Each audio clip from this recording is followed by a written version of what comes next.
paying respects to Darumble elders past, present and emerging. So councillors, we'll get underway with the agenda. Everyone's present, so I'm assuming there's no apologies. And we'll go to the confirmation of the minutes of the previous meeting. So councillors, the recommendation is that the minutes of the ordinary meeting held on the 27th of October 2020 be taken as read and adopted as a correct record, and also that the minutes of the ordinary meeting held on the 17th of November 2020 be taken as read and adopted as a correct record. So can I get a combination? We'll vote on both of those, please, if that's okay with councillors. Can I get a mover and a seconder, please? Moved Councillor Lynch, thank you. Seconded Councillor Friend. All right. In relation to the October one? Yep. The resolution was that council resolved to endorse membership of the 7 community voice panels as presented. I'm just wondering whether council was intending to actually name those people or name those panels. Because it's sort of, I just thought it was a little bit missing, that's all. As in the names were missing? Resolved to endorse membership of the 7 community panels, yes. Yeah. It doesn't say what the panels are or who's on them or anything like that. Yeah, my understanding, Mr Acting CEO, is that those are on, some of those have been published. They were on the agenda for that meeting. That's right, yeah. Those names were on the agenda, Councillor. Okay, so it wasn't intended to be in the minutes, that's what I'm just asking. No? No, it's just basically adopting the minutes as they were established, that's all. Yeah. Okay. Are you okay, Councillor? Yeah, I'm okay, yes. All right, okay. Yes. Any other questions, There councillors? was one here, but I can't understand my own writing, Mr Mayor. Okay. At that time of night, I can be forgiven. Of course. All right, so we have a mover in Councillor Lynch, a seconder in Councillor Friend. All in favour? Those against? Carried, thank you. All right, next item on the agenda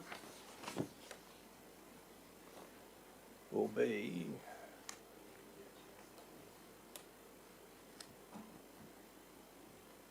sorry, Councillor. Sorry, there was a second set of meeting minutes there. That was the ones from October. Were we doing? We did them separately? together. We did them jointly. Yep. Okay, so we have some public forums and deputations, Councillor. So, Dave, would you bring those in? Thank you.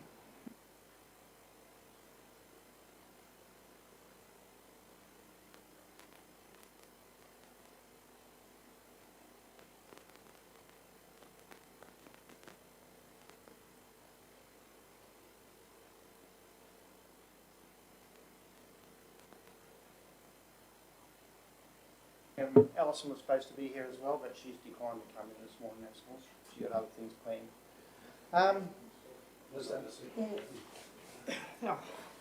I won't be long. It's just I've got prepared notes and that just for discussion points. Well, firstly, I'd like to thank Council for allowing this delegation. Sorry, I'm just wondering for the purpose of the deputation whether it might be worthwhile inviting the gentleman to come sit down here where he's actually in camera shot and has a microphone. I thought the cameras covered that end of the room. Is that Justine? I don't believe so, no. My apologies. Councillor Hutton's perfectly correct. It's got to sit down here. The camera will catch you. Yep.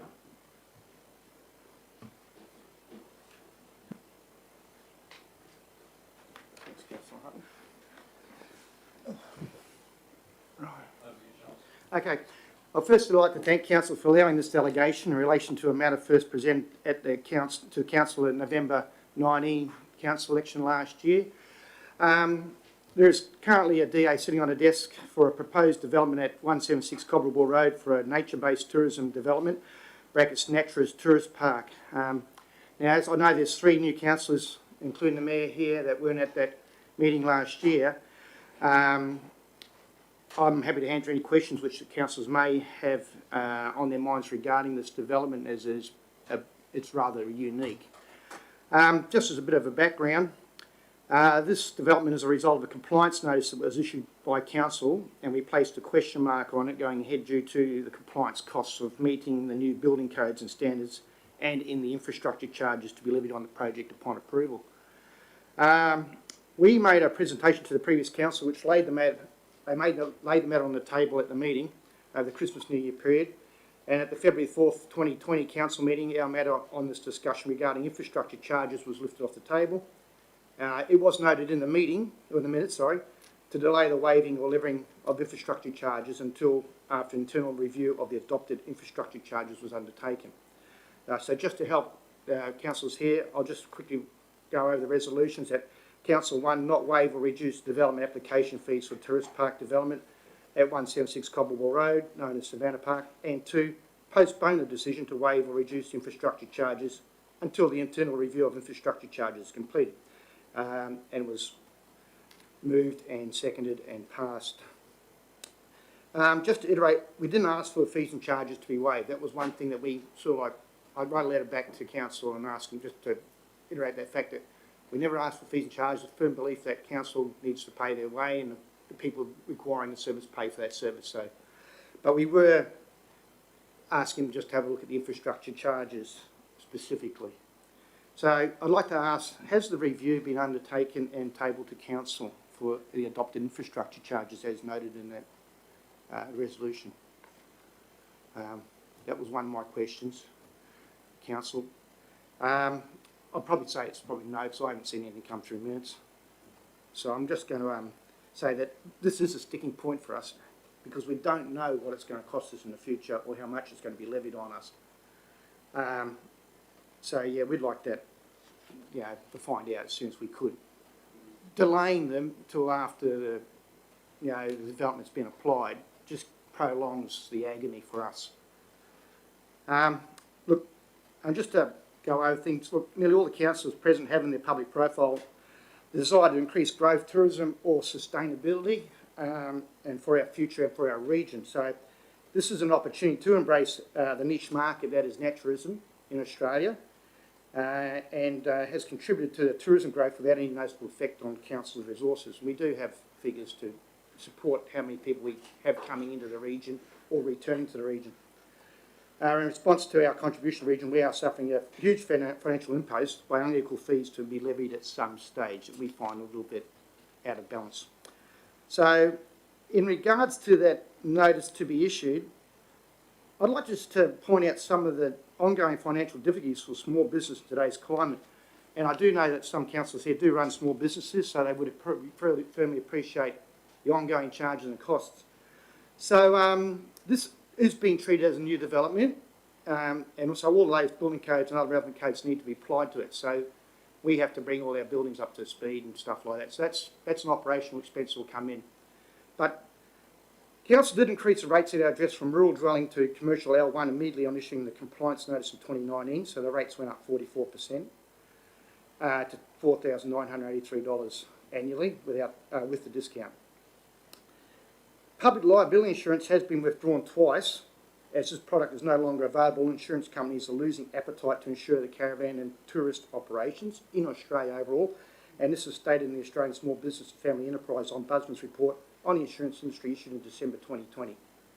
So the only cover that we could get this year after our insurance was withdrawn meant that our public liability insurance since 2018 in two periods has gone up 1,150%. From $640 to $8,008 in 2 years. So to operate this sort of thing, you need insurance. We've got a lot of people who might trip over something, hurt themselves. So that's an impost that's there every year. So rates and insurance, we're looking at $13,000, just two little fees. Can I ask a question at that point? Did you question the insurance company as to why that is? Can they justify that? Because I do when that happens to me. I went to 5 brokers, and they went to 10 different underwriters, and usually it's always the same underwriters. There are grandfathered policies sitting at some places where they might just be paying $1,700 a year, year after year and year out. But the main excuse was the underwriters are no longer have the appetite for the risk. So that's the technological term that says we don't want to insure anyone where there's an increasing intensity and risk. So caravanning in Australia is becoming very popular. So that means their exposure is higher, and therefore they are pulling out. It's mainly it's the overseas money which backs the underwriters in Australia, i.e. Lloyd's or South African finances or wherever money comes from. I had a lot of really good brokers trying to get a decent policy. And it went back to the one that withdrew the policy, reinsured me got whacked $6,000 more on policy. Suddenly they had an appetite again. Thank you. So one other point is that we're not registered for GST. Our income level's not high enough. So we're still below $75,000 per year. So we have had to seek outside employment this year. I've had to go contracting in my previous work, and my partner has been seeking casual, temporary, full-time work. April 19 hailstorm this year. Well, that was pretty damaging. We had 4 guests in that were in lockdown with us, and they all lost their caravans. And 1 car. We had our outbuildings damaged, which weren't able to be insured, and lost the roof on our house, which a lot of people have around this area. Our income for last year, income for this year is down 30% due to COVID. And although there was a little small spike in October with people opening up and travelling again, it continues to trend down, which is pretty common because this time of year is now the off-season. So we start, our season period starts around about June through to October. And the cost to get here for the DA so far, presenting it, getting it all lined up, was $15,466, and that's come out of savings and from me selling assets and having to work. So I'm not saying we're in financial stress. I'm just saying that the costs are very, very high just to get a material change use and then to meet the compliance costs of the development permit, being building codes, etc.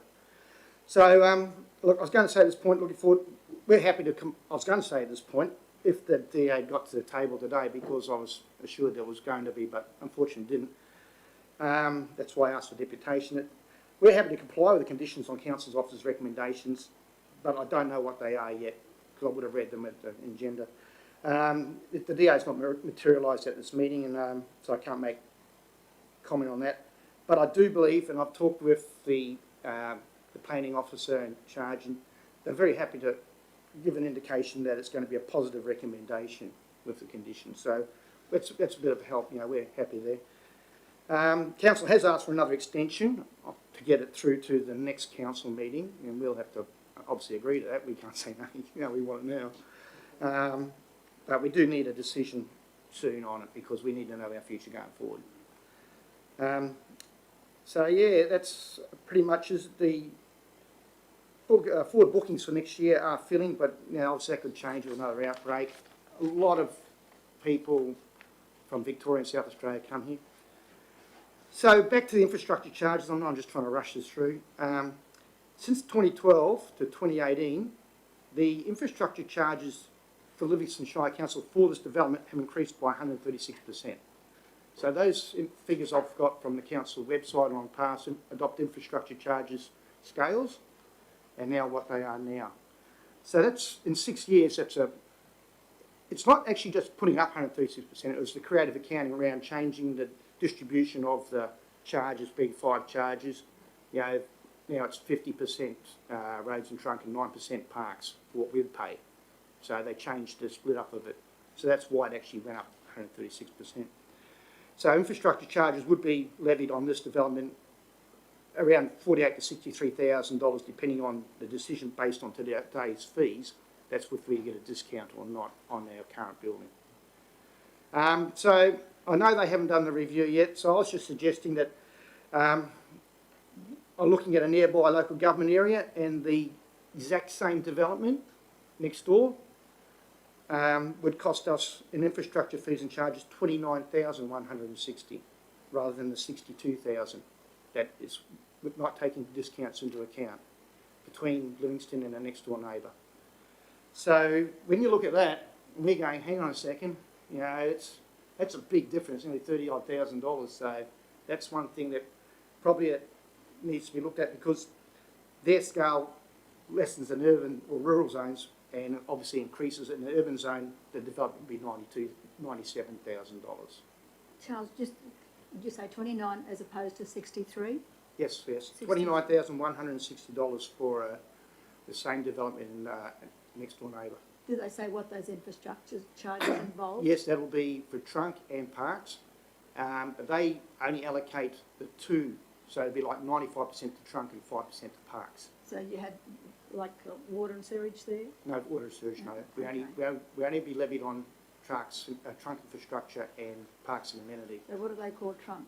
Oh, your road Road network. network, yeah, sorry. Okay. Yeah. Okay, thank you. So, yeah, that's just something that, when I looked at it next door, what it cost, it just made me stand out. So having a more of a sliding scale would benefit the small business operators that don't have that passing trade coming in. People go, oh, look, I'll just duck in there to the shop or to a larger business. And also, you're not using so many council amenities. Look, just one good thing out of all this, and I know it's probably a bit funny, but we have been pleased to announce that we have been selected to host Australian Naturalists Federation AGM next November, which will see delegates travel from all over Australia to Yeppoon for the first time. That's a good thing. It's a first for the region and Queensland, and it's not going to cost the ratepayers anything. We will be displaying the region to our guests, as we do every time we get someone from outside. We have a lot of people travel and use our local tourism facilities. And we hope to engage some local tourist operations to show the delegates around.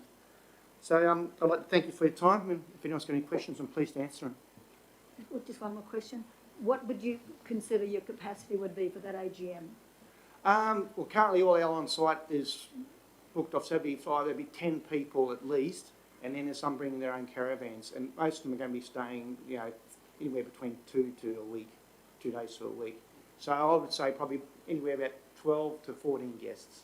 Okay. Yeah, but the flow-on effect, so they go back to their clubs throughout Australia and to other clubs, and pass it on. So the idea is that we pump up the region. I mean, everyone that comes here just loves Yeppoon. They say, it's great. I think once ago, they get a good day over on the island. It's fantastic. The Byfield, it's just the caves, especially the caveman burger out there. That's highly recommended by me.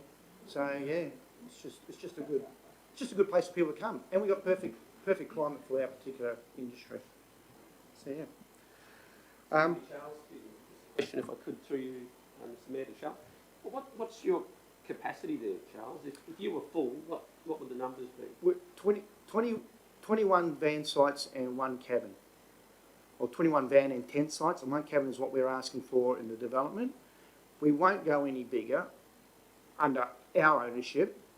One, because the governing of the space is by infrastructure charges. Every time you put another 3 sites down, that's $14,000 less, back to 59%, so it's 8,000 something odd dollars for 3 van sites.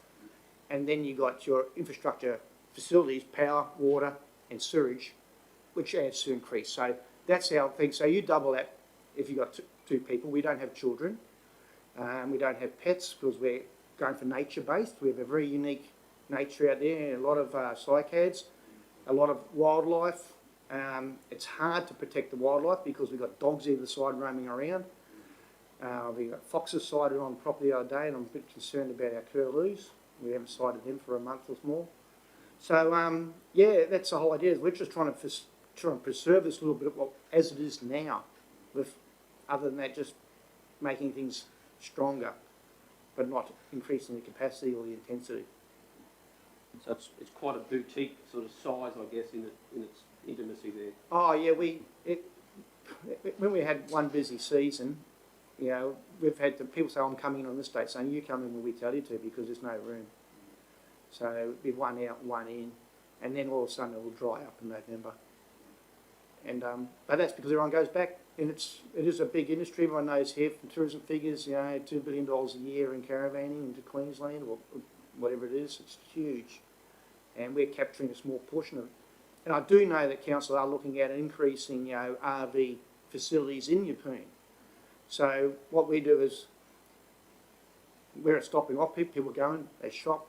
A presentation last year explained that people actually walk cars, they come up here, visit, come back and buy a house. So we are slowly but surely, supporting the township here, but we just do it nice and quietly without anyone noticing. Just quick little facts.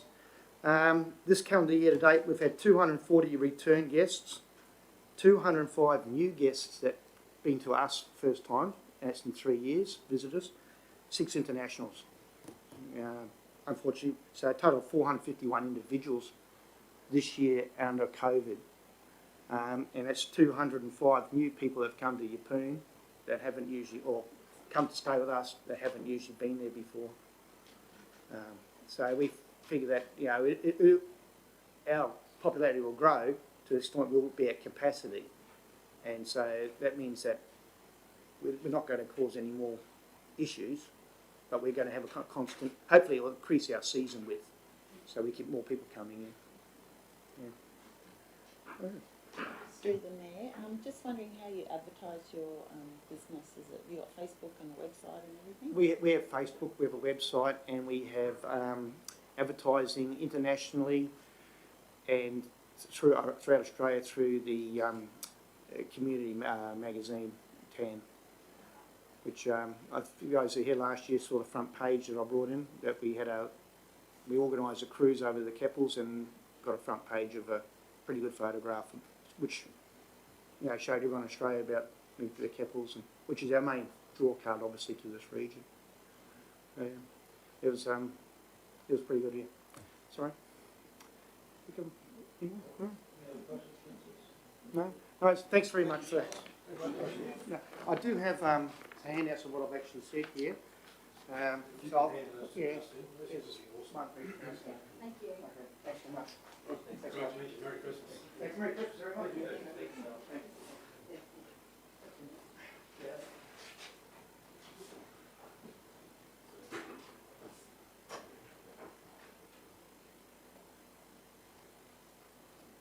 Hey, we have a deputation from Surf Lakes next.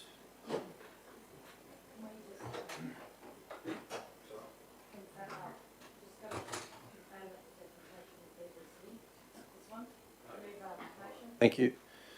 So, councillors, in relation to, pardon me, the previous deputation, we need a resolution to say that it be received. Moved Councillor Mather, seconded Councillor Eastwood. All in favour? Thank you very much. Down the end there, yes.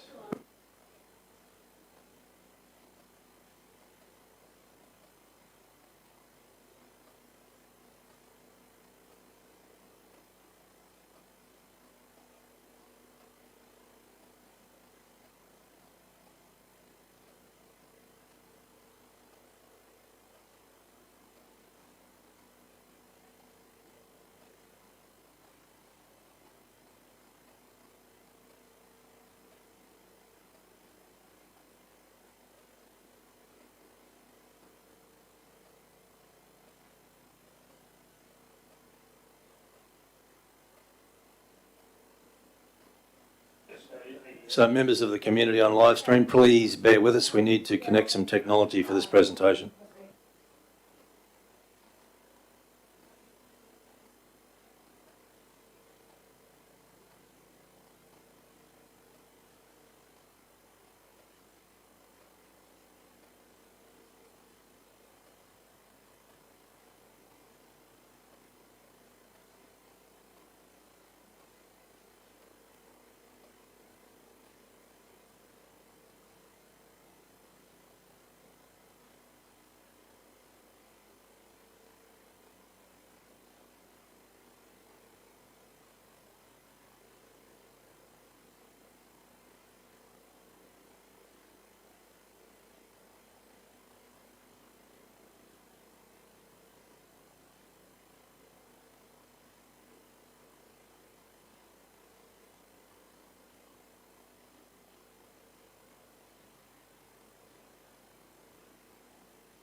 Yeah, absolutely. No, that's fine. Well, look, certainly grateful, as we've said to you guys before, for the opportunity to be here in Yeppoon and develop what we're developing, but also the chance to, you know, take it through to DA. And I think you may be aware we're having a community presentation on Sunday, just to give a bit of an update, give people a chance to mingle and ask some questions, show a couple of cool videos. So what I'll do is share a little bit about surf lakes in general, because this is very specific to this site here. But where we are at the moment, we've got a lot of interest from around the world for the technology that we've developed. So discussion last night with a group in Saudi, we've got guys in Portugal, in the US, we've sold 3 licenses, and you know, all over the world, literally. And we've just appointed several sales directors, thankfully most of them on commission, but they're super excited about it, you know, based in the UK and Europe and Asia, and you know, in the Americas we've got a full-time guy in the USA, and they're fielding a lot of the leads. We've had more than 650 inquiries from around the world. We've got, you know, 20 projects on the hot list that want to move forward. So we're negotiating through that. And the key thing for all of these, of course, is to get their development application. That's the key. So some of them are much closer than others. And so we're just shuffling this project delivery schedule now to know which one's going to be first and which one's going to be second. I've got 3 appointments I need to make into the team. So head of engineering and production, a project manager, what's called a BIM manager, Building Information Management System. I didn't know what that was either, but the engineers tell me it's a great thing. So they manage all the models. So for us, we've gone from that very early, you know, agonising stage of a startup with a dream to now well and truly proving the concept, to now scaling up dramatically. So thank you for allowing us to do that. It's quite profound that we've had that opportunity. So, but I can see that's up there now. So did you want to, you able to scroll through as we go? Yeah. So yeah, really we're creating a new tourism destination. It's integrated recreational facility. So, you know, I guess you're all familiar now with, you know, what we're doing out there. I know that, you know, most of the council have been out and seen the waves and seen it working. So it's, you know, what we're saying there is active tourism is a major trend around the world. It's a focused way to spend your vacations, new travelling philosophy that combines adventure, ecotourism, cultural aspects of discovery tour, you know, low impact, ecologically sociable, compatible and high quality. So that's I guess the broad statement of the category that we fit into. So for us, this active tourism and particularly ecotourism is really, really relevant. And this location and the destination here fits so well with that. So next one, please. So obviously the context there, you can see we're positioned between Yeppoon and Rockhampton. We've got the Keppels, and you know, it's a central to the Queensland geography overall, but also between those 2 population centres. It's a very convenient location, and we've had many people visit to test the waves, to, you know, see it, and it's the first time they've ever been to the region, to Yeppoon, because a lot of them are surfers. They didn't realise there was waves up here, so it's a well-kept secret. But they've just fallen in love with the place. Wayne's trying to sell his house in Sydney so he can come up. So yeah, it's been, you know, it's been helpful, I think, and you know, thankfully we've been welcomed strongly by all the community, and people have really appreciated the visit, and it's opened their eyes to, you know, the sort of life that you can lead up here. So it's good, and there's real opportunity as well. So the master plan, this is a work in progress, but that's where it sits for now. We've got the existing surf lake, and you can see there's the possibility of another stillwater lake with an aqua park. We may or may not go down that path, but that's certainly a later stage. You know, the idea of having a recreational lawn which could dovetail in for sporting and festival type events as well. And then on the top right, the northeast corner there is the entry, longer term possibilities for a hotel there, but you can see the bungalows nestled around there. And on the southeast side, there's 20 acres set aside for a tourist park, and we've had preliminary discussions with major tourist park developers who are keenly interested in the concept. Doesn't mean they're committed yet, but they certainly like the idea, and they could see how for them it could bring a new flavour, especially something surf focused as a real, you know, activity bent and eco-tourist model, as opposed to your standard, you know, suburban caravan park, if you like. So they're quite interested. Obviously, we've got to get through to the real numbers, but we actually commissioned a group to do a distinct study on the tourist park, and he was very favourable on the economics of that, even as a greenfield site where they might spend 20 million to develop that, by itself. The next page just shows the staging and breakdown in that. You can see that long corridor to the right, which is really the access going back to Tooker's Road, and we've set that aside for a solar energy park, basically, so a facility. So we've had solar companies approach us with the view of building a solar and battery facility which would help drive the energy for the park, and they will cover the capex of that on a 15-year offtake agreement. So we haven't agreed on that yet, but that's exactly what we want to do. And you can see there we've identified three areas, if you like. So you've got the tourist attraction, you've got the short-term accommodation, the tourist park. Talking with the planners, we'll probably roll it into just 2 stages rather than 3. And then work through the growth of that. So starting with some short-term accommodation and camping, and then ideally having a big tourist park developer take on that site at the appropriate time. So next one.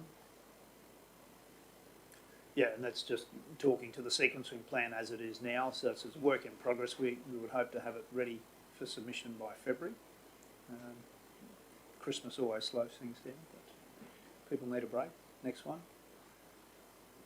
Economics, I'll go to the next slide. The text is a bit small there, but really, if you look at, gross products, so 39 million per annum, 30 million in the development phase, 82 full-time equivalent jobs during development, and the 229 full-time equivalent operating jobs on full development, which is obviously more than just the surf lakes. That's the spin-off into the surrounding areas. So we used a group called Innovicity who do these economic studies in all different areas around Queensland and Australia. So it was actually more than we were expecting. We were pretty conservative in our thinking. So it's quite a major impact. 26% increase in I guess the earnings, the revenue for the area, and employment growth by 37% for Livingstone Shire. So it has, in his words, it'll be the single biggest impact in the region, ever, the way he's seeing it. So that's good. I'm glad that he's as positive as we are. We always appreciate that. And because there is layers of I guess, opportunity and traction that come with it, it'll truly be a catalyst to stimulate other, small businesses and other activity and other tourism because of it. So we're very clear that it'll make a major impact to the region, major contribution. Next one.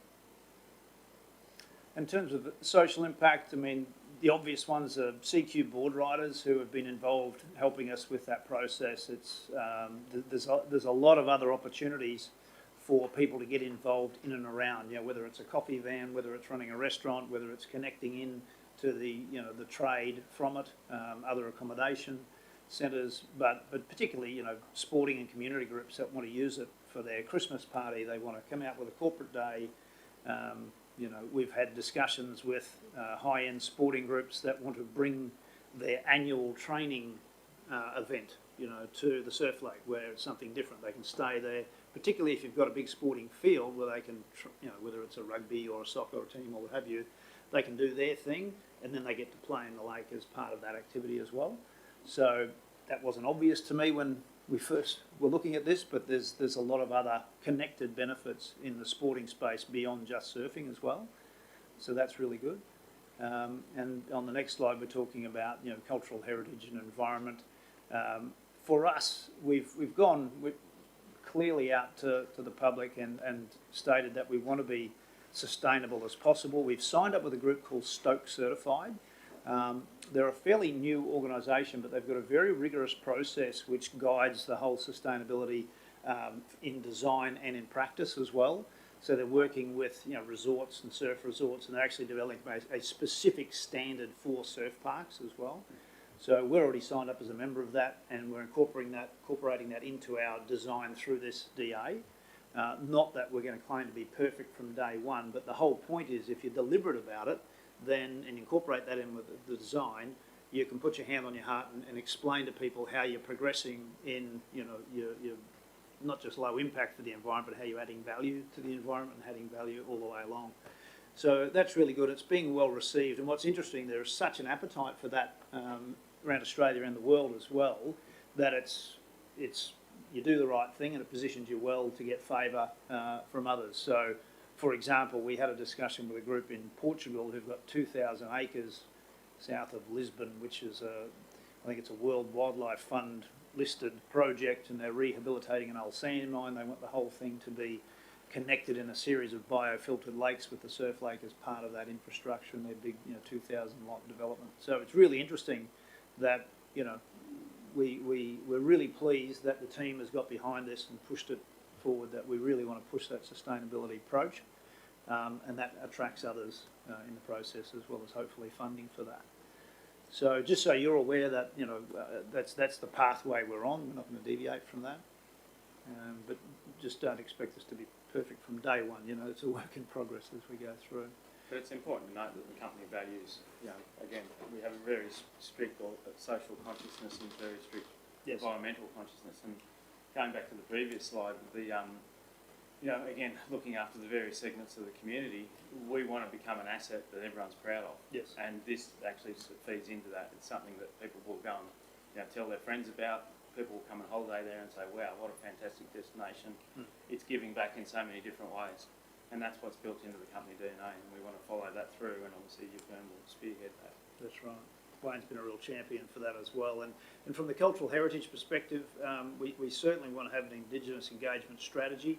Had a conversation just last night with a young Indigenous leader who's super excited about this. He's involved with policy formation and funding, and can see this as being an absolute powerhouse, not just for here, but in other locations around Australia as well. So all of that feeds into a really congruent story that they can then take to other locations as appropriate. But for us, let's get the first one built and showcase it, and this is where we'd love to be. I'm under pressure from my board to get the first commercial one out, so that this is one that we can control directly and drive, and so it would be unreal if this could be the first commercial surf lake in the world. So that would be the dream. Had another conversation yesterday with the Northern Australia Infrastructure Fund, so quite intrigued and interested, and part of that is you need to have an Indigenous engagement strategy, and so it's all forming together. So we would hope by the time we get to DA that we can demonstrate that clearly to you, that it's in place, or at least there's a clear pathway for us. And that's really the summary. Leading lifestyle precinct, loved by the locals and internationally acclaimed. We're just proud of the fact that we've put Yeppoon on the map. Wayne tells me story after story. If he goes to the beach in Narrabeen and Sydney, all they're talking about is, hey, Darty, tell us about Yeppoon. They've all heard of Yeppoon. All the surfing world's heard about Yeppoon. So, yeah, it's a good deal. Yeah. No, it's true. Every single conversation I have when I get home is like, what's happening up there at the lake? What's Yeppoon like? Should I buy an investment property up there? That's right. So it's actually phenomenal, and that, I kid you not, every single conversation I have is based around this. Yeah. And Ockie's telling the same stories at the Gold Coast. He went to the service station the other day, and the guy said, "Oh, Ockie, yeah, what's happening with your wave pool?" You feel like Ockie's got a lot of other stories, but this is the main one they're excited about. So, very good. So, thank you, guys. Look, we could talk all day, but obviously you might have some questions. And yes, please, Mr. Ant. Did you say that you had a DA in the process, or there's already one in? no, we're working through that application process now. Okay. So we're working with the council. What do you propose is going to be entry? Entry, so off Yeppoon Road. So we've had discussions with Transport and Main Roads, and it's certainly possible to go, off Yeppoon Road into. There's a road easement on the northern side of the property, which stretches right across the Tookers Road. So their view is that we need to go in through that road easement and then into our property. That means upgrading that intersection there. Yes. Yes. So, That's very good news for me, because Yes. I know that I've had a lot of pains in relation to access so far, as you would be aware. That's right. So that is good news. So Yeah. congratulations on your Yes. job so far. Thank you. Yeah. And we want to engage with the Tookers Road residents, because obviously there'll be a transition through that construction process. And so Jackie's our site coordinator. We'll be introducing Jackie and meeting with them to make sure that, we do the best we can to manage that. And the key thing is the dust and the traffic. And so we've got to educate the drivers and the water trucks that turn up before the concrete trucks and other things, you know. I'll give you my phone number if we get into trouble. Oh, thank you, yes, no, that's right, yeah. That'd be wonderful. Thank But you. no, yeah, so, and I know there's been conversations with the residents on Tooker's Road, so they've been pretty patient, but, yeah, hopefully it'll just add value to their lives as well. They're good people and their patients, yes. Yeah, thank you. Lovely. This is so exciting for Yeah. all of us here in Yeppoon, and we want to thank you first and foremost. But I would like to know how long will it take for you to get your DA together, compile all the information, and then submit it? Do you have a timeline for that? Yes, so we're end of February is my drop dead date. We've got a great guy, Lewis Glynn from APP, who are project managers of all sorts of major infrastructure projects. So he's driving that process with the consultants. So the goal is to have that submitted by the end of February, and then we're in the hands of the team and the process then. Yeah. It's also good to note there too that APB, who have partnered with us, are infrastructure, professionals. They've been involved in the the development of the Sydney Metro, a number of different projects in and around Homebush redevelopment, sports stadium redevelopments and so forth as well. So they've come on board. They approached us to be our partner. So that shows obviously the potential for us, and obviously they're leading the way obviously with the project rollout. So. Councillor Bello. I just wanted to really comment and to congratulate you, your whole team, Aaron, how far you've progressed. I can remember you rang when the foreshore was announced that it was going to get upgraded down here. Yeah. You rang and said, "Hey, I've got to wait till it can be put on the foreshore." That might be a little bit premature, Aaron, but That's right. it's quite extraordinary to see that you guys have hung in there, and I guess fate would have it that you've ended up with a site in the Yeppoon area, and I understand that you've travelled the east coast of Australia looking for potential sites. And to think that a guy that went to school here at Yeppoon High and ends up coming back to the place of his roots and potentially builds one of the most exciting developments that I think we've seen in this area. So, all power to you. We've obviously got a strict process to go to, and we'll have to assess it on its merits, and that's the commitment we make to the community. But we're really excited by your presence here, so well done. Appreciate it. I always like to see when a vision or a dream, starts to come to fruition. And I don't know if you remember this, Aaron. I think it was the first time I met you years ago at in the park at Cooey Bay. It might have even been Christmas Day. I was with the Bellows, That's right. and I was having a chat with you and talking about this wave pool, and I was going, "Oh, yeah." Sure, You're not the first sceptic, though.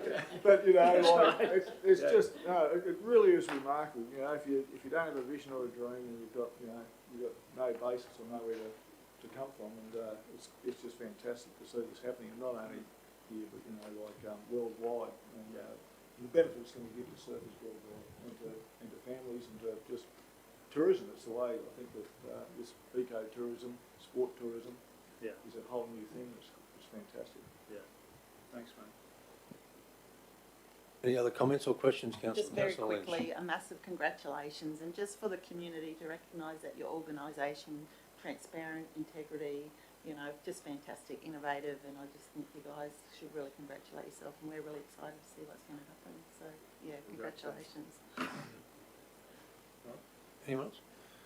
All right, I'll just finish off, councillors and guests, by congratulating you on the public meeting on Sunday as well. Not a lot of developers do that, and I think it's awesome that you want to bring the community along with you on this. It's very, very important. We as councillors understand that better than anybody. You've got to bring the community along, and I think that's an awesome step on your part.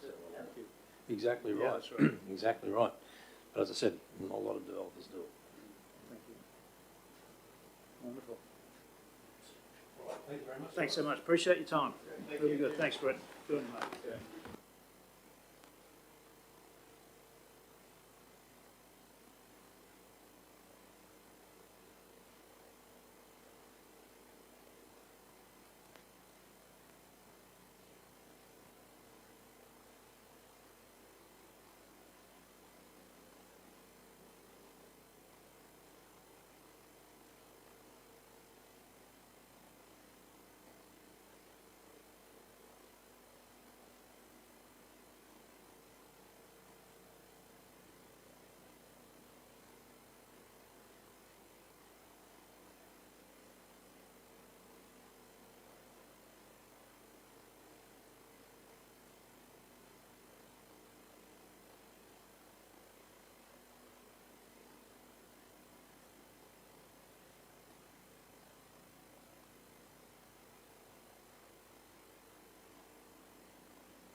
Okay, councillors, we have a recommendation in front of us that the deputation be received. Moved Councillor Mather, seconded Councillor Lynch. All in favour? Those against? Carried. Thank you very much.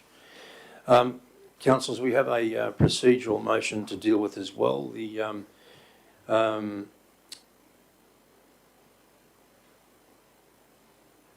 item in relation to outstanding matters that we normally deal with isn't ready at this point in time, so a procedural motion to defer it to the end of the meeting, if that's okay, please.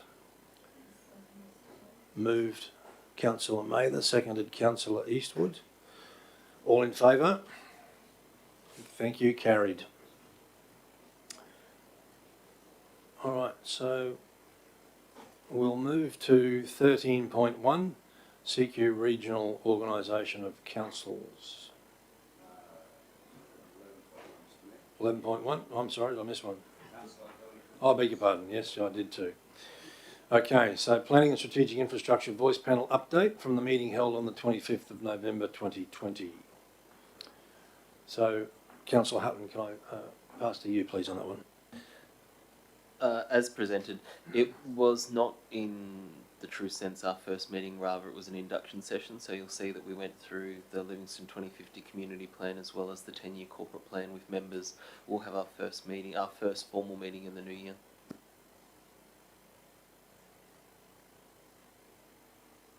Okay, Councillor, so we've got the recommendation here that we receive the Planning and Strategic Voice Panel notes from the meeting held on the 25th of November 2020. Moved Councillor Hutton, thank you.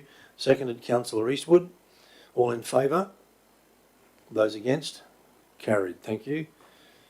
Okay, 11.2, pardon me, is the Organisational Performance Community Voice Panel update from the meeting held on the 7th of December 2020. Councillor Bello, would you like to speak to this one? Yeah, certainly. Thank you, Mr. Chair and councillors. I guess very similar to Councillor Hutton, it was obviously our first one. It was great to get it kicked off. There's some real diversity within the members there, which will be, it'll be very powerful, I hope, if we can harness that energy and that cooperation together. And importantly, we went through the terms of reference, which will be really what needs to underpin it, and help the members to focus on really where the energies need to be directed, and hopefully where the feedback will come from. So there was comment in relation to the frequency of meetings, feeling that 3 meetings, and I made it clear that I would certainly pass this on. There was a feeling that 3 meetings was perhaps too few, was felt, in order to really, be able to get some good outcomes. So that's something that I guess needs to be considered as we go forward. I'm not sure what the other experiences will be for the other chairs of those panels, but and in terms of subject topics, it's already starting to take shape in that direction, and there's a strong desire to look at the customer service process, from the initial outset where a phone call is made right the way through the process to where the loop is tied off at the end, and there's some desire to see that really investigated and to see where perhaps some improvements could be made, some constructive comments towards that. So that'll be one that I think we'll continue to focus on. There was also discussions around the ability to look at the strengths and weaknesses of user pay, more so across the community. But once again, recognising that, as the title says, organisational performance, it's how does the organisation perform, what does it do well, what could it improve on? And so it's important, both for me and the members, to be able to ensure that the terms of reference are adhered to, and even with the subject like user pays, how do we link that in to the organisational performance as such, so that we're not drifting outside perhaps into another panel's sort of domain, with strategic development or something. So that'll be an interesting one for the panel members, and all of the members have got some great insights and great experiences and great qualifications. So I think that's probably where we're at this stage, Mr. Chair. Thank you, Councillor Bello. Any questions of Councillor Bello's or comments? All right. Well, we have the recommendation, councillors, that council receive the organisational performance voice panel notes from the meeting held on 7 December, I beg your pardon, 2020. So, Councillor Bello, would you like to move that? Yeah, happy to move that, Mr Chair. Thank you. Seconded, Councillor Friend. All in favour? Those against? Carried. Next one, councillors, is the Economic Development, Regional Advocacy and Intergovernmental Relations Community Voice Panel update from the meeting of the 9th of December. That's my portfolio, so I will talk to that one. As has been reported from the other community voice panels, this particular meeting was pretty much a get to know. We went around the room and everybody introduced themselves and explained their backgrounds and their particular skill sets. We did go through the terms of reference in relation to the role and responsibilities of the members of the Community Voice Panel, and we also discussed the 2050 Community Plan. As you will see from the report there, councillors, we also discussed a number of the topics that the members of the Voice Panel identified as being what they considered significant for the development of Livingstone going forward. And I'll just quickly run through those. So the Council's position to handle significant growth in the region, rebranding of the Shire and marketing of the Shire, relocation of the Council chambers was raised, agribusiness and agritourism was discussed, protecting valuable farmland was discussed, Great Keppel Island and the Iwasaki potential development, future funding for projects, improved or additional boating facilities was discussed, the Northern Access Road was raised, connectivity, commercial airport or air park feasibility, RV parks, diversifying employment markets, residential precinct in the CBD, and potential uses for the railway site. So all very exciting, councillors, and worthy topics, and I think we've got a great deal of work ahead of us going forward considering all of those. In terms of the frequency of meetings, there was a desire from the group to make it more than once every 3 months, so we'll review that as well. And that's it from us. So the recommendation, councillors, is that the council receives the Economic Development, Regional Advocacy and Intergovernmental Relations meeting notes from the meeting held on the 9th of December 2020. So I will move that. Thank you. And can I get a second, please? Councillor Bello, thank you. Any questions on that one, Councillor? Just an Councillor Mather? observation, Mr Mayor, thank you. You've done well to cover all that, and I'd say that almost all, if not all, of those matters are matters that we're either dealing with now or that we flagged that we intend to deal with. So that's really good. They're all relevant and present. So it's going to assist us to see where the priorities lie as far as the public goes. Yep, very exciting, Councillor Mather. Yes, Yep. yes. Thank you, Mr Mayor. All right, so all in favour, councillors? Thank you. Those against? Carried.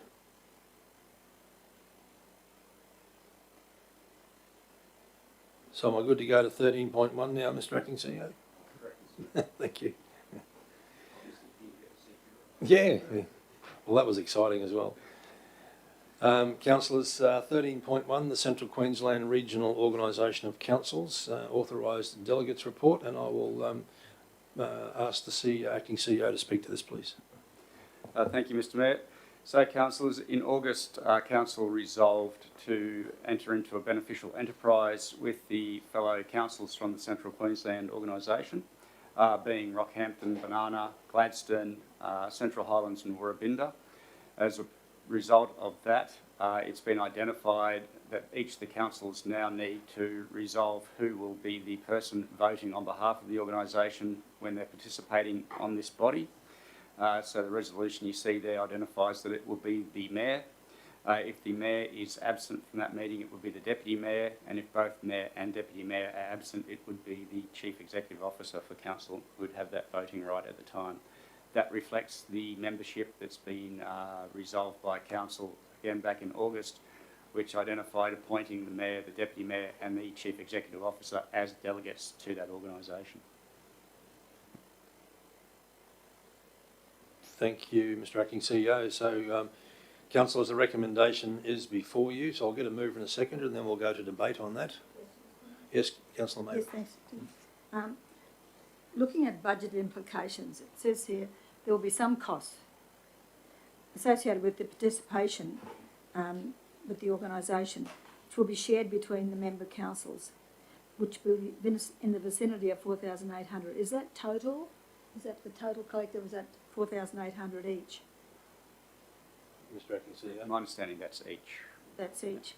There'll be ongoing annual compliance costs of approximately $1,000. What are the compliance costs? Do we know what that entails? Yes, that's associated with auditing.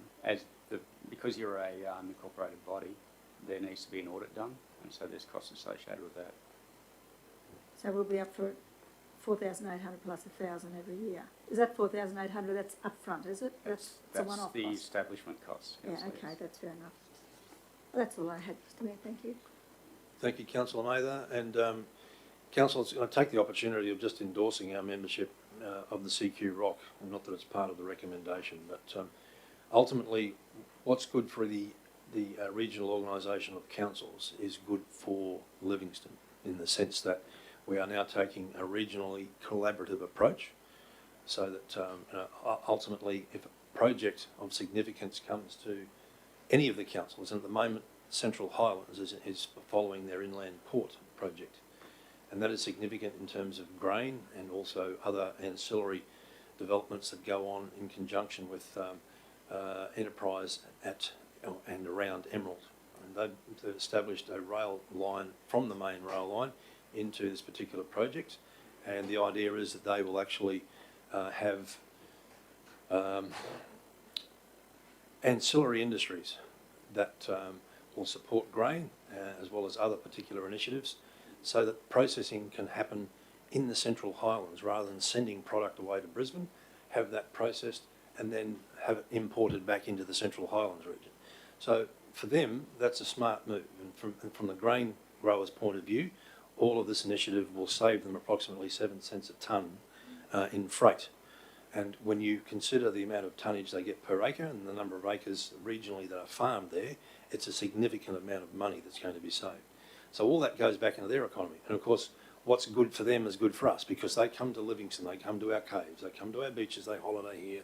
Some people live here and work in the Central Highlands. So from our perspective, I just endorse our membership of the CQ ROC, because frankly, what's good for the region is good for us. And it was really exciting, Mr. Acting CEO and Mr. Deputy Mayor, to see Rockhampton Regional Council back at the table after a long absence. Yeah. So, councillors, we have the recommendation that... sorry, Councillor Hutton, yep. Just a question, Mr. Mayor. Is there a reason why, is there a reason why we cannot change number 3 to have it in the absence of the Mayor and the Deputy Mayor, a council delegated councillor? So is there a reason why it goes to the Chief Executive Officer as opposed to a councillor who would be delegated by our council to attend in the place of the Mayor and the Deputy Mayor? There's no reason. It's just a process that the other councils have adopted, as well as I understand it, Mr. Acting CEO. Yeah. Did you want to make a recommendation to change, Councillor Hutton? I would think that we moved away from the Central Queensland Council of Mayors, whatever it was, because it was about that it was meant to be inclusive of all councillors and councils, and I just feel that when we look at that, we're saying in the absence of the Mayor or the Deputy Mayor that no other councillor is able to make a decision representing the council, but rather the Chief Executive Officer, not to diminish the capacity or the role of the Chief Executive Officer at all, but it just seems to revert back to a Council of Mayors way of thinking. If I may, through the Chair, Mr. Mayor, I guess it reflects the fact that Council has resolved to appoint the Mayor, Deputy Mayor and the Chief Executive Officer as delegates. So that's why that resolution or the recommendation you see there now flows from that as well, because they're the delegates there. It would be logical that the delegates are the ones who do the voting. So, councillors, can I open that up for discussion then? Thank you. Just a thought, Mr. Mayor, thank you. I can see what Councillor where he's coming from, because I think that was a feeling that the councillors were left out because it was a little closed shop and it didn't sort of get outside the circle. And there's always growing thoughts and concerns when that does happen. I think if it's being practiced by the others and that's expectation, we could go along with it in the initial stages, and if we find that there's any angst, we could always have a look at it, because if it's not as part of the terms of reference that they be the delegated persons, then I think we have the opportunity to change it or amend it as we go along. But I'm convinced, and I'm sure we'll make sure that any information that comes from that community, committee, comes back to us here, so that we will have input into it. All right. Thanks, Councillor Mather. I'll suggest perhaps that this really is a belts, braces and then something in addition, because I'm trying to imagine the circumstances under which both the Mayor and the Deputy Mayor would be absent from those meetings anyway. Yes, it conceivably could happen, but I would be very surprised if there wasn't at least one of those two represented at those meetings. Question, if I could, is perhaps best directed to the acting CEO. Is this the format? My understanding, this is a format that the entire ROC councils have agreed to, but do we still have the capacity to customise our own and not necessarily be in breach with, you know, with the overarching standing orders or constitution of the company as such? So, and if we do have the capacity, is there the scope to amend that and either have an item 4, or in the absence of the Mayor and Deputy, council can delegate another councillor to fill that role in conjunction with the CEO, or is it flexible enough for us to do that? I guess is really the question I'm asking, because if it is, then I see no problem in doing that. Well, perhaps sorry, Mr Acting CEO, perhaps a solution of that is, in the absence of the Mayor and the Deputy Mayor, that Council appoint an alternate delegate or something, and that could include the Chief Executive Officer.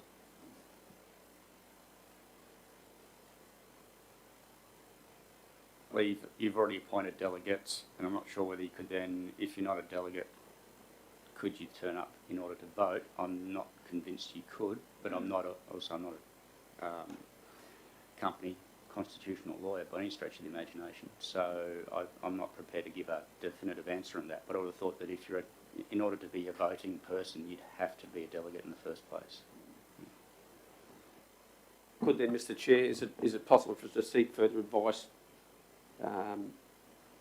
either before this decision's made, or if indeed we make the decision that it comes back and be amended in the event that we do have the scope to appoint another delegate in the absence of those that are on the list here? So I'm seeking clarification if, on that basis, if at all possible. Mr Acting CEO, yeah, that can be done, Councillor Bello. My I suppose desire to get this through is that my understanding is that we're the last council to adopt this particular position. The others have. Not that I'm saying that's a reason for us to rush it, but if we can just perhaps get this through, and we can make a slight amendment to the third one, Mr Acting CEO, in relation to just that we can appoint an alternative delegate. We'll just, and if it's necessary to amend it, well, it can come back again to the table for further consideration. Everyone happy with that approach?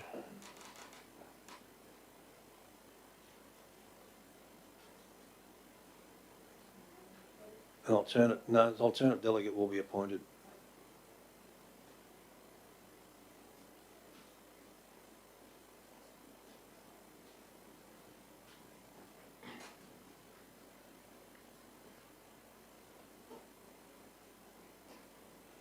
Okay, is everyone happy with the wording, councillors?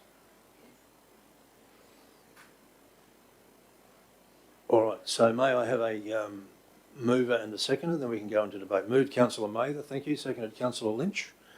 All right, councillors, any debate on this one? Councillor Hutton, you're happy with the proposed change? Just reading over the Constitution, I fear that the use of the word delegate may bring you back to the 3 people that are listed, which is obviously the Mayor, the Deputy Mayor and the Chief Executive Officer, where in the Constitution it lists saying representation by proxy, so a proxy may be appointed. So I'm wondering if we need to move away from the term delegate to proxy and put in proxy, and that way that allows us to a nominated proxy of the member, which is the council. Thank you. Just to...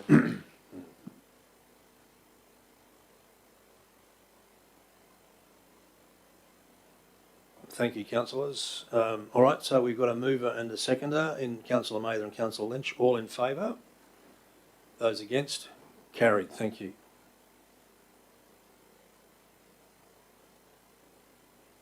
(13.2) is the response to the notice of motion from Councillor Mather in relation to a water connection to 1 Alfred Street, Kinka Beach. And I'll ask our Executive Director Infrastructure, Michael Creedman, to talk to this report, please. Thank you, Mr. Mayor. Good morning, councillors. So the background to this issue is that in October, Councillor Mather put forward a notice of motion requesting that officers investigate the possibility of providing a water supply to 1 Alfred Street, Kinka Beach, and to report back on previous correspondence and the history of the issue. So this report details the background and the issues. In simple terms, 1 Alfred Street is not within the declared service area, so it currently does not have connections to water and sewer services.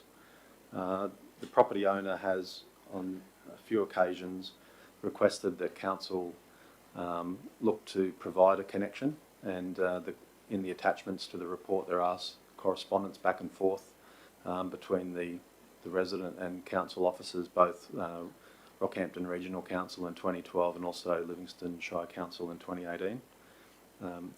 The property owner hasn't agreed to pay for the connection, and council is not obliged to provide the connection as it's outside of the service area. So standard practice is that we enter into an agreement, private works agreement. The property owner pays the connection fees and then we do the work. So we're at a point at this stage where we can't reach agreement, and therefore it's not progressed beyond discussions over the past 6 or 8 years. So I'm happy to take questions from the councillors or the Mayor. Councillor Mather. Firstly, Mr. Chairman, I'd like to congratulate the staff for coming up with the solution that they have, because if it pans out, I'm sure it's a win-win for all. This person, I've had very little communication in recent years, but I do know that the few discussions I have had, and I know it's not a question, Mr. Mayor, it was because there were verbal implications that water would be given to her, and that didn't pan out. And Councillor Mather, is there a question here, or can we leave this to debate? Well, I need to know that. I'll come back to debate, Mr. Mayor. The connection to the property is clarified here. That doesn't mean from the corner of the property to the house. The private works would be entailed.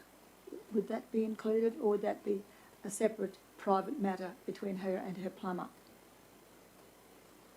Has that been clarified? Through the Mayor, it's standard that we would provide the connection to the water meter, and then the property side of the water meter becomes private plumbing issue that the property owner would have to connect as another private, as a separate issue. Yeah, yes. and we wouldn't enter into the property to do that work.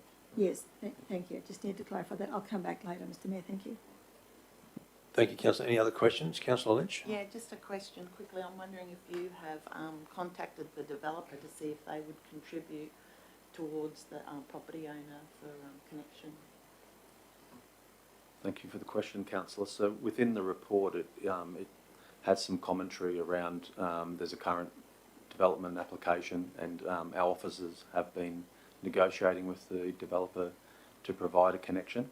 And at this stage, we haven't finalised the application, but it's looking likely that they're going to help out in this case, and that will be convenient for all involved, as well as reduce the ultimate cost. So it's a win-win.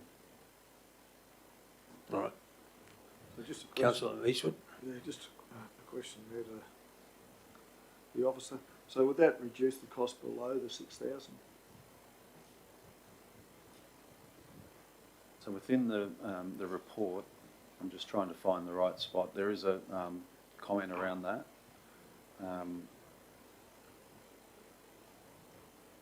So it's $6,030 is the reduction. So it is in the order of $11,000 or so if the resident undertook the private works, but then through this negotiation with the adjoining development, we're able to reduce it down to basically half. Yeah, thank you.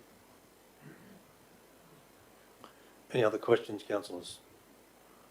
All right, we might have a mover and a seconder on this and go to debate. Councillor Eastwood, your microphone's still on, thanks. Moved Councillor Friend, seconded Councillor Eastwood. You seconding? Well, I just want to clarify the motion.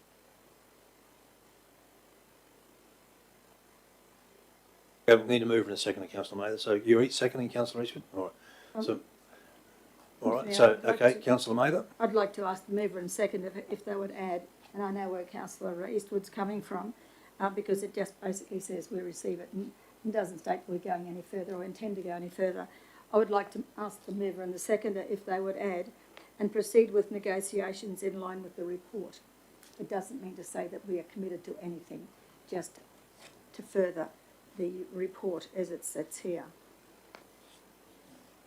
Well, through you, Mr Mayor, as the mover of this, I'm quite happy to have that addendum to the resolution. Yep, that's fine. Councillor Hutton. Mr Mayor, my only concern with the amendment is that it would, by negotiating, it would imply that you are seeking to further move an outcome. So like you can't negotiate in good faith unless you're saying, well, this is where we want to get to. Yeah, I struggle with the addendum too, councillors. I think the wise move is to just basically keep the recommendation as it currently reads. The negotiations, I'm sure, will go on behind the scenes anyway, Councillor Mather. Well, Mr Mayor, I've learnt long enough that you just can't assume that things will happen, because they don't. Nine times out of 10, when you really honestly believe it will happen, it doesn't. And then you kick yourself later for not adding something in that could have clarified exactly what you intended. It's not an amendment, by the way. It was just an addition if the mover and second were to agree. Yeah, I said the word addendum, not amendment, Councillor. Yes, I know you did. Yeah. Correction. To answer Councillor Hutton's query, this doesn't commit anybody to anything, and it doesn't specify who the negotiations are with. The developer may agree, and the lady concerned does not. So it doesn't specify. It just says proceed with negotiations as it was set out in the report. All right, well, I think the way to deal with this, councillor, is that we'll address the current recommendation. If it gets up, it's basically done and dusted, but if it doesn't get support, then you can put your alternate motion then. Everyone happy with that approach? All right, so the current resolution sitting before us, councillors, is that council receives the information provided in this report in response to the notice of motion tabled on the 27th of October 2020. At the moment, it's moved by Councillor Friend and seconded Councillor Eastwood. Any further debate on this one, councillors? All right, so I'll go to the vote on this one. All in favour of the recommendation? Those against? Councillor Mather, do you want to vote against this one? No. Are you voting for it then? No, I think it's lacking. I think it's sufficient. All right, so you will be voted as a negative there. Okay. All right, no worries. Okay, thank you. That's carried, councillors. 13.3 is a response to the question on notice from Councillor Friend in relation to the Natural Environment Levy. And I'll go to Mr Mazafari on this one. Good morning, councillors, and through you, Mr Mayor. As you're all aware, this was actually discussed at a briefing session in regards to Councillor Friend's notice of motion, question of notice, my apologies, re the environmental levy. The report does set out how it actually is spent across the region, and then, across the organisation, and are rateable at $66 per rateable property. In conversation in regards to this, I think it's important that we do, as mentioned by the councillor, have more of a reporting framework provided on this, but at this stage this report is provided as a response to the question on notice by Councillor Friend. Thank you, Mr Mazafari. Councillor Friend, your finger is poised over there. Yes, thank you, through you, Mr Mayor. Thanks, Mr Masafari. First of all, I'd like to say what a terrific job you've undertaken. This has fallen on your lap as the Acting Director of Governance Wellbeing, and I think it's been a superb report that you've given back to us. There are a couple of questions that I do have. First of all, I'd like to let the public know who's read the agenda that there is no question 12. That is a councillor error on my behalf. So there wasn't a question 12 left off this. Question 13, there's $10,000 for unspecified technical consultancy. Could you perhaps give me some more information in relation to why it's unspecified? Thank you. I'll have to take that on notice, Councillor. We'll get back to you with that information. And just one other thing, I'm really thrilled to see that there was a surplus in relation to the natural environment charge, and there's a residual amount from the state government's waste levy advance payments, and as such council is able to invest surplus funds in measures that reduce the amount of waste sent to landfill. So I'm looking forward to seeing what we can do and the projects that we can look at in the future for this surplus. Other than that, just terrific that you've undertaken this report, and I'm quite satisfied with what you've done. Thank you very much. Thank you, Councillor Friend. Councillor Lynch. Just a quick question, sorry. Just in your expenses, I read annual job fit test for staff. Can I get a bit of background into that?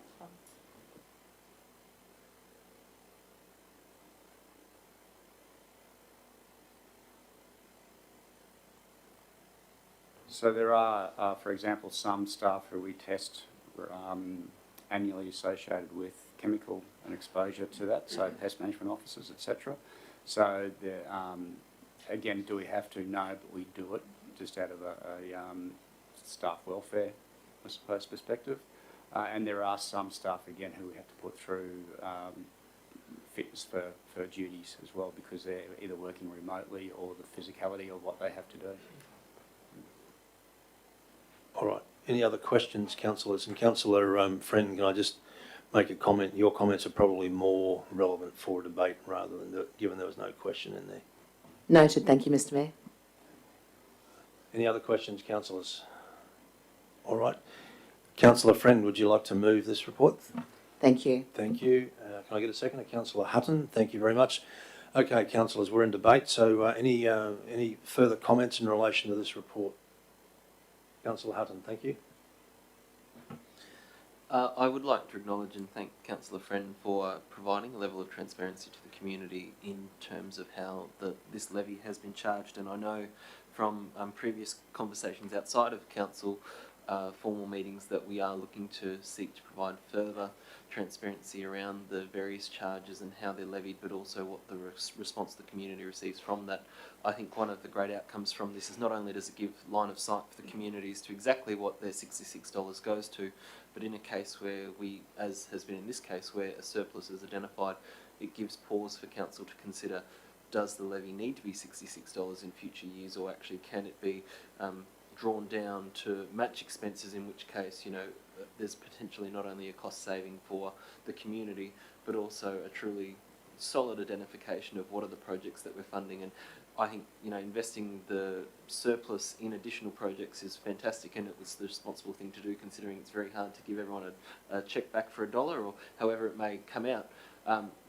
But it does give us pause to think and consider as we plan for the next budget cycle. So thank you very much. Thank you, Councillor Hutton. Any other comments, councillors? Heather? Just to endorse the previous comments from Councillor Hutton, and thank Councillor Friend for digging deep into what she needs to understand. And it's not just a matter of transparency, we all demand that anyhow. What it's about is our own understanding of what's out there. And sometimes when somebody asks a question, there's a whole new world of information that comes from that question, and that's really what it's all about, Mr Mayor. Thank you, and to the officer who put that report together, because it was one tedious job. Thank you, Councillor Mather. And councillors, can I just make a comment, and members of the community as well? I guess it would be remiss of me not to make a comment that a lot of these activities that form part of these functions that are listed in the report are actually imposed from the state level. So your money is actually going towards activities that have been relegated and delegated from the state level. So just wanted to make that comment. So councillors, we have a mover and a seconder. Mover Councillor Friend, seconder Councillor Hutton. So in the absence of any further comment or debate, I'll call for a vote on this one. All in favour? Those against? Carried. Thank you very much. Moving to 13.4, Councillors, Management of Public Marine Facilities. And this report is being presented by Tony Lau, the Manager of Engineering Services. And I'll pass to Tony to speak to the report.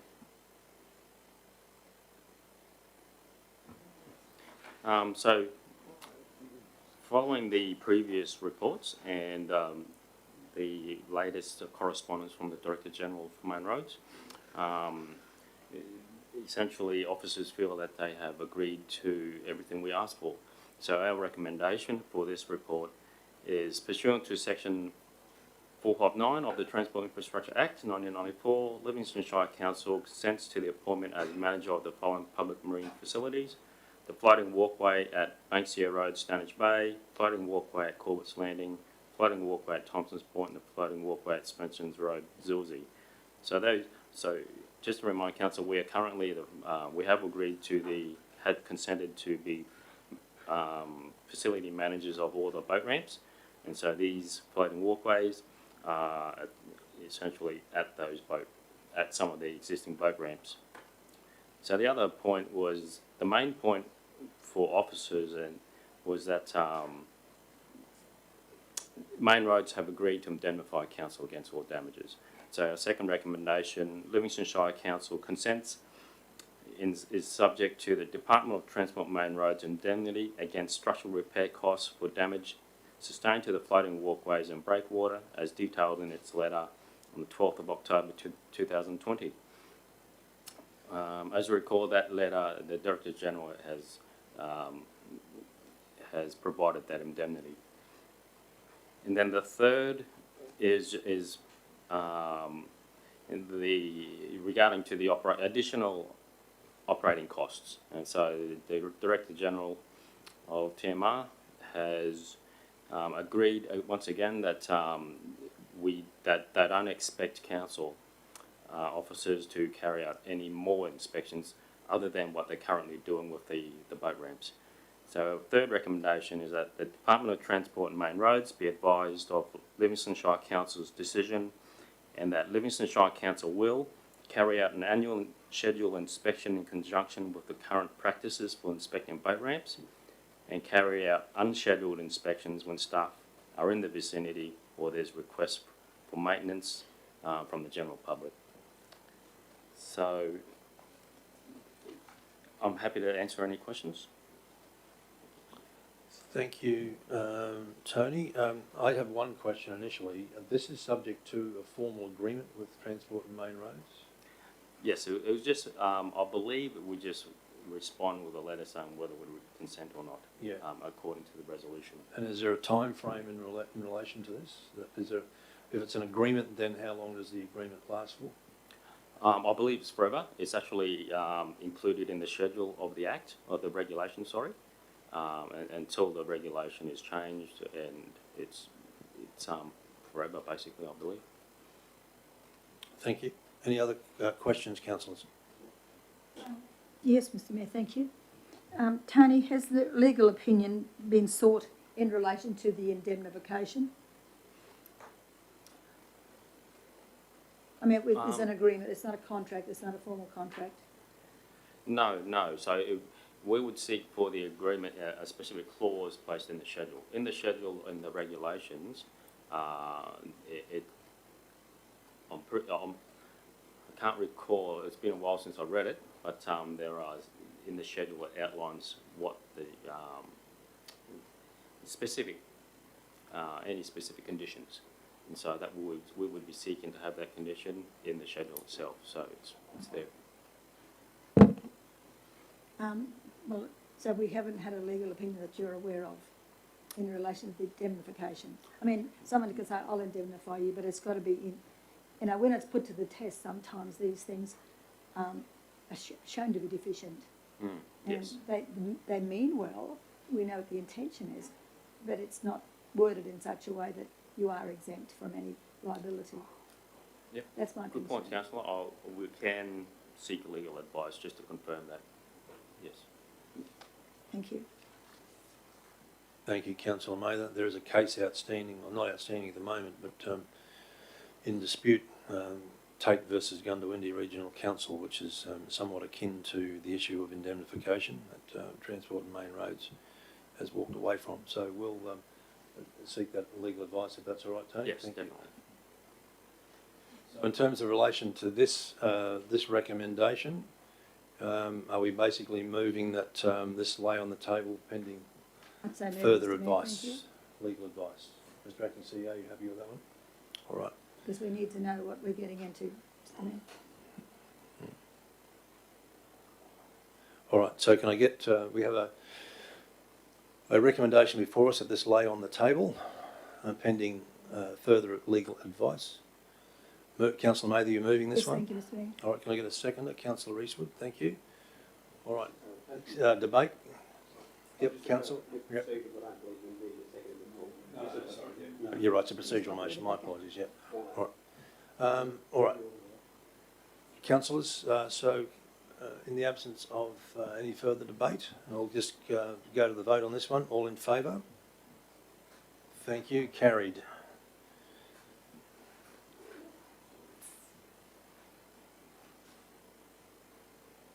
Remove the second on the motion. Yeah, just remove the seconder. Thanks, Councillor Eastwood. My apologies. Righto.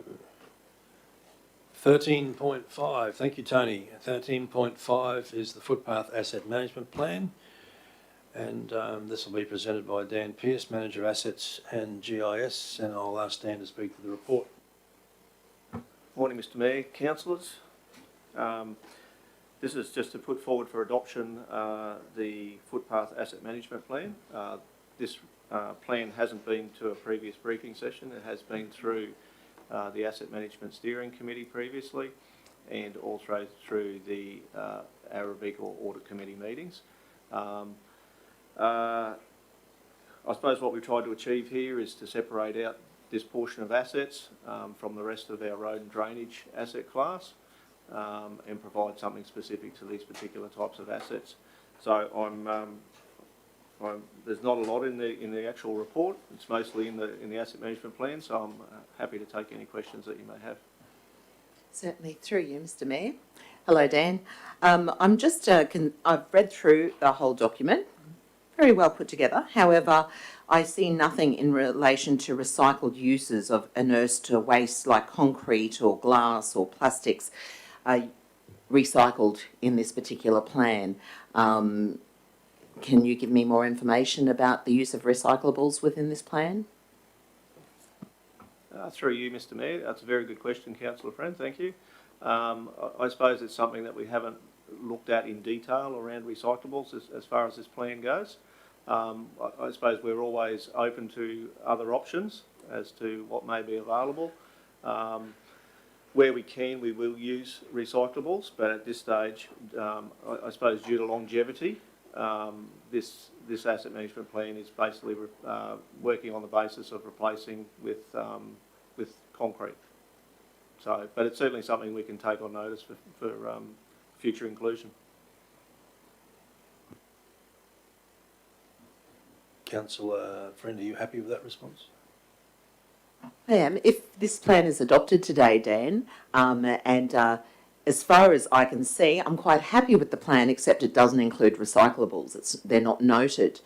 If the plan is adopted today, then can we amend the plan at a future date?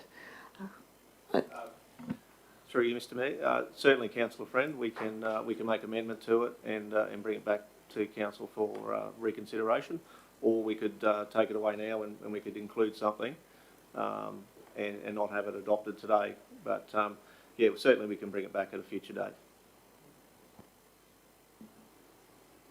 Okay, any other questions, councillors? Yes, Mr Chairman, just one. Why this one hadn't come to a briefing session, Dan? Because it's gone to the steering committee and it's been to the Arabic, but it hasn't come to, and being the portfolio holder, this is new to me. Through you, Mr Mayor. Thank you, Councillor Mather. I suppose with this particular plan, it's not a huge portfolio. The footpaths, Michael and I, Executive Director, did have a chat about it, and we believe that it would be appropriate to bring it straight to an ordinary council meeting for adoption, given that it had been through the previous processes. I'm not sure what more I can add to that, Councillor Mather. Yes, well, when we're looking at budget and we need to separate from footpaths, from roads, from drains, as Councillor Friend has alluded to, you need to know where the money goes. Why is that so expensive? Oh, it's rolled in together. We need to separate to see where the savings could be made or where additional costs are probably over the top. It would be nice as a portfolio.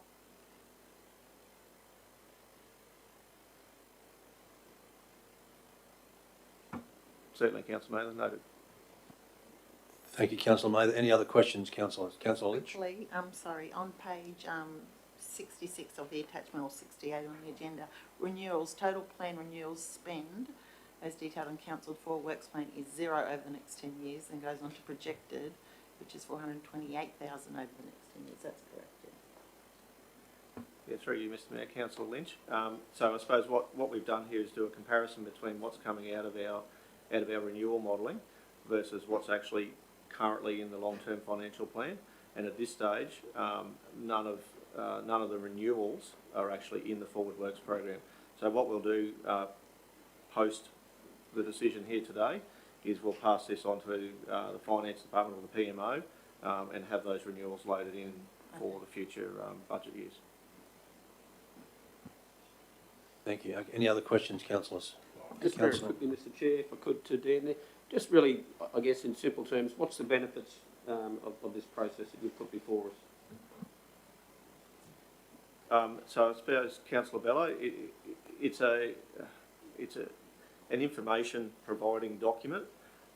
It's to assist council in making better decisions, understanding what condition our assets are in, understanding when our renewals are due, and aligning that with our Forward Works programs and our long-term financial plan so that we fund the renewals appropriately. It's about understanding and providing to the community the quantum of assets, the value of the assets associated with this certain area. It's about showing that we have got improvement plans in place to how we move forward with improving the data and getting better information for future decision making. So there's certainly a number of different benefits. It also is legislated within the finance regulations and local government act. So yeah, so there's a number of different reasons, but essentially it's to provide better decision making around the table. Through you, Mr Mayor, I just have a couple more questions for Dan. Phillip Street, looking through this report, we've projected that Phillip Street, Emu Park, is going to be in the 28-29 financial year. It was my understanding that officers were looking to bring that forward into this current tenure. Is that correct? Through Mr Mayor, Councillor Friend, this is based on the current Forward Works program. So whatever decisions are made and any movements in that Forward Works program will obviously have to be reflected in this as the document is reviewed. I understand, and that will also go for the 29-30 financial year for Rossmoor Road to Book Square, the Caves. Yeah. Oh, sorry, Councillor Friend. That would be the same process. Yes. Mr Mayor and councillors, I would like and I'm not sure if this is the correct time, and I would like to make a procedural motion to lay this on the table to come back to. We're still in question time, councillor. We're still in question. We'll leave until we go to debate. Thank you. Any other questions, councillor? All right. So we have the recommendation before us that the footpath asset management plan, including customer service standards applicable to footpath infrastructure, is adopted. So can I get a mover and a seconder? We can go into debate then, councillors, and if there's alternate motions, we can consider them then. Councillor Hutton, thank you.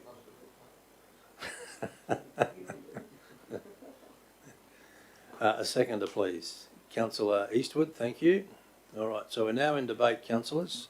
So if there's any issues or alternate motions, we'll entertain those now.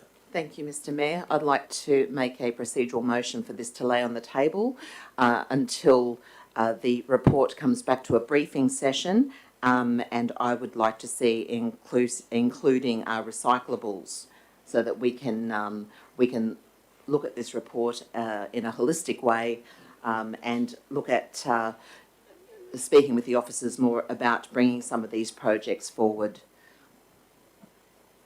There's two aspects to that, councillor. One is in relation to the inclusion of recyclables, which is fine. I think the issue in relation to timing of some of these projects, it's fine, but it's also probably related to the budgetary process as well. All right. So when we come to do deliberations on the budget, councillor Friend, it's probably the appropriate time to Thank you, Mr. discuss the timing of those projects then. All right, so we have a procedural motion from councillor Friend that the matter lay on the table pending a return to a future meeting. Now, I think we probably need to put something in there about recyclables, Justine, so that we all understand what...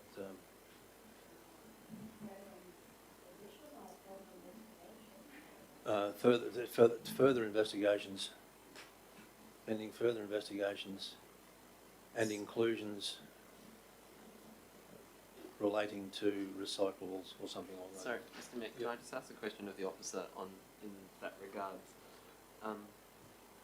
Does this report specify and talk about the composition of the footpaths in any other context? Because, like, I understand the desire to have recyclables, and I think Yes, it does. So it touches on all the different types of materials that we use in the across our footpath network.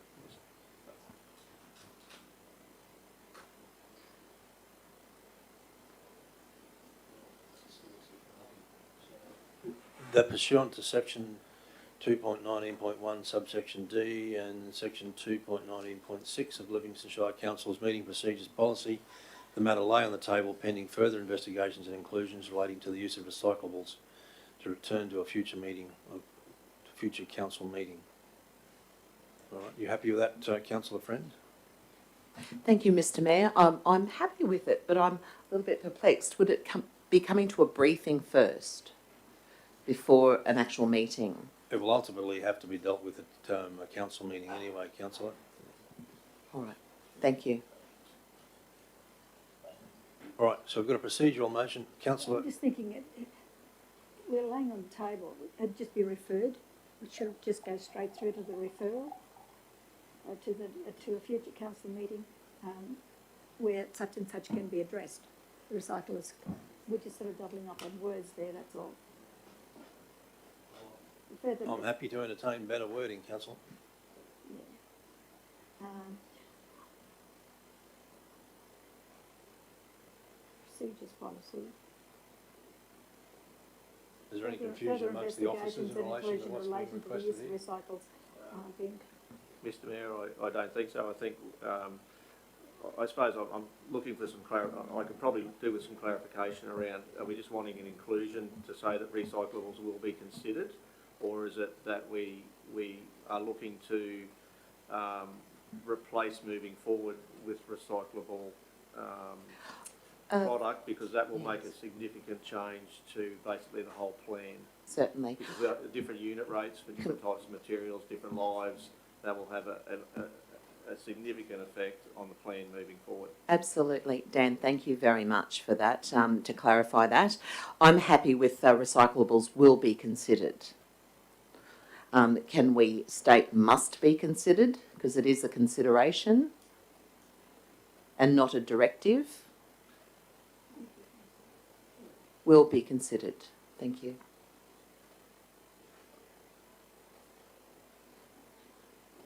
Well, perhaps... Sorry, I'm just, Councillor Bell, I'll come back to you in a minute if you don't mind. Just looking at the wording again, perhaps the matter lay on the table pending consideration of recyclables within the asset management plan. Is that okay? You happy? You understand? That's clarified that for you, Dan? Yeah, I think that's fine, Mr Mayor, yeah.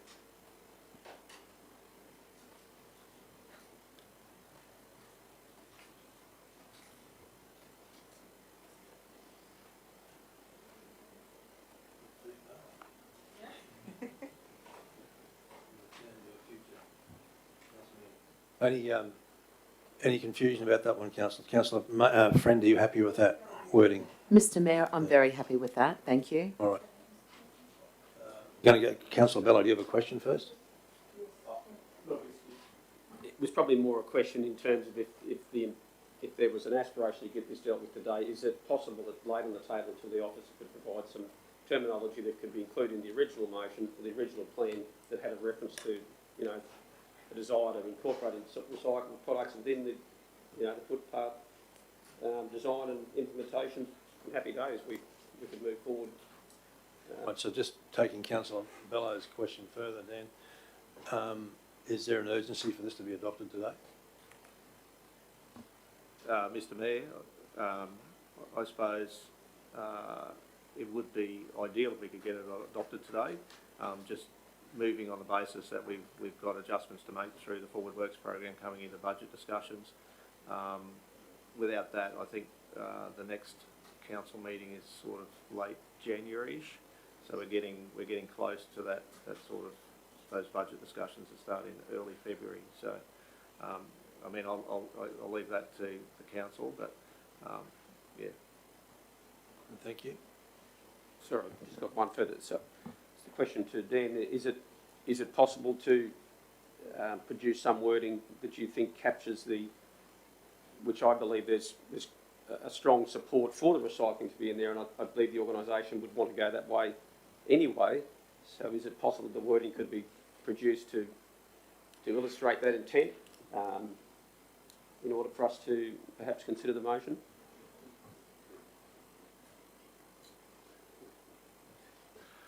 Through you, Mr Mayor. Look, I could provide some wording around that probably fairly quickly. Yeah, maybe by the end of today, I could pull some wording together and distribute to the members. Yep, certainly. All right, Councillor Friend, are you happy if we change the recommendation then to, where are we, Justine? Sorry.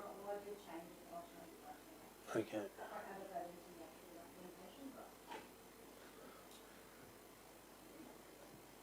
All right, so are we looking at, Councillor Friend, are you happy if we change the recommendation, the matter lay on the table pending further advice at the end of this meeting?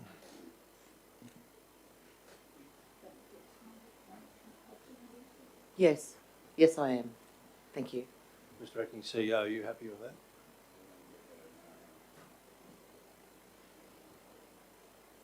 It's going to be quick, Dan. All right, so that's the recommendation at this point. Councillors, Justine? Later in the meeting.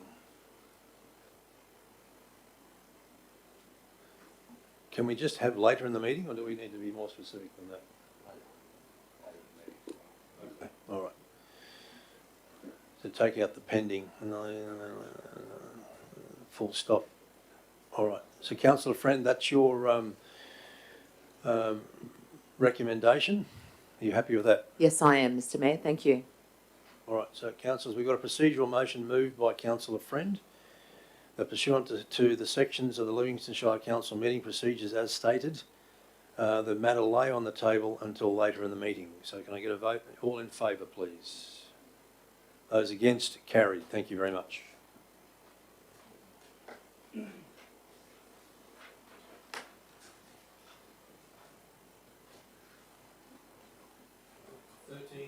$13.6, councillors, is the Regional Arts Development Fund Round 1 for 2020-2021, and I'll ask Mr Mazafari to speak to this report. Thank you. Thank you, councillors, and through you, Mr Mayor.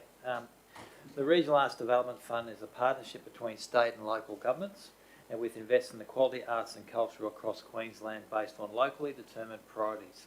The Regional Art Development Fund 2021 promotes the significance and value of arts, culture and heritage with particular key areas, and they are supporting diversity and inclusivity, growing stronger regions, provide training, education and employment opportunities for Queensland artists and local community. The budget available for 2021 is $64,500, which comprises of $34,500 from the state government arts and also $30,000 from Livingstone Shire. This round we had 7 applicants for the funding. The panel, 7 applicants with a total of 35,189 requested. The Regional Arts Development Fund Assessment Panel assessed all the applications and deemed that 6 applicants met the programs, and those 6 are listed in those table below. So through you, Mr Mayor, I request that in accordance with the recommendation of the Livingstone Shire Regional Arts Development Fund, the following grant applications be funded from the Regional Arts Development Fund. I'm happy to read those out if you wish, Mr Mayor, or it's on the table. No, as stated in the report. Thank you, Mr Mazafari. Any questions, councillors? Just one, Mr Mayor. Dave, through you, Mr Mayor, why did the other 2 not be eligible? Oh, one. Sorry, anyone. It just didn't meet the criteria as per the requirements of the funding. Okay. Councillor Lynch. So I was actually on that panel with judging, and they just didn't provide enough information. And Yep. so when people put applications in, they've really got to be a lot more thorough so the funding can be granted. Councillor Hutton. Through you, Mr Mayor, just 2 questions, and potentially Councillor Lynch may be able to answer the question, or Mr Mazafari. The first nomination there that we've got to record and release a 5-track EP, is any of the funding attached in this grant related to the publishing or the printing of the EP or the promotion of the album, or is it just the development of the EP? I'd have to get some more information on that, but I believe it's to publish the EP, and then we were looking probably she would do a launch maybe at the Village Festival next year, so yeah, launch her EP there. Okay. So, and that, just checking that fits in with the requirements in, or like I know that we won't publish books, so like we're happy to fund someone for the development of a book, but we won't actually print the books because that's... Okay, so they're incorporated. Okay. And the second one was from the Capricorn Catchments one. Is that project receiving funding through any other sources, or is it self-funded for their contributions towards it?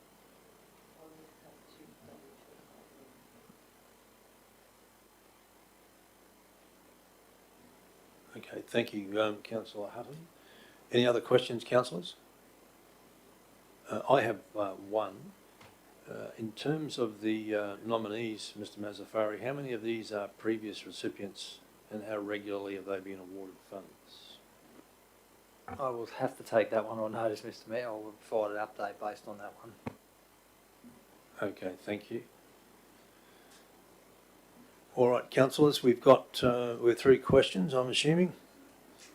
So we'll go to a debate on this. So can I get a mover and a seconder, please? Councillor Lynch, would you like to move this one? Moved Councillor Lynch, seconded Councillor Friend. Thank you. So we're in debate, councillors. So any comments or further additions to the discussion on this? All right. Then in the absence of debate, councillors, I'll go to the vote. So all in favour? Those against? Carried. Thank you very much. Thank you, Mr Mazafari. Morning tea time? Can I suggest, councillors, if you indulge, we can do the annual permits, and that's all being well being done and dusted, and then we'll start with the part of the organisation. All right. Thank you, Mr Acting CEO. 13.7.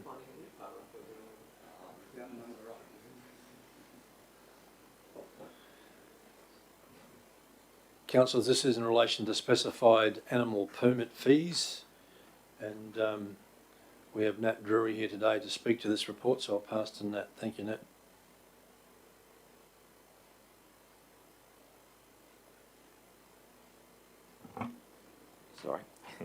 following customer complaints relating to an increase of fees and charges associated with specified animal permits, Councillor Friend put forward a notice of motion to amend the payment fee for more than permitted number of cats from $259 annually to $259 for a 2-year permit. The adopted 2020-2021 fees and charges for specified animal permits rather than cats and dogs resulted in an increase due to inconsistencies in local laws, fees and charges and other sections of councils. In reviewing this matter, officers are of the view that all specified animal permit fees should be biannual, as the administration and inspection costs are generally consistent regardless of the type of animal involved, and that the fee of $259 is appropriate for a 2-year permit. Thank you, Nat. Any questions, councillors? Just through you, Mr. Mayor. Nat, just looking at, there's a section here that talks about the revenue that may be lost each year, and it states 2,331 annually. However, when you take into consideration 6 cats, 3 birds and 1 goat, that's 10 permits. The cats themselves, I just want to just point out here, actually it's not a question, sorry Mr. Mayor. Actually I do want to ask a question. The cats is 1,554 annually, biannual, and so that would equate to $777 annually. So Nat, my question is, where did the figure of 2,331 come from?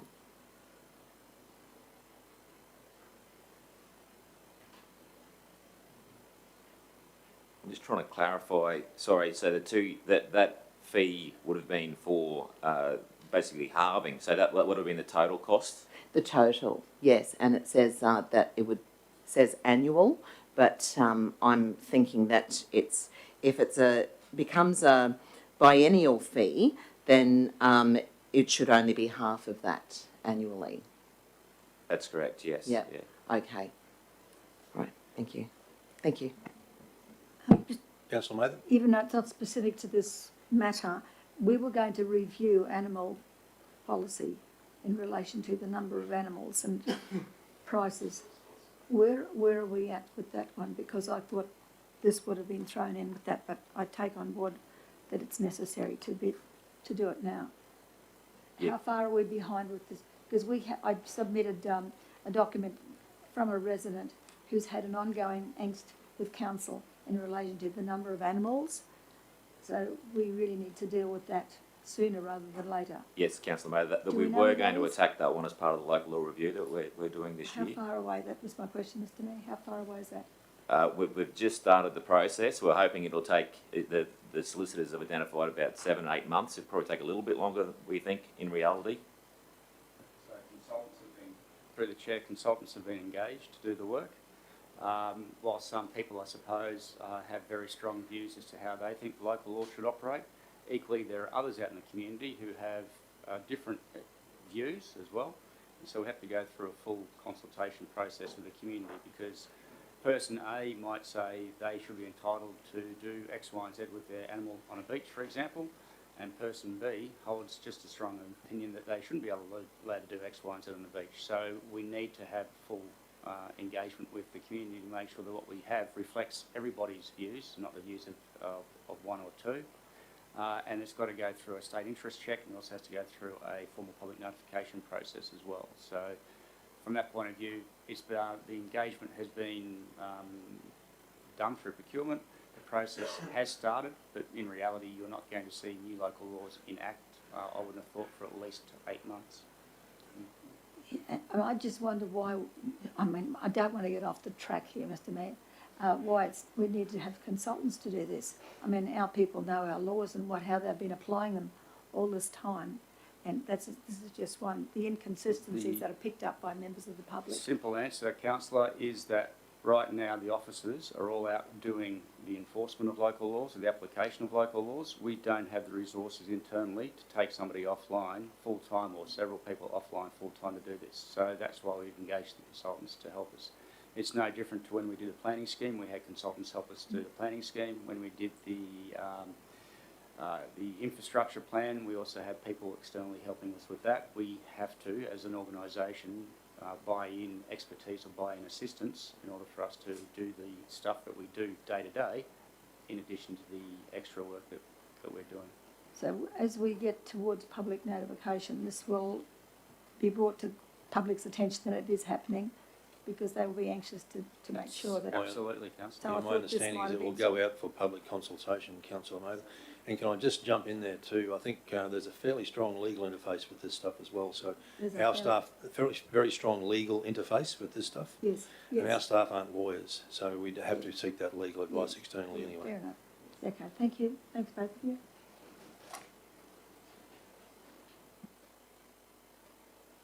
All right, councillors. So Councillor Friend, you're moving this one. Councillor Eastwood, sorry, you just pipped you, Councillor Mather, is seconding. Yeah, I'll speak to it in a minute, but before we go there, Councillor Friend, can I commend you for bringing this to the table? I think it was an important issue to deal with, and I think the proposed outcome here is very worthy, so congratulations on that one. And over to you. Thank you, Mr. Mayor and councillors, officers. First and foremost, I would like to publicly commend Mr. Drury, Mr. Nat Drury, who works here at council.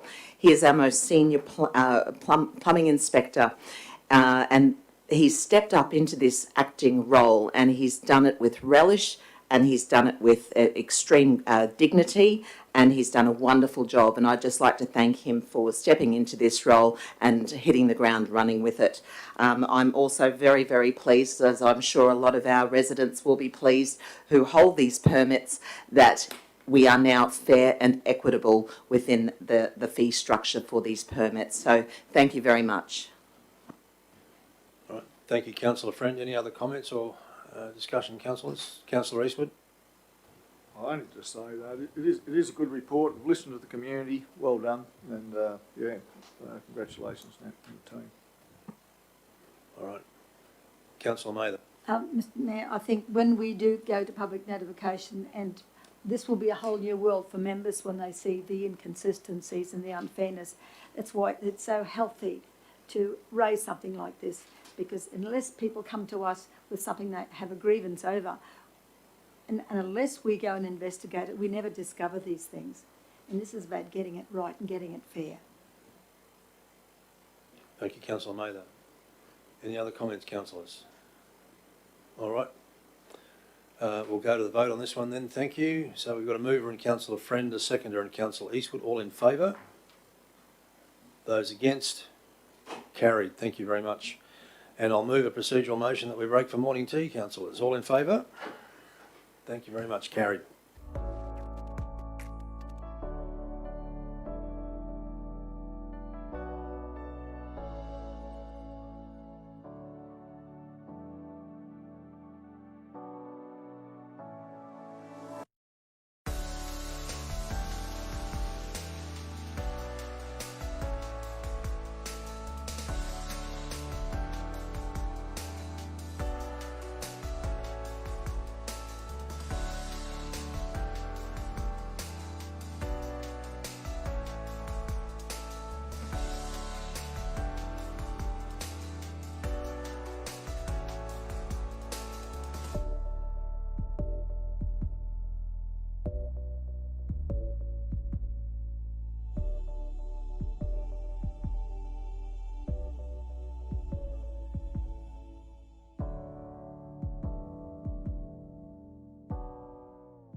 report 13.8 on the agenda, which is the Audit,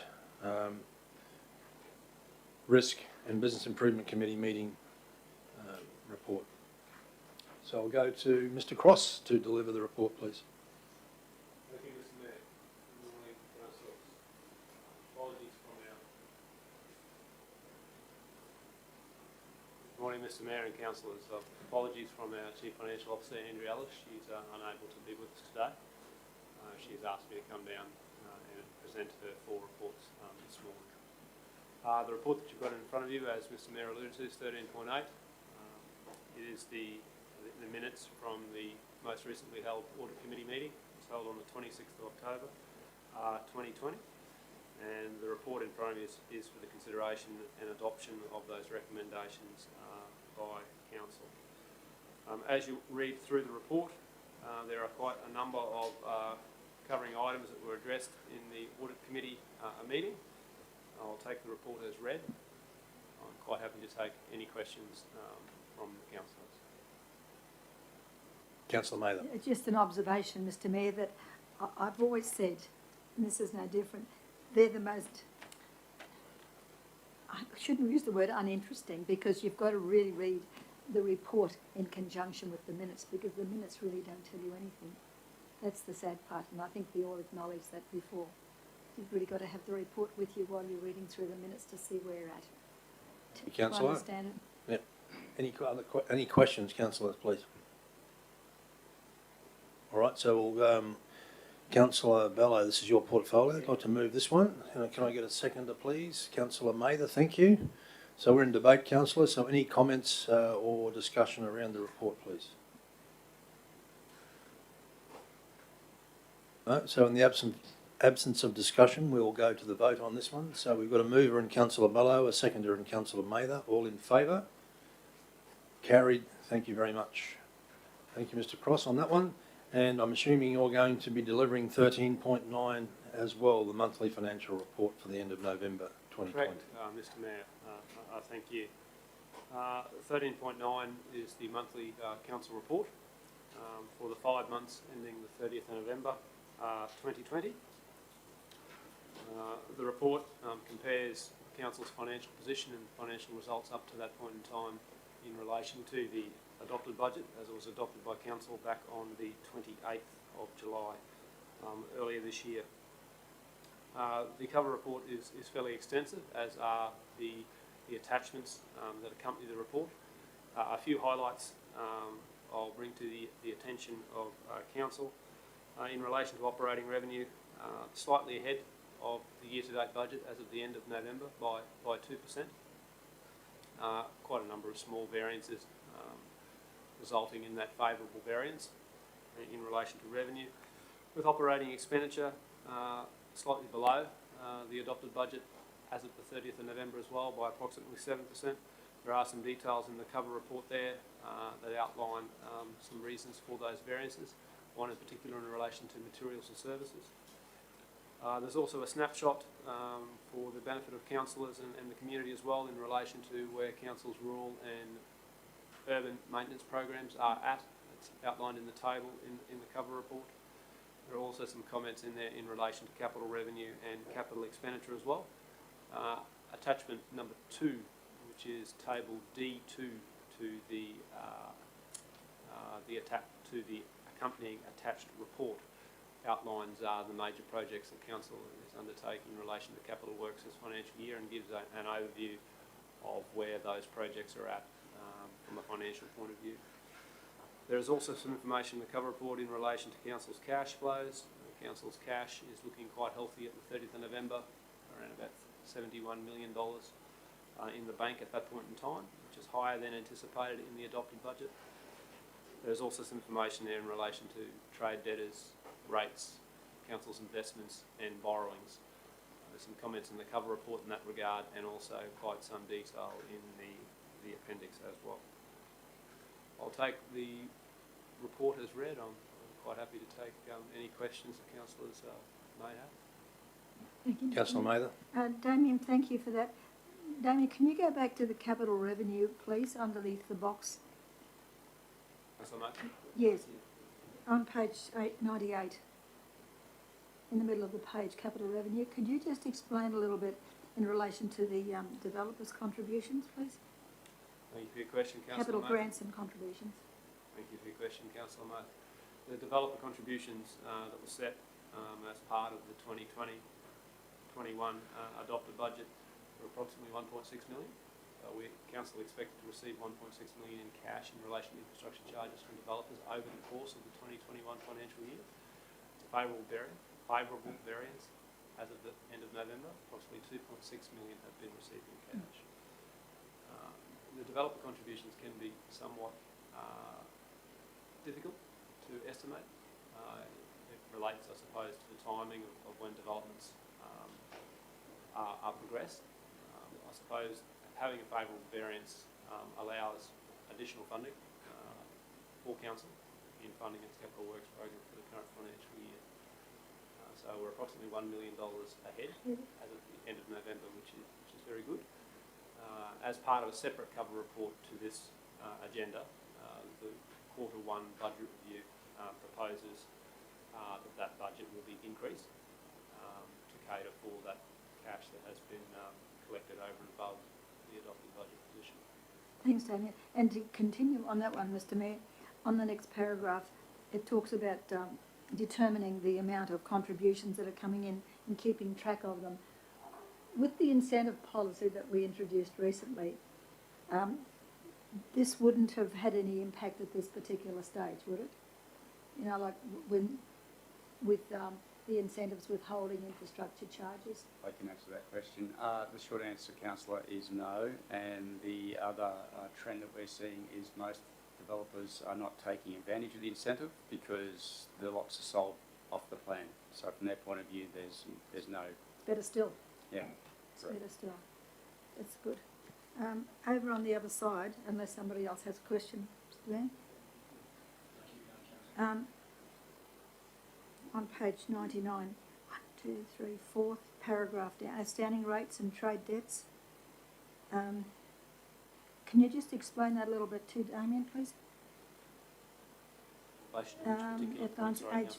Aged rates and trade debtors balances. The majority of the balance of trade debtors is 60 plus days, and it relates to $534,000. It seems that somebody's in the red. Is that only one business or is that a number of businesses? Thank you for your question, Councillor Murphy. Yes, there is a graph that's included within the appendix to the report that may assist the Council in understanding this question. It's the second graph under outstanding sundry and trade debtors in the report. There was a rather large debtors invoice that was issued during the month of November for the collection of infrastructure charges. Accrual accounting principles will recognise the revenue when that invoice is issued. As of the 30th of November, which is the date of this report, that while that debtors invoice had been issued, it was still to be paid at this point in time. We wouldn't normally issue debtors invoices for infrastructure charges, but in this particular instance, it was. It's 60 plus days, sort of getting on a little bit. So that's right. Yes. Yes. The And discussions that the Chief Financial Officer and I have had with our debtors officer, the indications are that that invoice was to be paid. I would need to take the question on further notice and come back to Council with a further update on what has happened since the 30th of November. yeah, that'd be interesting to just follow that one through. Thank you. Councillor. And the one under that is, we seem to be holding our own as far as outstanding rates go. If not just a little bit, much the same, Damien. We're not sort of making a big dent in it, but we're looking at being under 5%, and we're considerably over that. Thank you, Councillor Matthew. I think for Council's benefit, if you have a look at the graphs that are towards the end of the attachment to the report, they help paint a visual picture for all to follow, and the graphs are indicating that the trends with rates receivables are not too indifferent to what they were in the 1920 financial year in terms of the collection of outstanding receivables. As long as it's not it's worsening, that's the main thing. Yeah, I'm particularly referring to the second graph in table E4. You'll see that the trend is very much the same as what it was in the 1920 year in terms of the collection of the outstanding receivables. A little bit of this going on, yes. All right, thanks, Damien. Any other questions, councillors, on the report? Okay, I have a question, Mr. Cross, on in relation to the capital expenditure component of the report and the graph. I think I'm on page 108. Look, I've been banging on about capital expenditure and the likelihood of us achieving a full capital spend by the end of the financial year for some time. And I know it's your job to report it, but not be responsible for it. I'm just wondering if you can assure me whether there's oversight on this and making sure that this spend is actually going to happen. Thank you, Mr Mayor, for your question. In terms of capital spend to the 30th of November, yes, all can clearly see that we are under the year-to-date budget. There are a variety of different reasons for that. Each capital project, I suppose, is managed individually by a project manager, and the various reasons for why they could be under budget vary across the different programs. In terms of the oversight, yes, there is oversight through a variety of different means. One of those including the project governance group, I understand, meet on a monthly basis and go through the status of the capital projects in quite some detail. Also, there are other avenues through the project management office, where we have recently appointed a new employee to that position as well, to assist the Chief Financial Officer in doing some oversight on how the program, the Capital Works program, progresses throughout the financial year. I suppose, yes, each individual project manager is responsible for the delivery of their particular projects in their portfolio. However, yes, looking at the trends to the 30th of November, we are tracking under capital budget at this point in time. The upcoming series of budget workshops for the development of the 21-22 budget will also be an avenue for council to have an oversight role, I suppose, in terms of the development of the next financial year's budget and whether or not there are implications for that budget in terms of the delivery of this year's budget as well. So there will be ample opportunities there for discussion. Thank you, Mr. Cross. Any other questions, councillors? All right, Councillor Bello, do you want to move this report? All right, so moved Councillor Bello, seconded Councillor Eastwood. Thank you. All right, so we're in debate, councillors. Any discussion or comment on the report? All right, thank you. So we'll go to the vote on this one then, councillors. So we've got a mover in Councillor Bello, seconder in Councillor Eastwood. All in favour? Thank you. All against? Carried. Okay, moving to item 13.10 on the agenda, councillors, which is the quarterly budget review for the second quarter. Mr. Cross, I'm assuming you're delivering this one. Thank you. Mr Mayor, yes, 13.10 on the agenda today, councillors, is the 2021 quarter one budget review for council's consideration in relation to the Local Government Act. With those two sections, section 161 and 170, there are quite a number of documents that need to be brought to the council table for consideration in adopting a budget. There are 4 attachments to this report.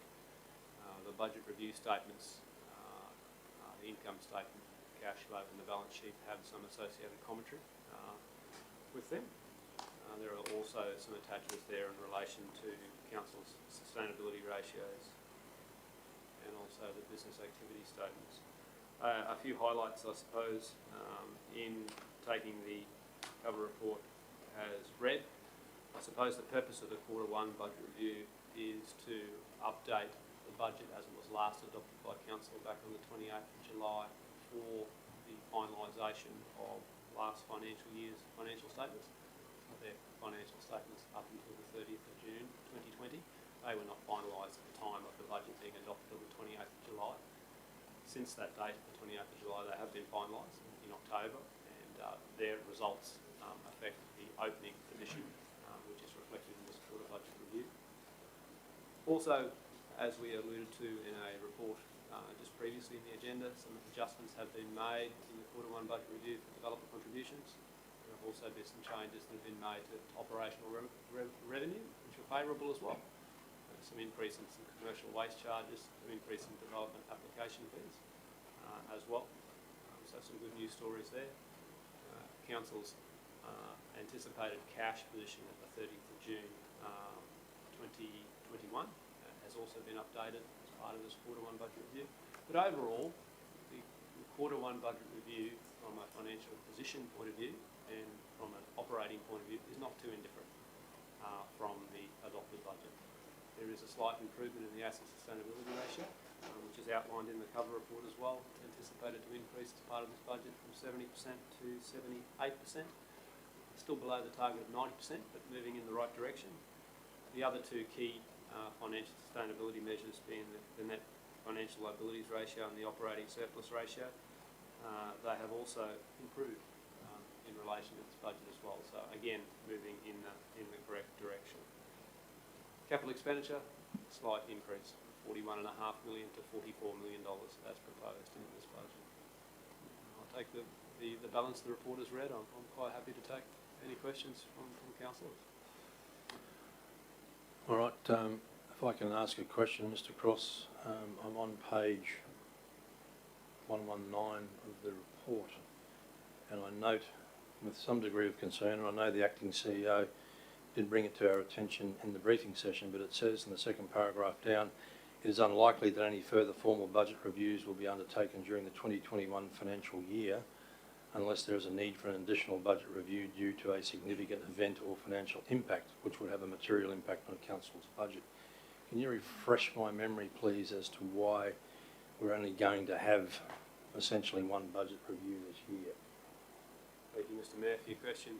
The main underlying reason for that that's foreseen at this point in time is in relation to a resourcing issue. We have a large upcoming operational project which is due to start in the early calendar year, which is the ICT transformation project that are known as Project Merlin. At this point in time, significant resources within the finance team are earmarked to be directed onto that project, which is expected to take quite some time during the 2021 calendar year. So at this point in time, the position of the officers is that unless there is some financial shock, which hopefully there won't be, which may or may not relate to a natural disaster or any other reason where we may need to discuss and deliberate with council changes and material changes to either the operational budget or the capital budget. If council can live within its means and within the dollars that are outlined in the Q1 budget review, it's not earmarked to do a review at this point in time. However, all being said, if there is a need to do a review could be facilitated, but it's just not earmarked or not scheduled to be done at this point in time, which is a change from previous years, yes.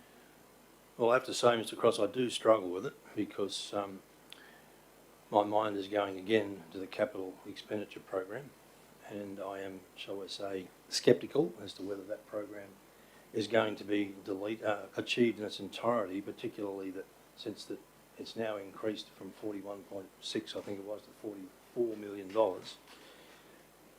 And I would be surprised if we don't get to a stage around about the third quarter where we're looking at reviewing that capital works program downwards potentially in terms of this financial year. So I'm just wondering whether that's entirely doable under what you're proposing here, because if you're saying to us that there's going to be no further budget reviews and there is a need to downgrade that capital works program, it would require a budget review to occur. Because clearly people argue that because it's capital, there's no real impact on the bottom line. Well, there is through depreciation, as you well know. And it also means that we're tying up or have committed a significant amount of cash to completing these capital works programs that could potentially be freed up for other things, perhaps like debt redemption. So I would be very disturbed, I think, if you're saying to us that another budget review can't be done. But I take on board your comment that if we ask for one will happen. And I tend to think I would suggest and recommend to council that request be put, because frankly I am concerned about the fact that there will be no more budget reviews. I can, Mr Mayor. I suppose you'll still be getting monthly financial reports, which gives you a clear line of sight as to how we're tracking. I would have thought that by February we will have a fair indication how we're going capital-wise. That's getting well into the third quarter by then. Could I suggest that you use that as the gauge to judge the organisation and how we're going? We have put on, or in the process of putting on, some additional resources to deliver these projects to make sure that we have the best chance that we have of doing it. And certainly the portfolio governance group has also been regularly meeting to have oversight of these capital programs, and those people responsible for delivering them assuring us that they will be on schedule. All right, thank you, Mr Acting CEO. It gives me some comfort, I suppose, but I would also just like the assurance that if a budget review was requested, one could happen. Councillor Hutton. Yeah, a question along the same vein. I'm wondering if, Mr Cross, can you explain to us, obviously I appreciate the explanation as to the reasoning as well as the potential to change the circumstances. Are there any risks associated with not undertaking the budget review process as we would have in a normal given year? So obviously, because to think that in a normal year we'd do up to 3 budget reviews prior to undertake only one, are there any risks that are presented by this? Thank you, Councillor Hutton, for your question. You are correct. In previous financial years, Council has done 2, if not 3, budget reviews. Remembering that each budget review usually has a different focus, and the focus of the Quarter 2 and the Quarter 3 budget reviews are traditionally different to the Quarter 1 budget review, in the sense that the Quarter 2 is usually a deep dive, and has been in the past, into both the operational and the capital program. And the Quarter 3 budget review has been, as the Mayor has suggested, the main thrust of that has been to reflect upon how the capital program has been going throughout the year, and whether that needs to flex, or indeed whether any of those particular capital projects need to be carried over into the following financial year. In relation to the risk to Council, recall in the cover report it mentioned there's no legislative obligation on Council to do any budget reviews at any stage throughout the financial year, apart from to have a budget adopted by the 31st of July for that financial year. So if we could only do one budget review, Council was only to consider and adopt one budget review as opposed to 2 or 3. There's nothing there in the legislation that requires Council to do a second or do a third. It would be at the discretion of Council in consultation with the CEO and the Chief Financial Officer. But if there is a need to look at the capital budget, whether it be the capital program, the operating program, or indeed both, then we would look to work as officers with the councils to facilitate that. Question, Mr Mayor, through you to Damien. Councillor Mather. Damien, what impact will this Merlin take on your resources? I mean, is there somebody that we could get in to do that job and that you do your own job? I mean, like the review, I mean, I know that under the Local Government Act, it was a requirement, legal requirement, to do 6 and 9 monthly budget reviews.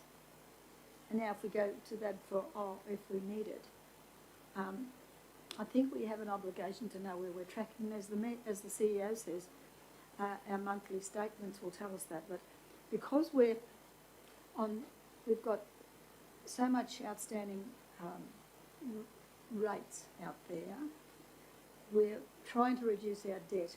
We've got a capital expenditure that's not tracking so well, and I've got problems with that as well myself. We're kind of walking a tightrope here, and I really think we need to have a little bit more closer scrutiny as to where we're going. And I mean, my people too, in my portfolio. Councillor Mather, sorry to interrupt you. Is there a question? Sorry, it was just for debate. Yes, what resources could we get you that we leave you to do your job, like the 9 monthly review? Thank you, Councillor Mather. I'll attempt to answer your question as best I can before potentially I allow our CEO to speak a little bit further. In relation to Project Merlin, it has been a project that I suppose is getting towards the end of the procurement stage at this point in time.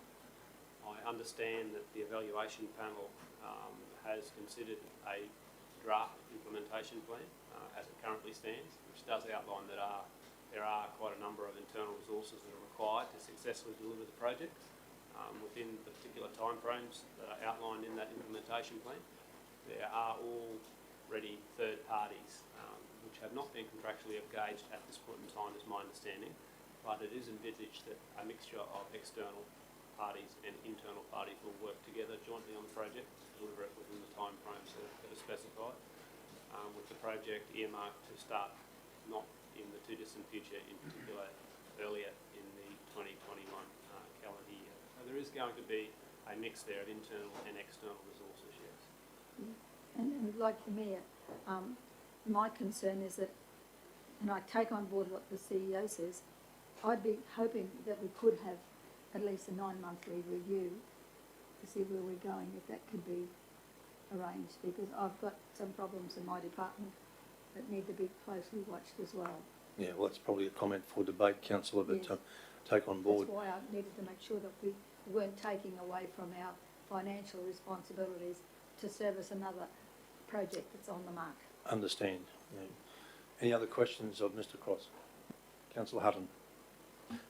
Just looking to extrapolate, and I appreciate the answer to my previous question, I'm wondering what's the benefit of the deep dive that's previously occurred in terms of our operational expenditure and our capital expenditure, which would normally occur as part of the Q2 budget review? Thank you, Councillor Hutton, for your question. I suppose the Q2 has traditionally been the quarterly budget where we've done that deep dive on an identified need for the operational program to change, whether that be operational revenue, operational expenditure, or a combination thereof. In this particular instance, the Q1 budget review that's in front of you, the operational position is not proposed to change very much at all. It was a favourable budget in the sense that the operational surplus was outlined to be about $340,000 for this financial year. This budget is proposing it's going to actually increase from $340,000 up to about $530,000, so that's a good news story. If council can live within those means, there may not be a great need, or there may not be any trends that emerge that require council to deliberate and consider another review of the operational position in the balance of this financial year. Understanding what Mr. Mayor referred to before in relation to the delivery of the capital program, the delivery or the non-delivery of the capital program can have an effect on the operational budget, primarily through depreciation expense. What councillors should keep in mind is that many of council's assets are very long-lived or long-life assets, 50, 60, 70, 100-year lives. So if there was a portion of the capital budget that is not delivered, the impact on depreciation may be relatively immaterial in absolute dollars, but that doesn't in itself prevent council from requesting or wanting to go down the path of doing a budget review. But as our CEO alluded to, I would just encourage council to, I suppose, have a look at, as is done at the moment, in detail at the monthly reports that come through on a regular basis. And if there is a need that we need to get together through CEO and CFO and consider a budget review in the balance of the financial year, that's something for council to consider at that point in time. All right. Thank you, Mr. Cross. I have a couple of comments to make, but I'll leave that until debate. So are there any further questions? Councillor Bello? Through you, Mr. Chair, to Damien. Thanks, Damien, for what you provided thus far. Just to help me understand a little bit about the process that has still to, I guess, complete in terms of the approved budget, how much can a council expect to influence the future spending of that budget if there was an identification, whether it be through a specific deep dive into the capital spending at a point in Q3, how much actually can we expect to influence, or once it was raised that, well, actually we're looking at, we're going to be, only going to get 62% of that capital spent based on this current, and the likelihood of us being able to then, call on what additional contracts are suspended, or what's our capacity to actually then put more effort or more horsepower into being able to deliver it. And if we didn't know that until the third quarter, my concern is, and I think that's why it's so important that it's pointed out early in the budgetary cycle, which the Mayor's done, so the later it goes, before the information's actually more clear in terms of what the final budget result will be, the less chance there is of us being able to influence, I would imagine. Is that fair comment? And how do you help us then as councillors, I guess, feel comfortable that we almost just have to, do we sit back with our hands off and go, oh, well, we'll just see how the dice rolls, or if we don't know what's actually happening deep down, how do we expect to influence the outcome? I guess I'm looking for advice, I suppose, from that. Thank you. Thank you for your question, Councillor Bell. I suppose there's a few facets to, in my initial thoughts in responding to your question there. I suppose there's the transparency and there's the oversight role that council will play in relation to the budget. And that's one of the purposes of the monthly financial report that comes through to the council table in that regularity. Give council an overview of where the operational position and where the capital spend is at any point in time. As I alluded to before, in response to an earlier question from a councillor, there are a number of internal processes that the council follows as well to monitor adherence, I suppose, or living within the means of the budget as the financial year progresses. One of those is, in particular, the project governance group, which has a number of senior ELT members present on that group, to use the right terminology, that meet on a regular basis, indeed a monthly basis, to go through the status of each of the individual projects as they go. That group will call upon, as I understand it, project managers to present updates on projects as well.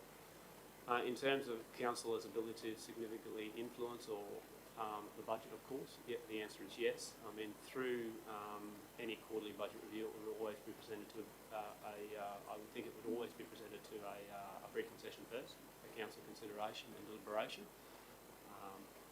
before coming back to any council meeting for adoption. Knowing that the budget process for the coming 21-22 financial year is about to commence early in the new calendar year as well. I believe that there are a number of budget workshops that are scheduled to commence, I think, as early February, through the February, March and April, February and March timeframe, before we're in a position where the officers can present to council a draft budget, which I think is earmarked for around April, and community consultation to start as well, which is legislated for the 21-22 financial year. So I believe through those budget workshops, Councillor Bello, also through the monthly financial report and through some internal mechanisms that the senior officers are involved with within the organisation, there will be ample opportunity for councillors to have their say, their input, take their direction, take their opinions, their desires through the budget process going forward. All right. Thank you, Mr. Cross. Any other questions, councillors, before we go to debate on this?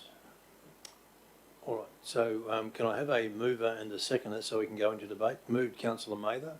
Can I get a seconder, please? Councillor Bello, thank you. All right, councillors, we're in debate. So any additional comments or contributions on this report? Councillor Hutton. I'm happy to sit back and let you take lead. I just wanted to start off by thanking Mr. Cross for both his responsiveness but also the detailed answers that he's been able to provide to the questions that each of us has provided. As we all understand our responsibility as the Board of Directors for this business, as well as, I think, probably not necessarily all coming from strong financial backgrounds, the assurity that we get from having officers like Mr. Cross, like our Chief Financial Officer and Chief Executive Officer here, is really, really important as to how we move forward. I had been quite concerned around the wording, suggesting that there was to be no further quarterly reviews, and on those grounds was not in favour of actually, or was hoping to seek to change the wording in some way. However, accepting the grounds and understanding that at any point in time, based on monthly financials as well as based on the desire of the Board of Directors or the Council table in this instance, we can request further information or further work to be done in this space. I'd more than support it to the table today. Thank you, Councillor Hutton. Any other? Councillor Mather? Yes, thank you, Mr. Mayor.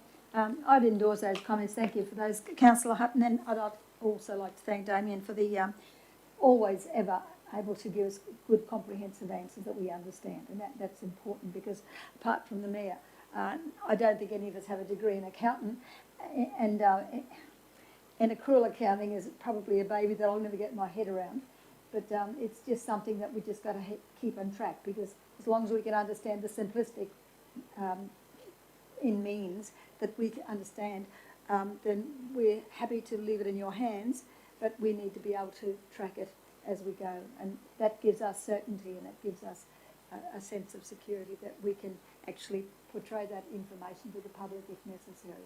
Thanks, Damien. Thank you, Councillor Mason, for your kind comments. I just point out that it's not one individual that ever does a budget review. It's very much a team effort, led by our Chief Financial Officer, who unfortunately can't be here today. Yeah, there is a team of accountants that work, council that all work together. And we are very much conscious of the fact that not all of us are financial experts. And we try to frame our comments and give the best possible answers that we can. Yes, we realise that, but at the same time you're able to spontaneously answer our questions, and that's important, that you do know what's going on. That's the main thing. No, I note your comment, Mr. Cross. Thank you. I haven't come across a financial expert yet, because there are so many nuances that it's almost impossible. But look, councillors, I was going to propose an addendum prior to the discussion today about requesting a Q3 budget review, but given Mr. Cross's comments today, look, I would just like to flag it with the officers that I will be requesting a Q3 budget review, because I think it's critical that we understand by about February, March what the capital works program is going to look like and what the operational program is going to look like going forward. So I will request that through the office of the CEO, come closer to the time.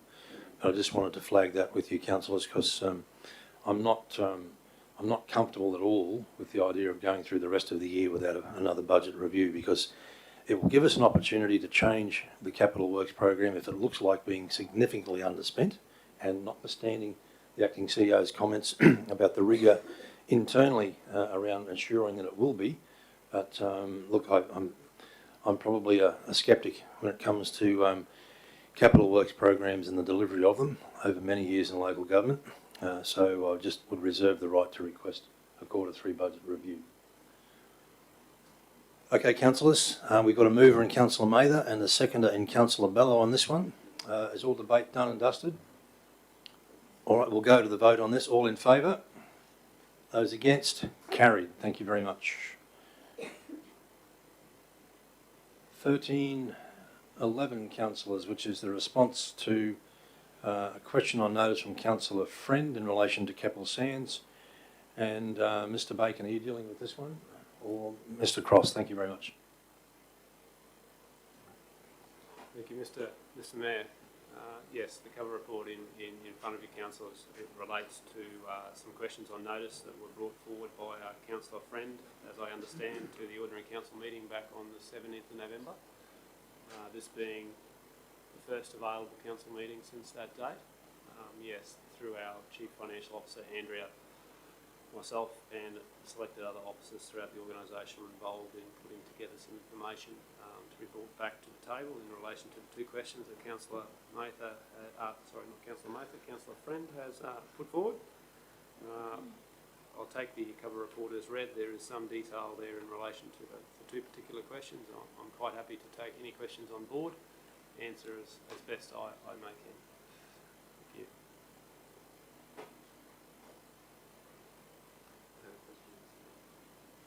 Councillor Hutton, thank you.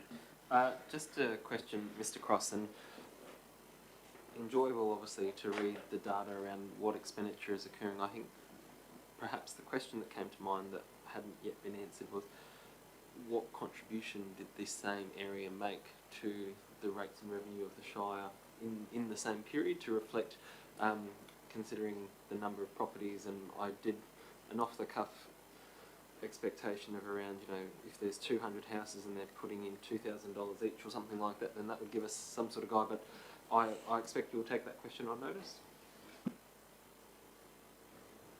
I will indeed. Thank you, Councillor Hutton. Yeah, I don't have that information in front of me at this point in time, but I can take that back to our Coordinator Revenue and also our Chief Financial Officer and propose to bring that information back to Council or Councillors through the appropriate suppose, just in answering that question as fully as possible, there are some comments there in the council report that allude to the fact that, you know, council budgets are based on the services that are provided to the community at the service level that is desired through council by the community as well.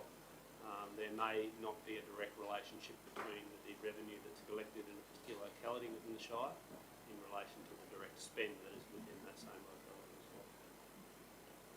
Just a question to that, it may or may not be able to answer this, Damien. Can you recall, and I don't expect you to have the answer off the top of your head, what the valuation movement was this last time? No, I have to take that question on Okay. on notice as well, Councillor Mater. Yes, because it was a sleepy little hollow once, and now it's become quite a demanding little place. So it's just a matter of interest, that's all. Whilst I have the overall Shire valuation movement in my head in relation to this particular locality of the Keppel Sands and Joscelyn, I would have to go back to our coordinator revenue and our chief financial officer to bring that answer. In January will be just fine. Thanks, Damien. No worries. Thank you. Any other questions, councillors? All right, so we have a recommendation before us, councillors, that council receives the report in response to the notice of motion table on the 17th of November 2020. So, questions on notice, I beg your pardon. Councillor Friend, would you be prepared to move this one? All right, can I get a seconder? Thank you, Councillor Mather. All right, so any further discussion around this one, councillors? Thank you, through you, Mr Mayor. I'd just like to let members here at the table and also the public know that in relation to these questions on notice, it was a number of people who approached me at our resident outreach at Keppel Sands on the 24th of October who asked this same question. I'm very satisfied with the answers, and being a questions on notice, then the whole community will be able to see what the answers are. I'm sure the officers would have gladly helped me just by sending me an email, but then only one person in that community would have that answer. So thank you very much for all your efforts, and I really appreciate it, and I'm sure the residents of Keppel Sands appreciate it also. Thank you. Thank you, Councillor Friend. Any other comments, councillors? Okay. We'll go to the vote on this one then. Thanks, councillors. We're actually receiving this report, so all those in favour? Those against? Carried. Thank you very much. Thank you, Mr Cross. All right, councillors, we're on to 14.1.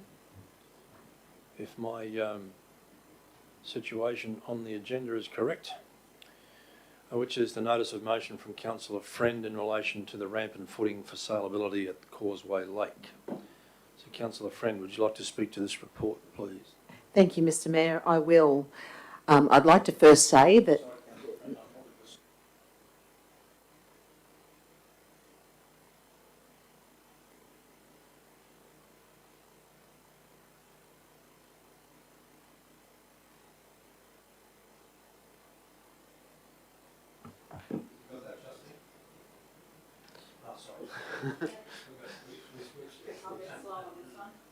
Sorry, Mr Mayor, I know we do have a late agenda item that would come normally above before notices of motion, and just that 13.12.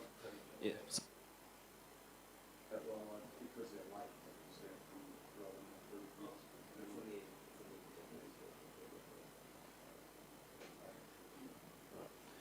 Okay, so we have no update on that one yet?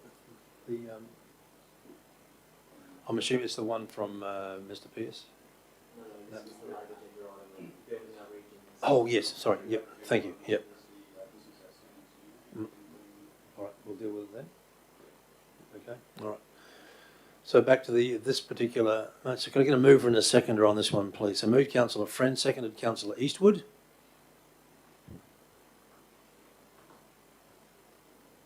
Okay, so Councillor Friend, would you like to speak to your report, please? Thank you, Mr Mayor.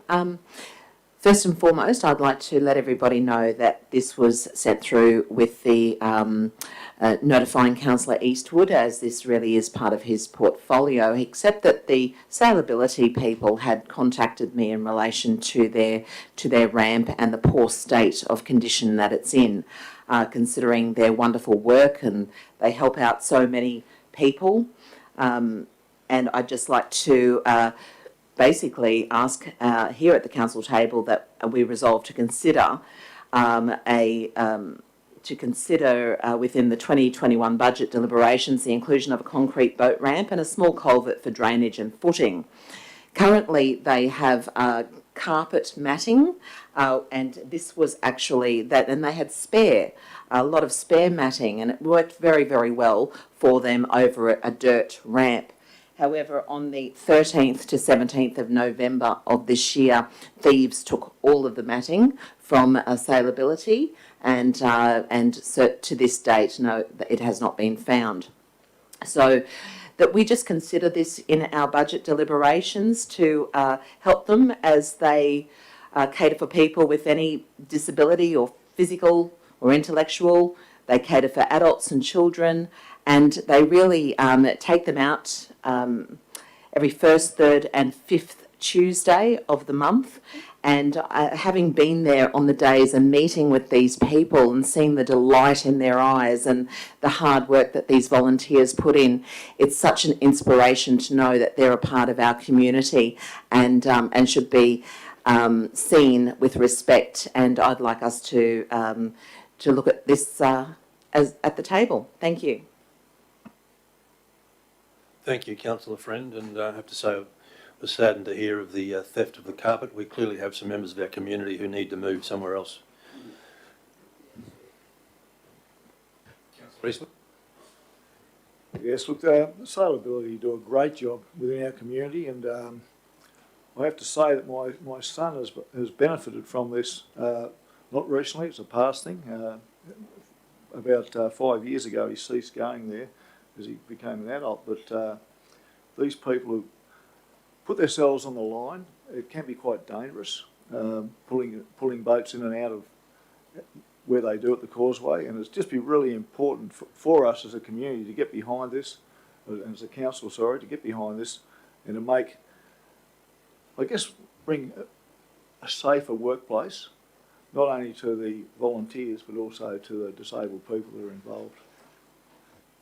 Thank you, Councillor Eastwood. Any other comments on this one, councillors? We are in debate. Councillor Mather? No, just a comment, Mr Mayor. I fully support it, Mr Mayor. What we would need to have the officers realise that there need to be a costing and a design done for this, because there is nothing there at the moment. Yeah, in time for the budget. Any other comments or questions or contributions, councillors? All right. So we'll conclude debate on this one. So we've got a mover and Councillor Friend, a seconder and Councillor Eastwood. And well done for bringing this one to the table. So all in favour, councillors? Those against? Carried. Thank you very much.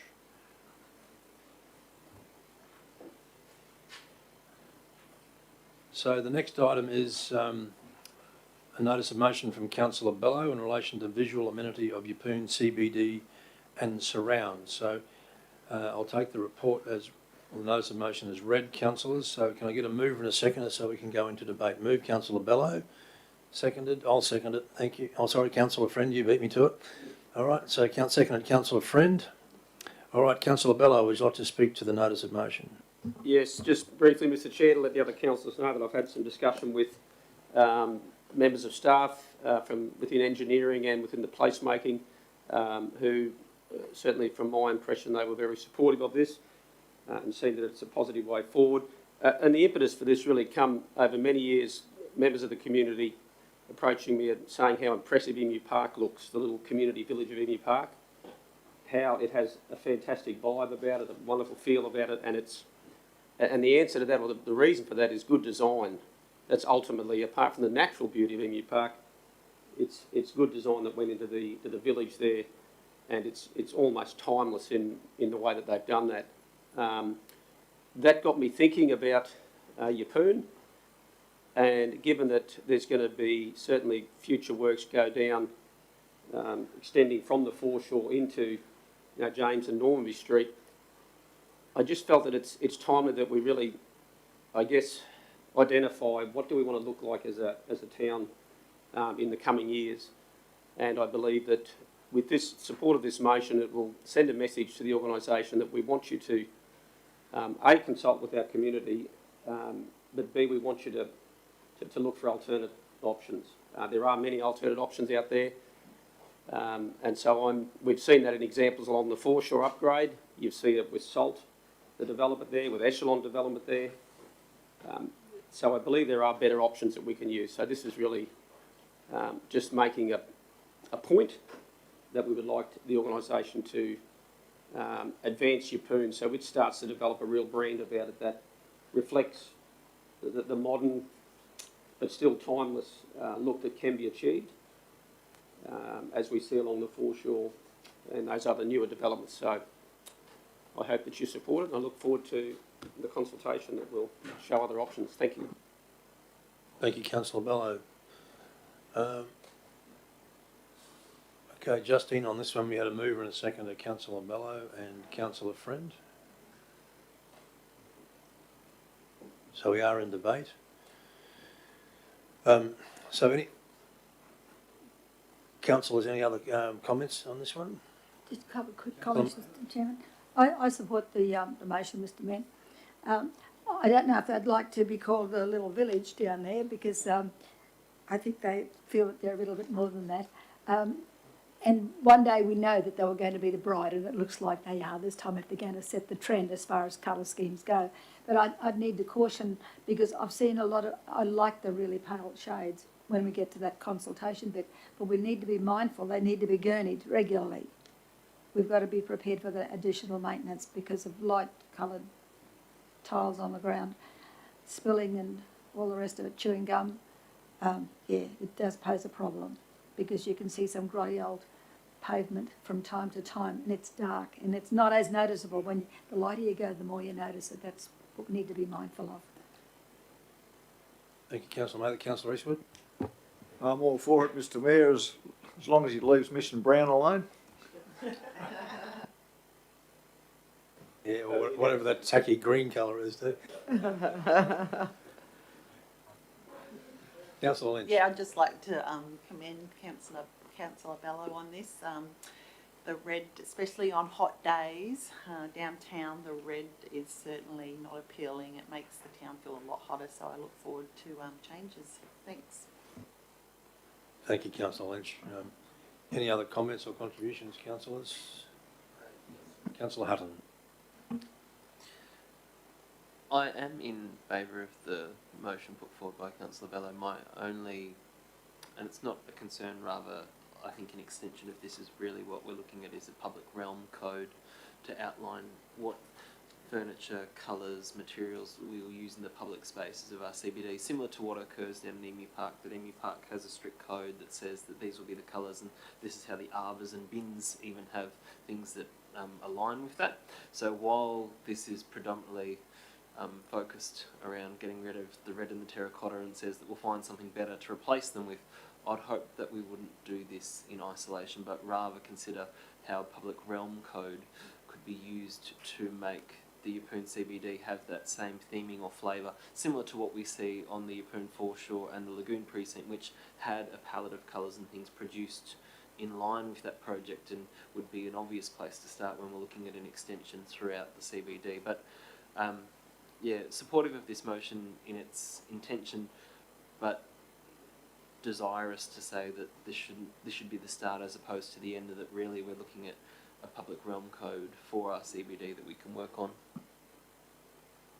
Thank you, Councillor Hutton. Your mind was going to the same place mine was. I was thinking, I couldn't really, the palette is the right word, but I couldn't think of that, and I was thinking more along the lines of style guide in print media, but ultimately the same thing in the sense of making sure that we've got uniformity right across the Shire. So great point. And presumably that will come out as part of the process of point 2 in the recommendation. Right, councillors, any other comments? Yes, thank you. Through you, Mr Mayor. I'd just like to commend Councillor Bello also, because throughout this year we've heard from many members of the community that they want a fresh approach, that they want new eyes to look at the old ways. And this is what Councillor Bello has done with this notice of motion. I fully support it. Thank you, Councillor Friend.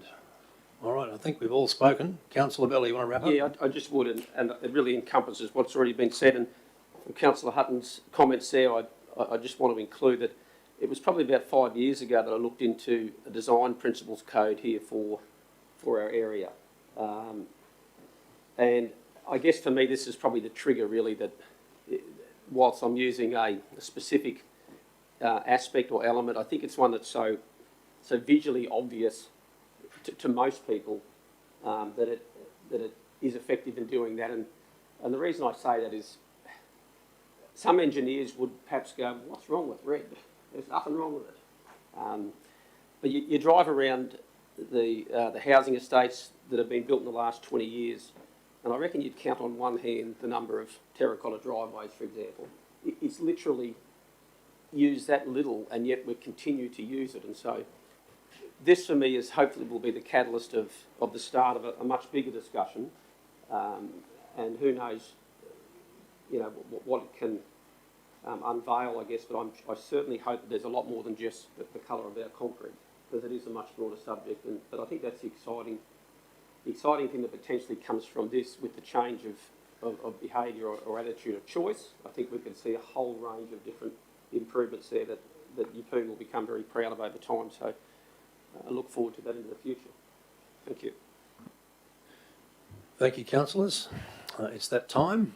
So can I get a show of hands, please? All in favour? Those against? Carried. Thank you very much.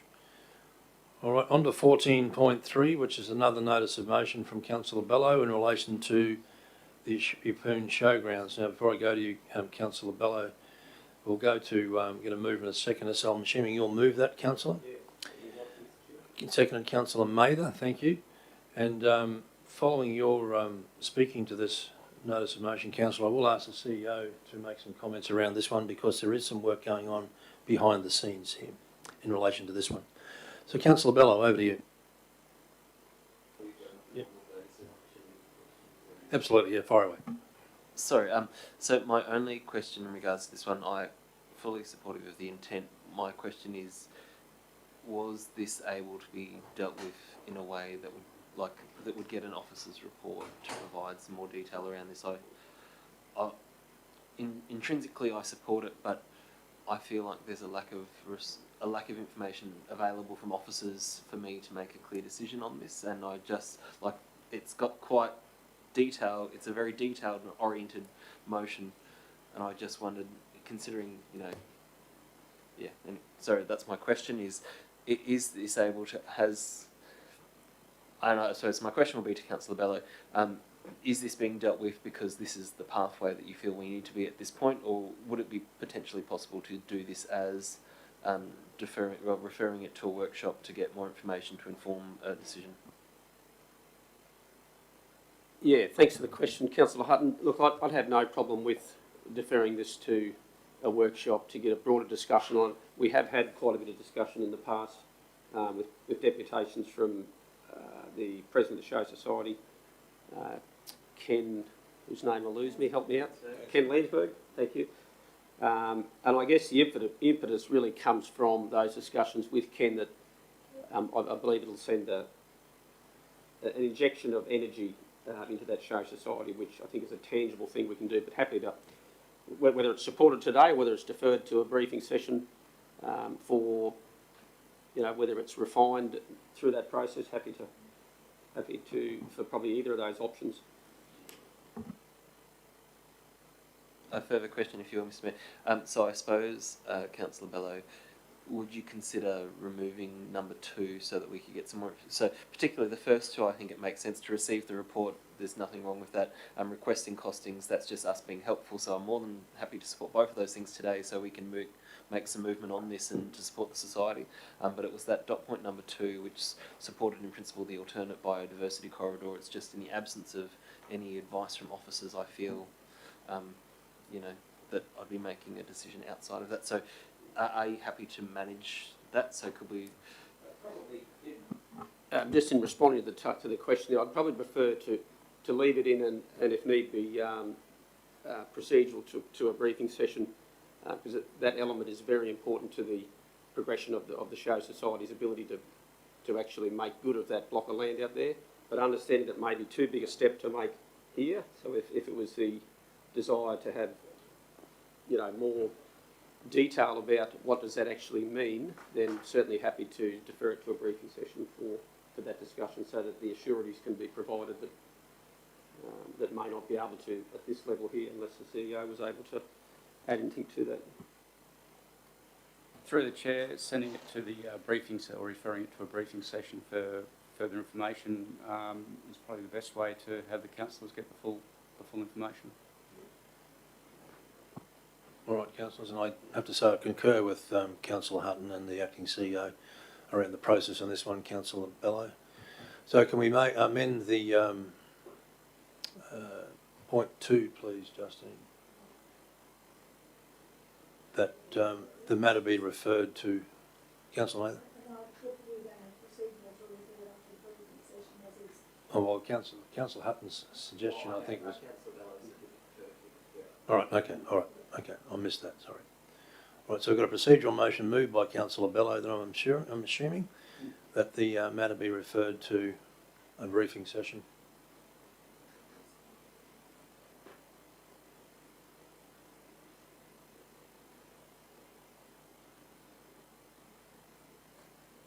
Is there any ability, some time frames around that, or is the chair or through the CEO?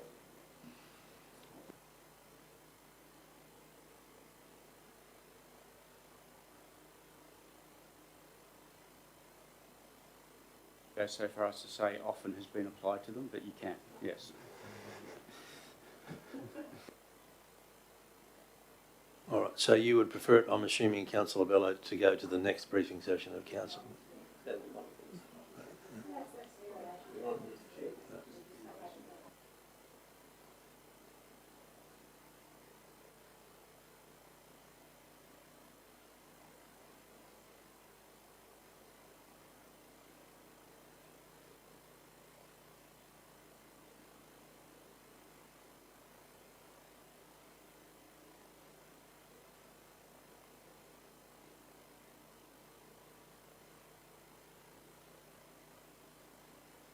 Councillor Bello? Yeah, that'd be great, thank you.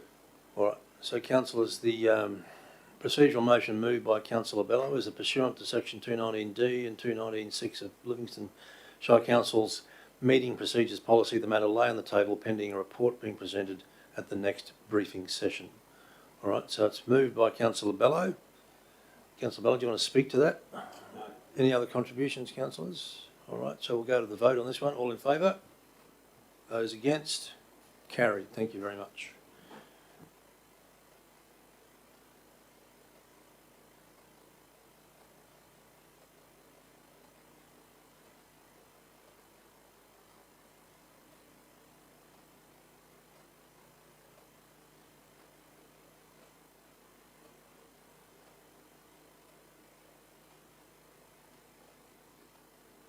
So, item 13, 12, council building up.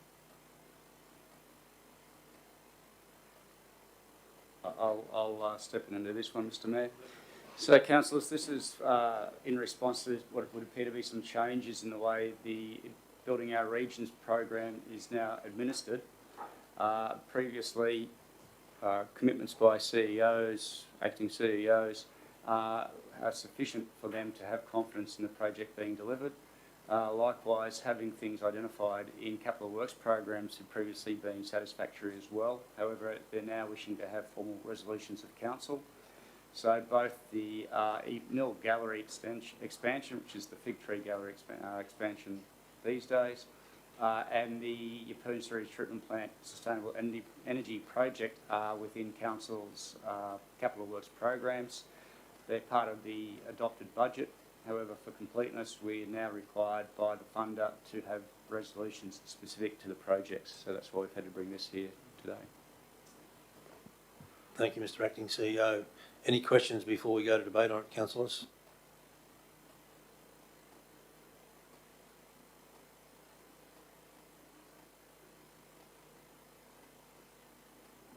All right, so based on what we've got in front of us, can I get a mover and a seconder? Thank you. I know you want to move an addendum, Councillor Mather, so you can do that in a minute if you want to move it. Okay, anyone else want to move in a second? Okay, Councillor Friend, seconder, Councillor Eastwood, all right. So, acknowledging you want to move an addendum, Councillor Mather, can I get an amendment? Well, it could be an addendum or an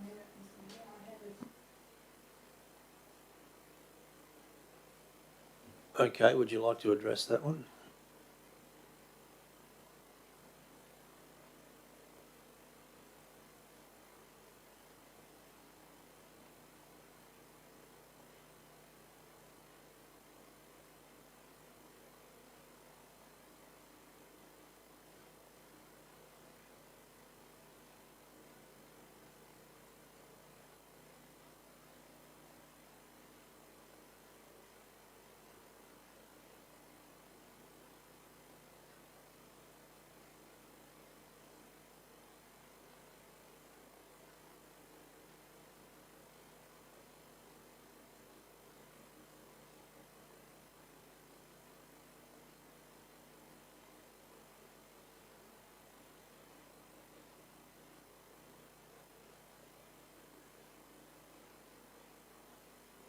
That's what I had in mind, because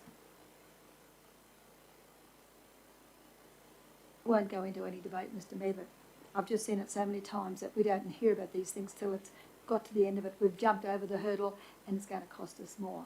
We need, if we're going to be transparent, we need to track it. We need to be aware of what's costing us at all stages so that we are on time. And not like the Emu Park roundabout, which is almost doubled in price, and we find out about it down the end. And if something looks like it's going to be a problem, like we strike rock when we come to the foundations, and it's going to cost us an extra so much money. We need to be aware of those things in the beginning as they find them. That's all it is. It's all about tracking and being transparent. Microphone, Councillor, thanks. Thank you, Councillor Mather. Before we go to that one, I'll just ask the CEO, acting CEO, a question first, Councillor Hutton, if you don't mind. These projects have project control groups attached to them, don't they? So would it be possible to get the minutes of those control groups circulated to the councillors, which might assuage Councillor Mather's concerns? All right. Councillor Hutton, thank you. My only addition was to suggest that I'm aware that in the monthly financial report that there's a project level guidance provided about how projects are tracking against their current financials, so that you can see not the individual parts of a project of this scale, but you do see how it's tracking against budget in terms of expenditure. And to only offer that, in my experience, that with these significant projects at least, and I'm unaware of the Emu Park roundabout, that we have each time prior to any decision being needed to be made about additional funding, once officers are aware of the need for future or additional funding, been very forthcoming in speaking to councillors about this. So while I appreciate the assurity that the council is looking for, I believe that there's potentially instruments already in play that can provide this for us, as long as we're looking out for them and knowing that these are what they are, that that's their role and their purpose is to provide that same assurance that the good council is looking for. All right, so Councillor Mather, given that there are try that again, project control groups that manage these particular projects, and they're cross-functional teams comprised of engineers and planners, etc., and financial people. Would you be satisfied with getting the minutes from those patrol projects? Okay.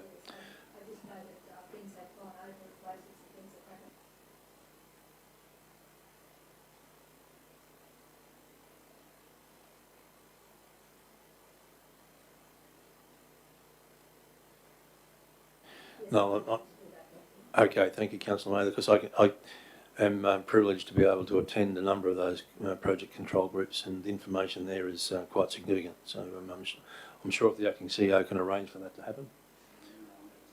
Sorry? Excellent, thank you very much. All right. So councillors, Councillor Mather, so I'm taking it then you're withdrawing points 3A and 3B? Yes. Absolutely not. That is your right. That is your right, Councillor. No. Correct as well. All right, so councillors, we've got a mover and councillor Friend and a seconder and councillor Eastwood. Any other discussion on this one? Yeah, Councillor Bello? I do have one more question, and look, it really continues on in the same vein, but I'm probably looking to understand it myself. Is item C in both 1 and 2 being placed in there so that in the event that there's a need for additional funding, that it doesn't require them to come to the council for a resolution to approve that additional funding? No, Mr Chair. That's there expressly by the funding provider because they don't want to be in a position where even they've only provided in one case $250,000 out of a $1 million project. That council only puts in this case 850, they put in 250, and we end up with a building that's missing a wall, missing a roof, missing something because that's all there is, and the difference isn't being funded. So it's a bit of I used the expression before, belts, braces and a few other things thrown in as well. It seems that this is what they're doing. So whether they've had some issues with other projects in other localities, I don't know. I can only assume so. Yeah. And essentially they're saying there'll be no more contribution from those funding They're saying that that's their amount for that project, yeah, and the council takes full responsibility for ensuring that that project is delivered as per the funding agreement. Mm. Yeah. The hub would be no different, Mr Mayor. We could go back and ask for the other 2 floors to be outfitted, but there's no more money from that 10. All right, councillors, any other questions or comments in relation to the report or the, I beg your pardon, the notice of, no, it's a report. Notice of motion. No, report. Sorry, I'll get it right in a minute. No, it's just Alzheimer's, I think. All right, so councillors, we've got the proposed resolution in front of us. We've got a mover and councillor Friend, a seconder and councillor Eastwood. I'll go to the vote, assuming debate is now closed. So all in favour? Those against? Carried. Thank you, Mr Acting CEO. Next.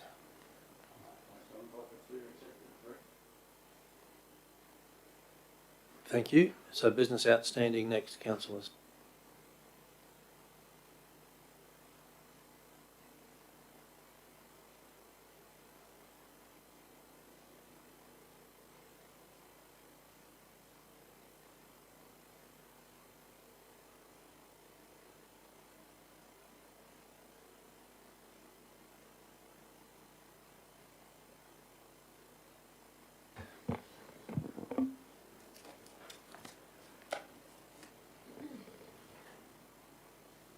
Okay, good afternoon to you, Mr Chair. I'll start up with item number 1, which is the draft Fig Tree Creek Master Plan. As of the 4th of December, the information is that a briefing report was presented to Council on the 1st of December 2020. Just to advise councillors that there will be the launch of public consultation taking place. So through you, Mr Mayor, whether that's worthwhile now coming off the business outstanding, and we just bring a briefing report to the table once the public consultations commence. Thank you, Mr Mazzafari. Councillors, any comments?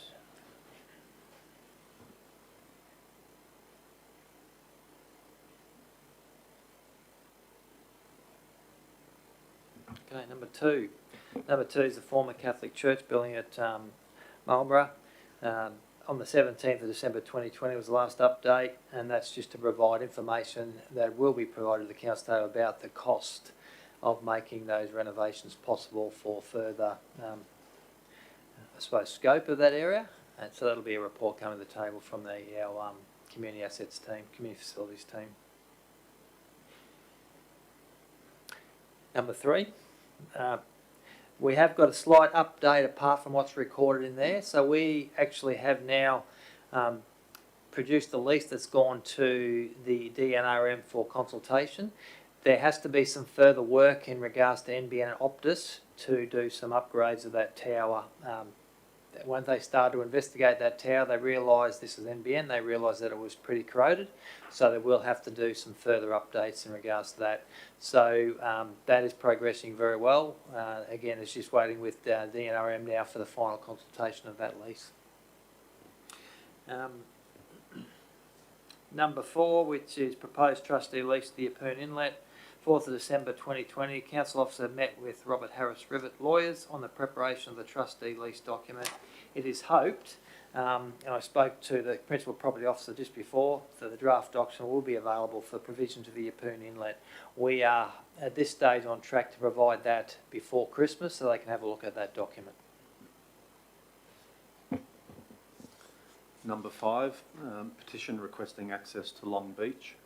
So, officers presented a report to council briefing session on the 1st of December, and with the outcome to consult further with the head petitioner and then bring a report back to council in the new year. It's not likely that we'll complete that consultation this side of Christmas. I think we'll leave that until everyone comes back from their Christmas New Year break. Number 6, bike racks in the Shire. So, again, the consultation for that will begin in January in the new year.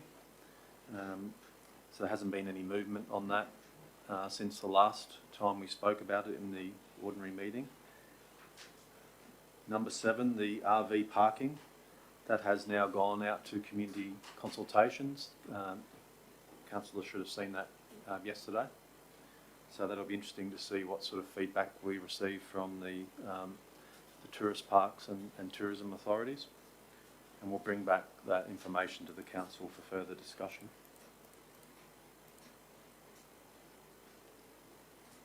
Number 8.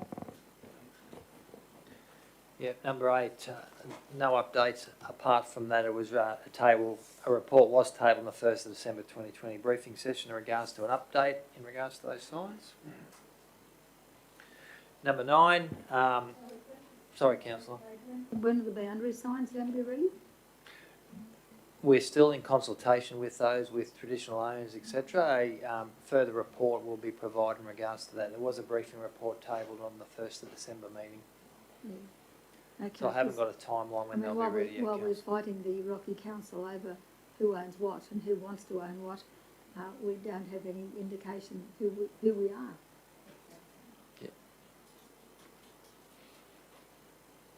So this meeting on number 9, which is our feral goats and Great Keppel Island, is planned for the 15th of January 2021. So that will be an update by key stakeholders in regards to that and work on a consultative approach to how we actually manage that. Just through you, Mr Mayor, to Ms Masfari, have we had many of the stakeholders reply? No.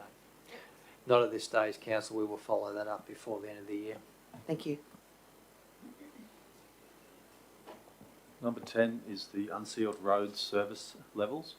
So as previously discussed, we have completed the condition assessment of our gravel roads, and we're just processing that at the moment as part of our asset revaluation process, and we are also going to bring that to council for a discussion at the briefing session on the first meeting in February.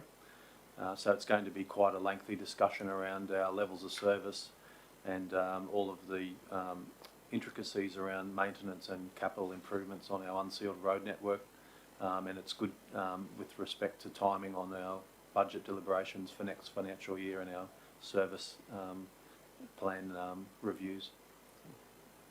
Mr. Creedman, a question on that. You and I visited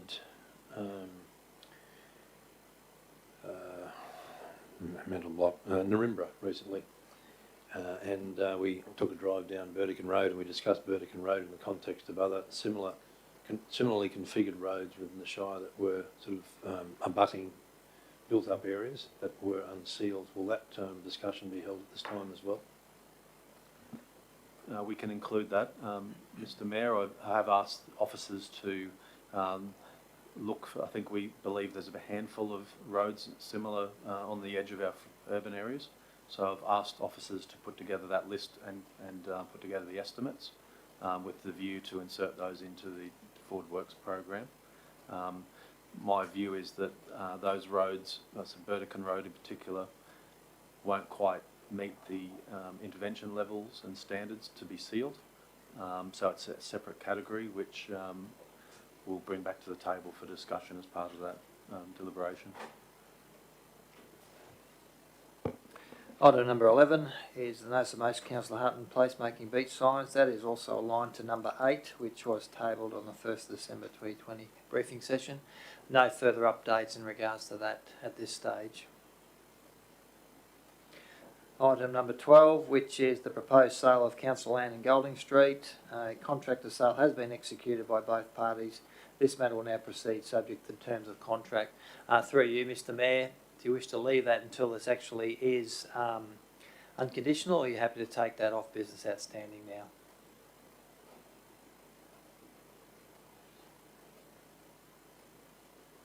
Happy to leave it on until the...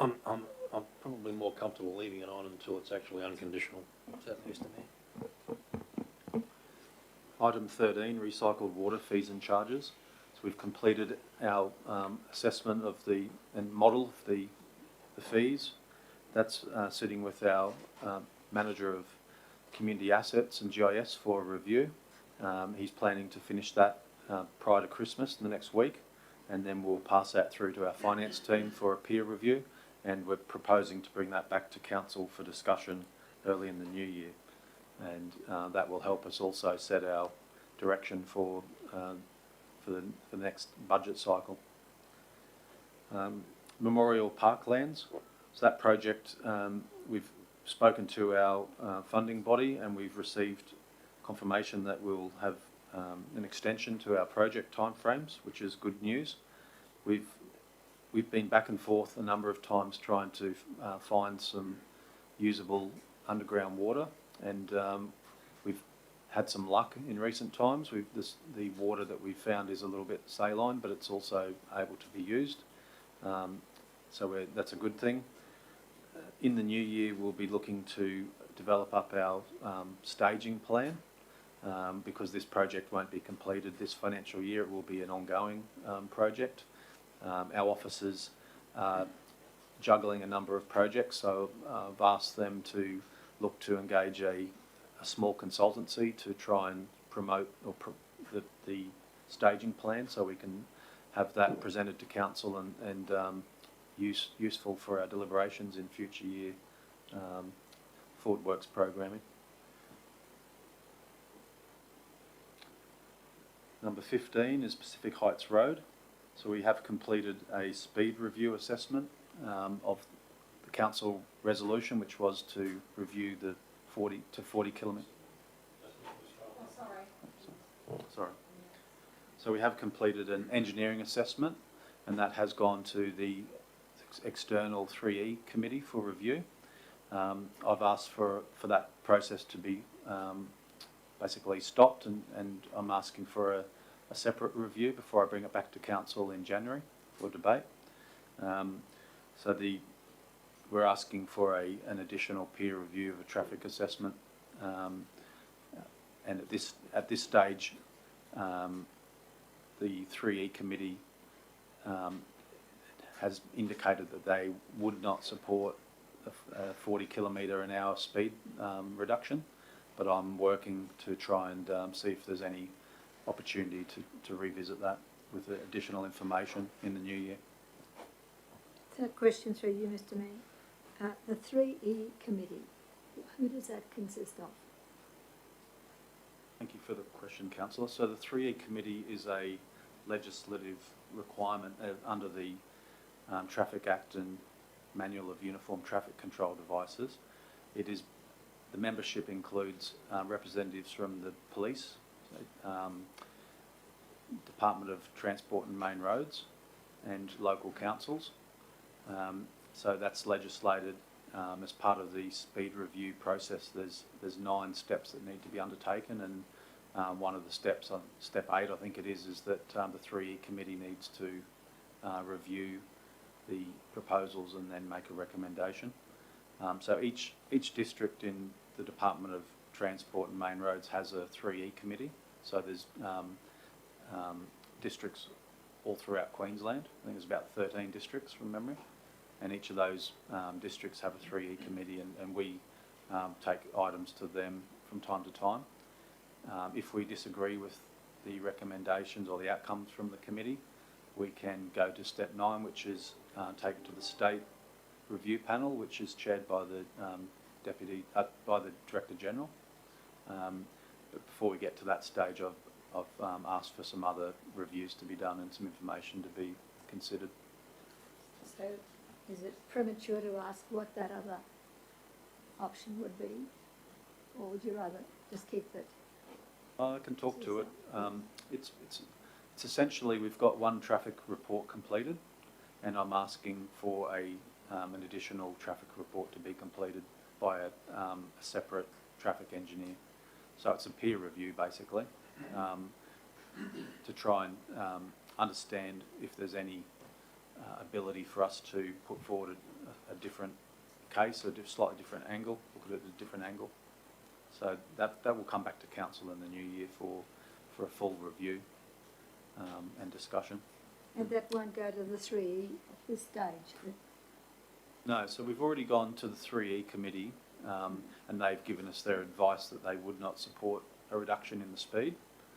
So it's with us to provide further information, and that's where we're at the moment. We can either choose to accept their review and that's the end of the matter, or we can choose to look for further information that may support the council resolution, which we are looking to do now. Yes. So can I just, sorry Councillor May, can I just seek some clarification around this, Mr Executive Director? So ultimately, and I'm not attacking you on this, I am unhappy about it because I'm just wondering who has jurisdiction here. And I understand that this is a state-imposed body. So if the state's going to override us on every decision they don't like or don't agree with, then what the hell are we doing here, frankly? I mean, ultimately, I just wonder where this sort of starts and ends, because this council has made a resolution to reduce the speed limit on this road for safety reasons. We have a school at the end of it, and all of a sudden this committee comes over the top like Artie Beetson and says, well, you know, we're not going to support it, and that's the end of the story. I just think it's outrageous, frankly. Mr Mayor, I've never been through one of these before, so this is going to be a real trial as to what we're doing here and how we go about business and how we interact with our engineering department, who have all the rules and regs out there. We know it has to be done, or what should be done, with the people that we deal with. And the infrastructure people know all the road rules. We've got to get them together to make them realise just what we are trying to achieve. And if we can achieve what we need to do with the assistance of the others, the other bodies, then we're away. But yes, it's a little bit of bitter taste when you're questioned about what you're doing. And somebody says, I don't like what you're doing, but there needs to be good reason for that. So I'm happy to go through the practice.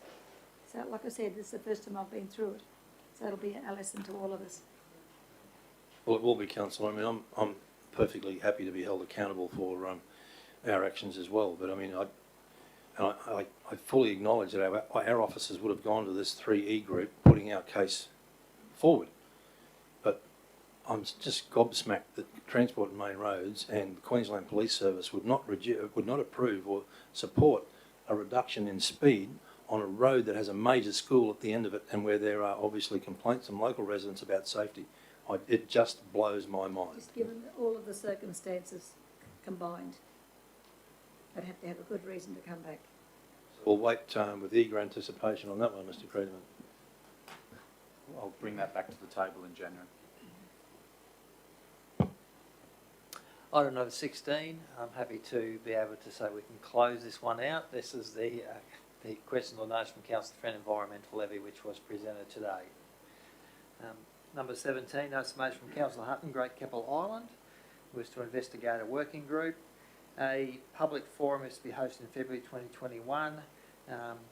Basically, a deputation was done by Altram Group that a GKO program association will be established, anyone can join. I'm guessing for the officers in this one, further direction we believe may be required in regards to this one, please, councillors.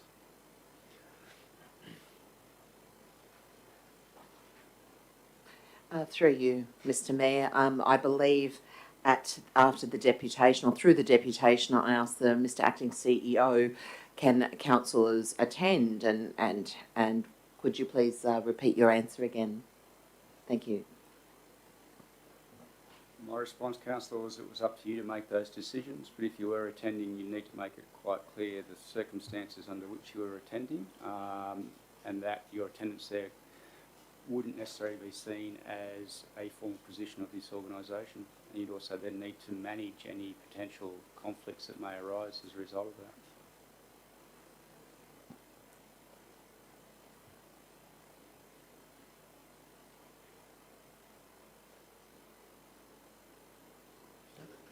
Yeah, it would be good. I guess, councillors, there is the Altum group which has been established, or we'll call it the Great Keppel Island Progress Association. There's also a group which will be established, or consultation, which will be undertaken by the state government as part of its $25 million expenditure on the island as well. So I guess what the organisation is probably looking for is, given that there are two groups, do councillors wish to have a third group, or do we somehow join or contribute towards probably the state government's group, because that's the one around the funding, and we actively participate through that process? I guess that's what we're looking for, some direction. I suppose a few components to this is, number one, that there's always been multiple groups on the island. There's the Residents and Ratepayers Association, who were there prior. Ultums is just another stakeholder group that will attract some people. Other people won't wish to be there. At the same time as we were putting forward and voting on this motion, we were already aware and had contact with the acting CEO and the Director of Infrastructure at the time of the state government, who was seeking a list of projects put forward by the community. We had community consultation that had occurred in the last round of community engagements on the island, where we had feedback around things. Ultimately, from my perspective, all I was seeking was, instead of this constant collection of data which didn't seem to ultimately lead to outcomes, which was about fixing and getting things done, was I wanted us to have a list of projects, regardless whether it was council funded or something that we were going to have to advocate for the private sector or for the government to look at funding, that we could have a list and say, hey, we're working off this list and these are the things that we can either do ourselves or help encourage others to do, so that this island that remains dilapidated, remains in a state where very limited responsibility is being taken by actors in terms of providing signage, providing access to facilities, is met, so that something that at a time when we've been receiving fantastic response from both our community and further away in terms of tourists, we're able to actually see that investment. This council made a big investment in terms of putting budget money towards amenities and things on the island. The state government has now committed money that they're saying is also going to be spent. I don't think it matters which group we partake in or which group we get the ideas from. It's actually how we collate that data and then use that in a workable way, so that we can fulfil our role as both an actor and advocate for action to achieve some positive outcomes for the island in terms of both our tourism economy, the residential economy of those who already live there, and ultimately for our Shire as a whole. Thank you, Councillor Hatton. So, councillors, any further views on this one? The only probably comment, I guess, if we're able to, is there a scope for us to perhaps liaise with the other entities that were suggesting that they were going to establish some sort of group, to see whether there's the appetite to I guess, come up with the most effective and efficient group, rather than multiple groups? Is there a scope for council, perhaps through the CEO, to be a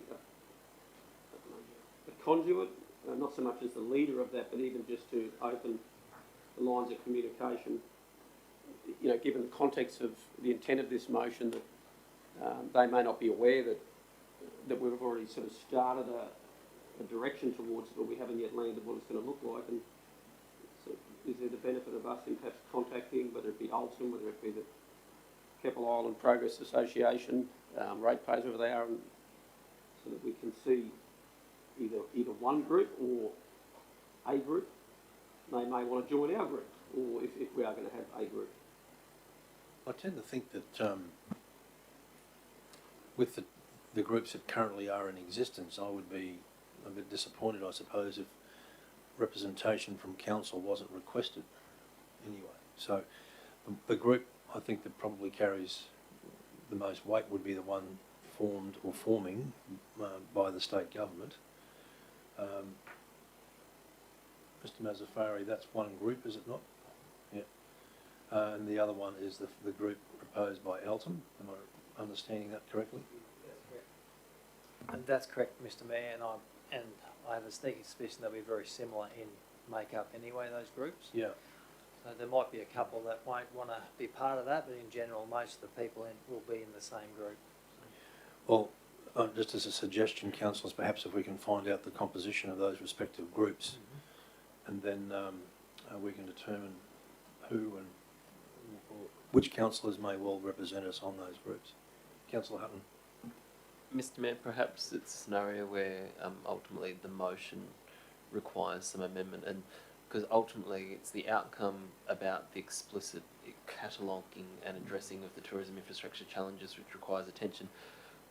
I don't think in the circumstances where there are multiple groups that we need to bring them all together, we can simply be contacting each of them and saying, hey, can you provide us the data that you've got in regards to the infrastructure challenges? We're trying to make a one list to rule them all that council will be using in terms of its role as an advocate and actor in this space. It changes the motion, and I don't know how we manage that, but ultimately if the intent wasn't about getting a group together to have a cup of tea, but more about creating that list to then be able to start working through how we manage or advocate for some of these issues to be resolved, I think the more powerful part is about collecting, collating that data, and that really requires the time of an officer as opposed to a working group and having, some more chats about it. Agreed. Thank you, Councillor. It's just been quite a long process. Like the day he brought that notice of motion to the table was the day they announced their funding over to the island. So there's a lot of questions in the community, what's going on. I've tried to catch up with Brittany twice, but she's been busy going back and forth with Parliament. So I think it's important that we contact her straight away and see what's going on, because it's just been a bit too long, I think.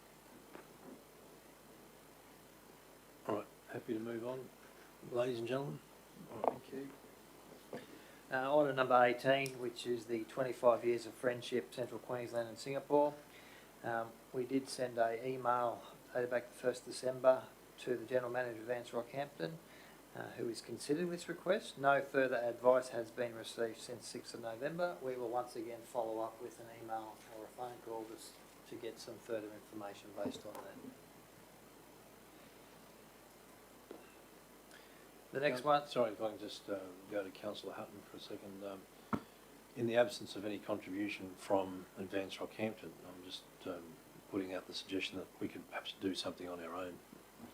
Yeah, I agree, Mr Mayor. I think, ultimately, while the desire is always to work with partners and to have collaboration and partnerships, in the absence of that, I think that maybe it's time for us to advance this to the exclusion of anyone who isn't wishing to participate at this point or isn't able to commit, because we'll come up to the 26th year and then the 27th year, and we could still be having a discussion around what we would like to have done to celebrate the 25th year.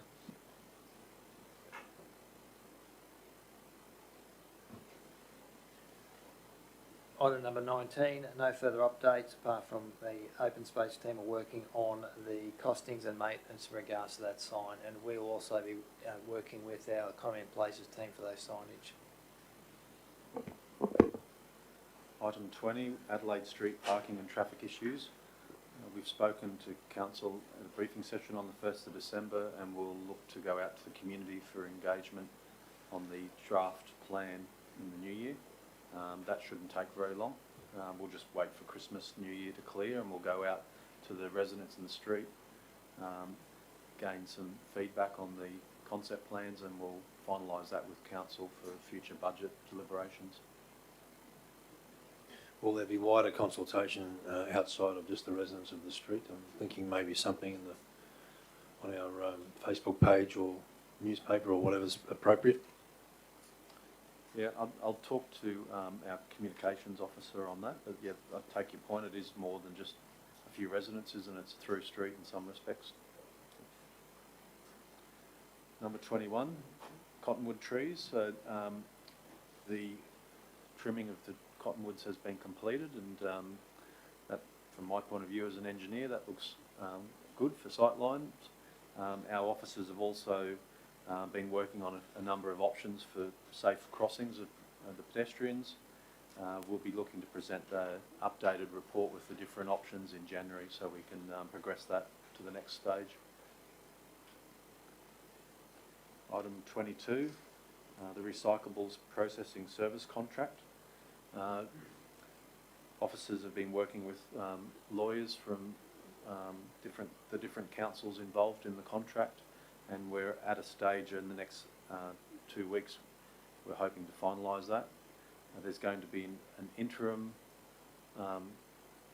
part or phase of the contract, and then the long-term contract. So it's become a little bit tricky with the incident in the MRF in Rockhampton, but the officers and the lawyers from each party have done a great job in trying to work together to resolve that. So it's likely to go, the contract to go to the contractor for review and sign off next week, and then it'll come back to the councils to sign, and the acting chief executive officer has been delegated authority to sign that on our council's behalf. Number 23, acquisition of easements in Zilsey. The council's completed actions and we've forwarded that on to the state government to finalise the easements.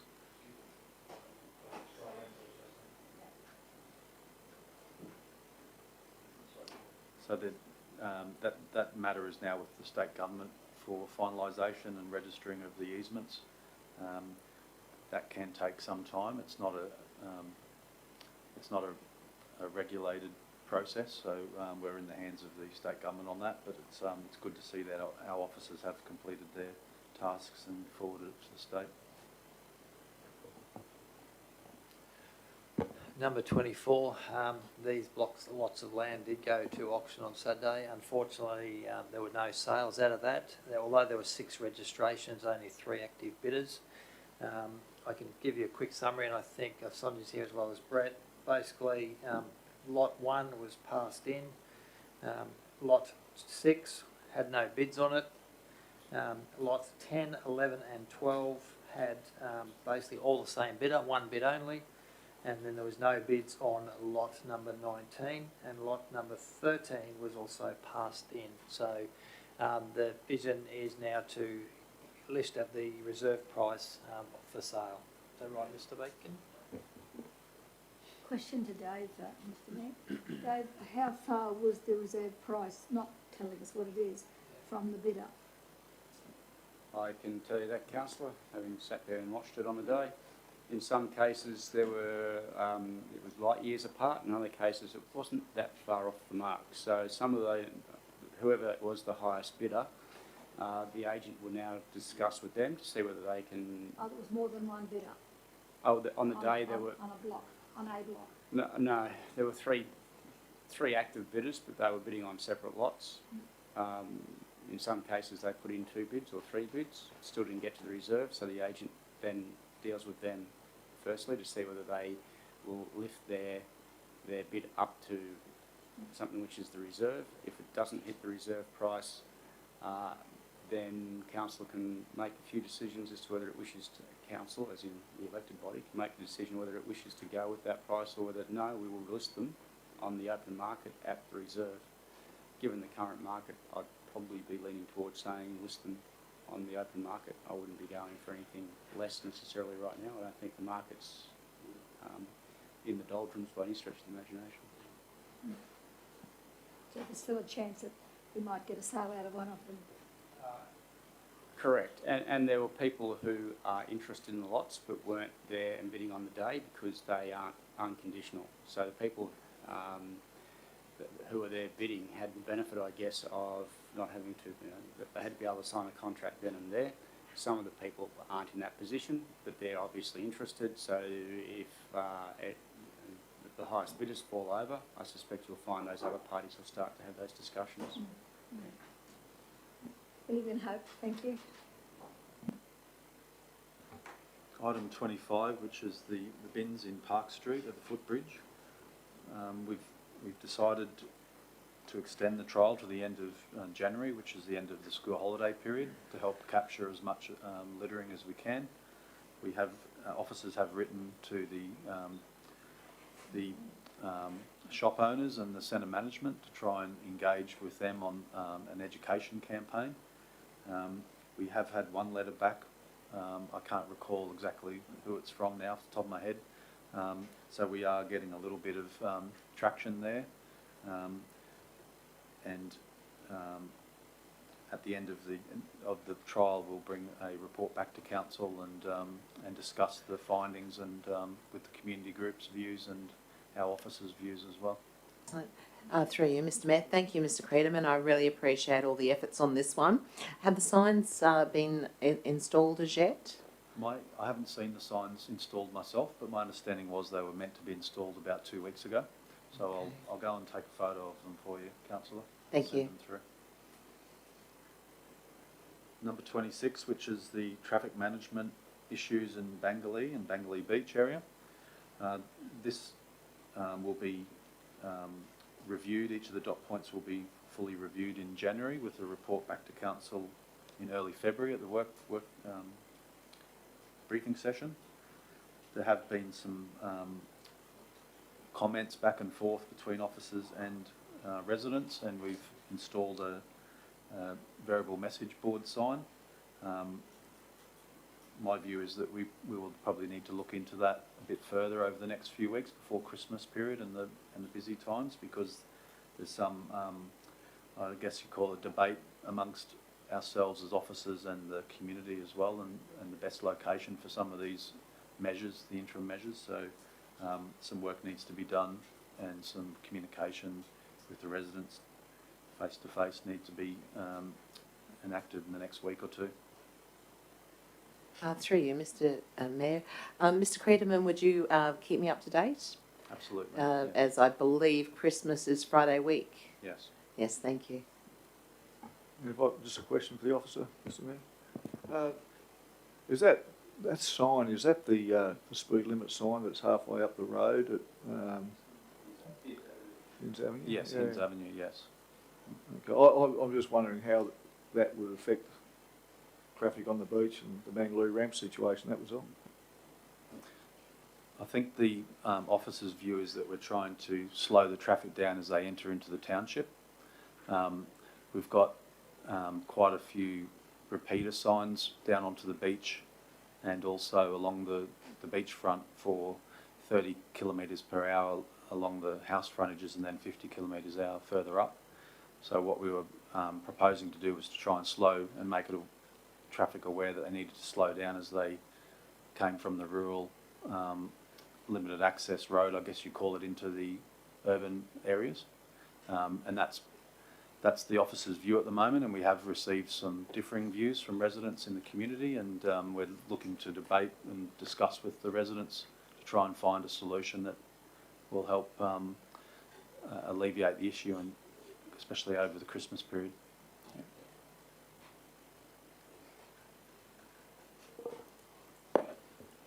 Okay, item number 27, which is the request for trustee lease over par reserve for recreation, which is to establish the Kunnawarra Fire Brigade. The resolution has been sent off or made aware to the Public Safety Business Agency and also through DRM. There's still negotiations going on with the Public Safety Business Agency in regards to the establishment officially of that group. That group will be established, I have no doubt in my mind, so much so they're actually getting a vehicle or a fire appliance very soon. So that's just a matter of getting the information back, and that lease will be done and dusted. So we're very excited about that one, setting up a new rural fire brigade up there. Item number 28, which is potential sale of lot 19, the Gateway Business and Industrial Estate. That contract sale has been signed and settlement is predicted very soon. It hasn't been done last Friday. There you go. So that's now being completed. So that's some good news there. The next item, number 29, which was the council adopt the advocacy for Livingstone policy. Further work is to be conducted on this one. The executive leadership team has provided some feedback, and then it'll be sent out to the business units for clarity before it gets actually presented to the table. Item number 30, which is the Capricorn Pest Management Group membership. We basically resolved to decline becoming a member, as you recall. That letter has been sent off to that group. so that can, with your permission, be taken off the business outstanding. Item number 31, that is the detailed plan for Olive Dory Park is near completion, and we are planning to construct that or commence constructing that in January next year. Sorry. Olivia Dory. Any other locations No, it's probably good conversations, councillor. We were hoping to get this one out there and then start the consultation based on the success of that. So there are a few other ones planned around, but it'd be really good to get some community consultation done when that park's open and get some feedback from the community based on that one.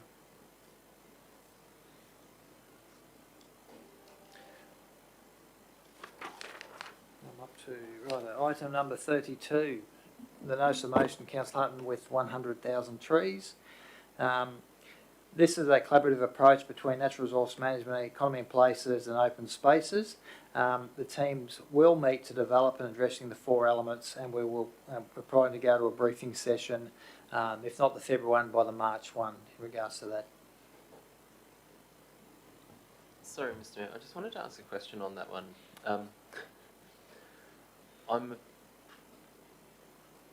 I suppose my question is that the original motion requested a report be provided on the development of a strategy around that. At the time, the councillors chose to lay the matter on the table, saying they needed to discuss it at a briefing session. But the feedback says that a report's been developed to take to a briefing session.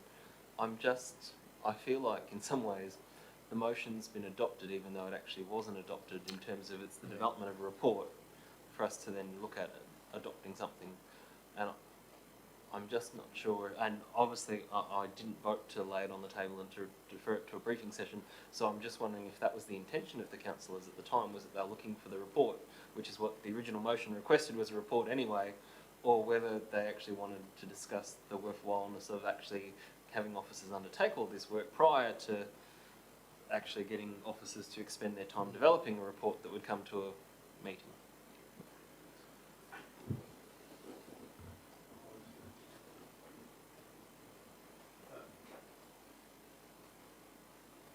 My recollection of that was that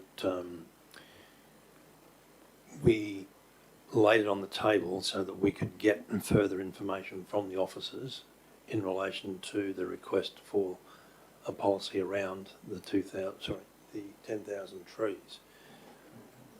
Sorry? 100,000 trees. Beg your pardon, yeah. That was my recollection, councillors. What was yours?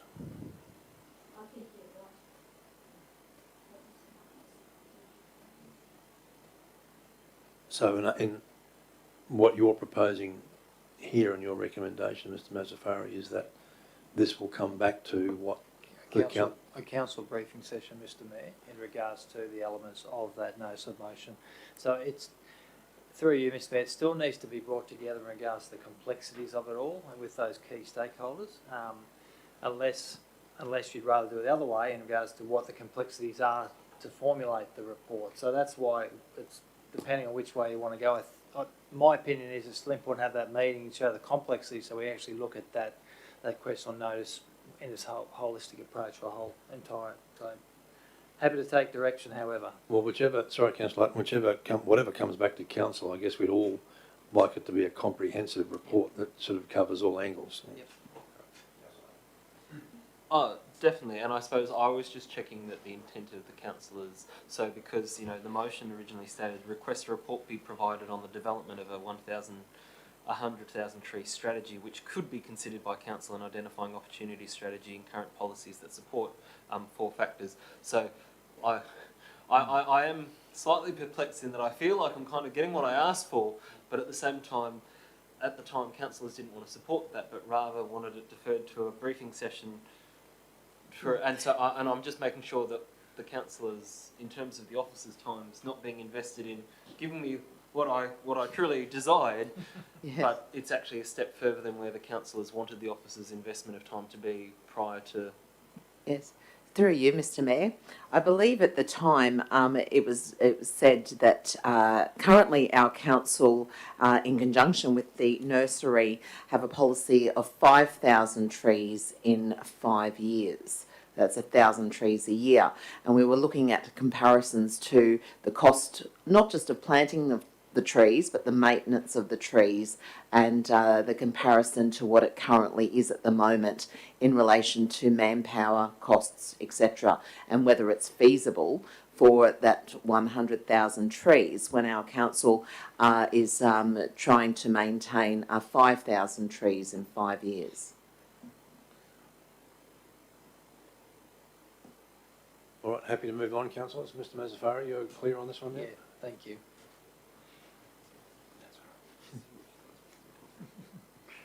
The next one is notice of motion from Council Hutton Significant Tree Register, and that's a report will be complied for future council meeting. That information will also include the previous consultation that was done in regards to that, and a bit of a direction, or requesting a bit of a direction of the way forward. That will be a complex of nature as well, public versus private. However, we will bring something to the table and for that discussion as a briefing session, Mr Mayor. Mr Mazafari, can I just suggest too that you liaise with Councillor Friend's Community Voice Panel on this, because there's an issue being raised through that. Yeah, thank you, Mr Mayor. I'm aware of that issue as well, and I will make sure we liaise with that voice panel.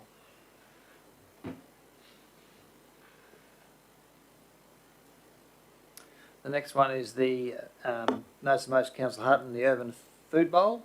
Basically, council requests the discussion paper from relevant officers department, investing opportunity for Livingstone to enhance our communities by the creating of urban food bowls. The concept is being considered in conjunction with future placemaking program and will be reported in early 2021. Sorry? 1 for 2 trees. Sorry, I did too. My mistake. So the 1 for 2 trees, information continue to be gathered to provide a brief report presented to Council on the 2nd of March 2021. That will be in basically consideration of the first one with the 100,000 trees as well. I might be back on track now. Number 37, or 36, sorry. Notice motion, Councillor Hutton, residential housing market.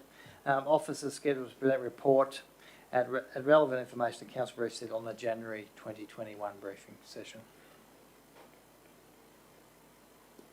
Next one, item number 37, the United Nations Sustainability Goal. That report was presented at the briefing session. So if everyone's comfortable with that, we can remove that from business outstanding through you, Mr Mayor. Unless you want some further. Item number 38 is the notice of motion of Councillor Hutton, recreational fishing in Livingstone.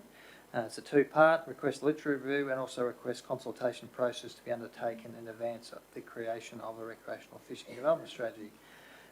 Desktop review has been completed for that, currently being finalised prior to distribution. The development of the recreational fishing strategy is not allocated in the 2021 budget. It should be noted that the implementation of the Rockhampton and Mackay Regional Council recreational fishing strategy was completed with $100,000 funding from DAF. Yep, look at that. Yeah. So we will keep an eye out for funding in regards to that one, and we'll lobby obviously to do some funding. So, Sonia?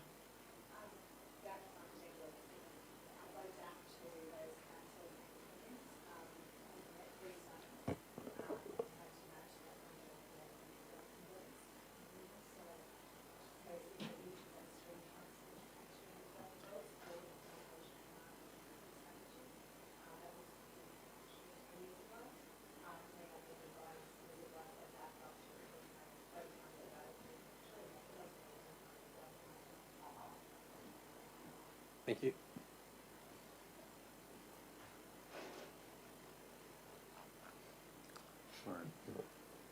So item 39 was discussed this morning and there's no more action. That should be taken off the list.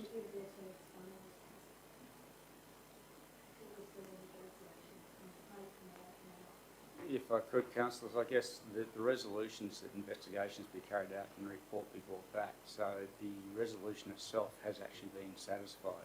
So from that point of view, it's no longer business outstanding. Yes, there might be other actions to flow on, but when it comes to this specific matter, the business has been concluded.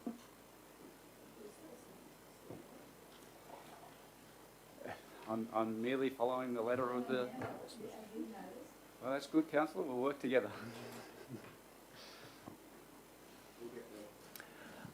Item number 40, the notice of motion in regards to, you just moved it on me, notice of motion of launching of a vessel. The council moved the following amendment to subordinate local law number 4 that currently states attached to a trailer and the drive motor vehicle is using. So local laws have commenced that process and that will continue.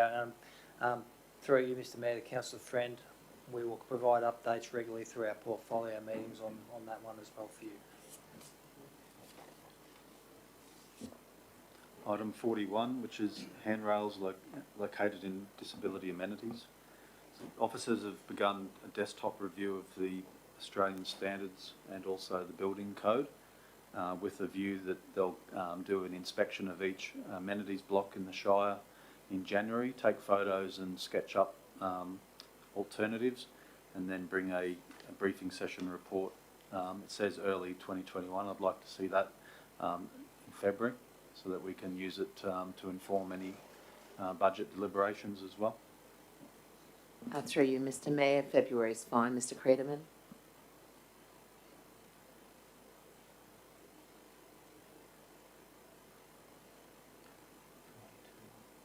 Is that one for you, Brett? I guess it will in the absence of anyone from government's here. So that one, currently the officers are just collating to see what other councils have around this area. It's actually interesting, there's not a lot out there, so I guess it's either something that has just been done in a slightly haphazard way, or they've just done it without thinking about the implications or ramifications. So we're collecting what we can, and they've started to look at drafting out a policy now. Yet again, Livingstone may lead the way on this.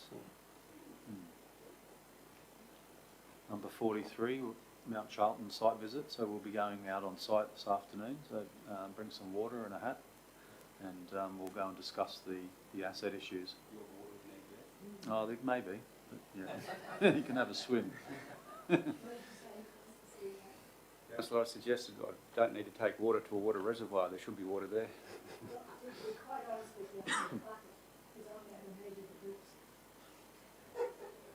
Are you talking about the drips looking at the reservoir, councillor, or the...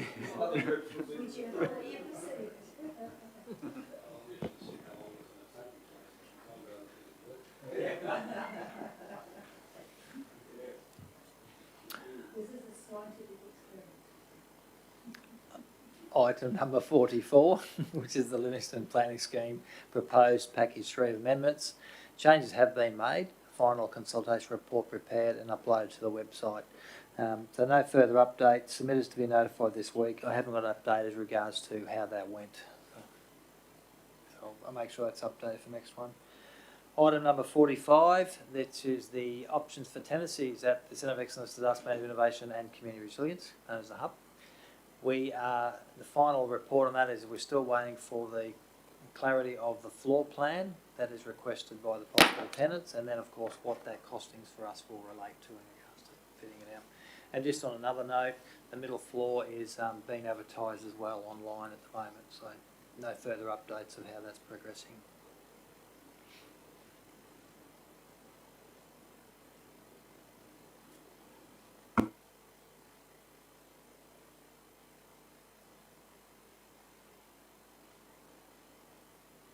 All right, thank you to our officers for the comprehensive report.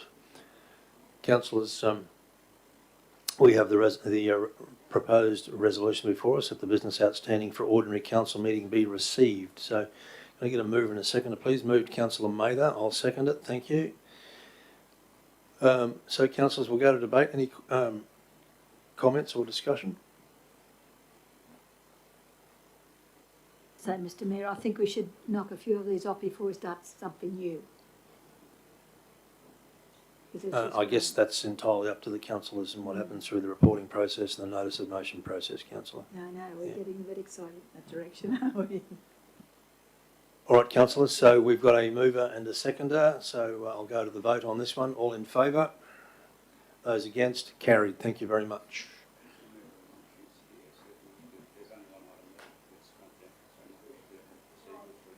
Yep, we'll do that. All right, footpath.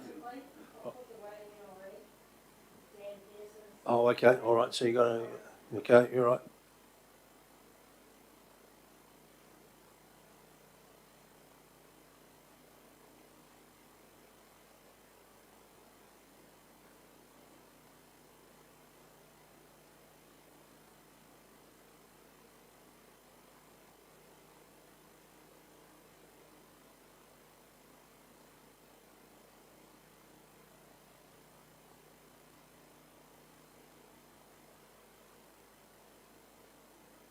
All right, councillors, so this is the carryover from this morning's report from Mr Pearce. And the resolution now has been rewritten to say as follows, that the footpath asset management plan, including customer service standards applicable to footpath infrastructure, is adopted with the following inclusion. Heading Sustainable Materials Selection. Council is committed to sustainable construction materials selection when constructing new or renewing existing footpath assets. Can you stop moving it, Justine? My eyes don't catch up with it. Yeah, oh, sorry, you've got to lift it. Okay, right. Yeah, you're right. No, you're right. You don't apologise. All right, so we'll lift it off the table. So that's a procedural motion. Can I have someone move that, please? Councillor Mather, thank you. All in favour, councillors? Thank you. Carried. No, don't apologise. You are 100% correct. So, reading the sustainable materials selection section again, Council is committed to sustainable construction material selection when constructing new or renewing existing footpath assets. Council's goal is to increase recycled material content by investigating the use of recycled plastics, glass and other technologies. Any questions in relation to that, councillors? Okay, so we've got a mover. No, we had a former, yeah, sorry. We've got a mover in Councillor Hutton and a seconder in Councillor Eastwood. Any debate on this one, councillors? Councillor Hutton. I did just want to take the opportunity. I really love asset management plans, to be honest. I think they have an important role in not only helping an organisation prepare and state the nature of their existing assets, but also in helping create a regime for how we maintain and manage our assets over the long term. And instead of having to make one-off or off-the-cuff decisions around budget time, being able to predict the necessity of maintenance on our various footpaths is something that helps us predict. And as you can see, to go from having zero planned maintenance to some $400,000 worth of maintenance over the 10-year forecast is a good sign that we're going to be investing the maintenance that needs to be done in footpaths when they arise, but also it means that we're planning as opposed to just dealing with things as they arise. I think for the benefit of our community to examine the fact that we have $38.8 million worth of footpath assets in our Shire is something that many of us probably wouldn't identify and possibly don't even know. But that is a substantial number of assets that have a substantial depreciation that needs to be accounted for as well as being maintained.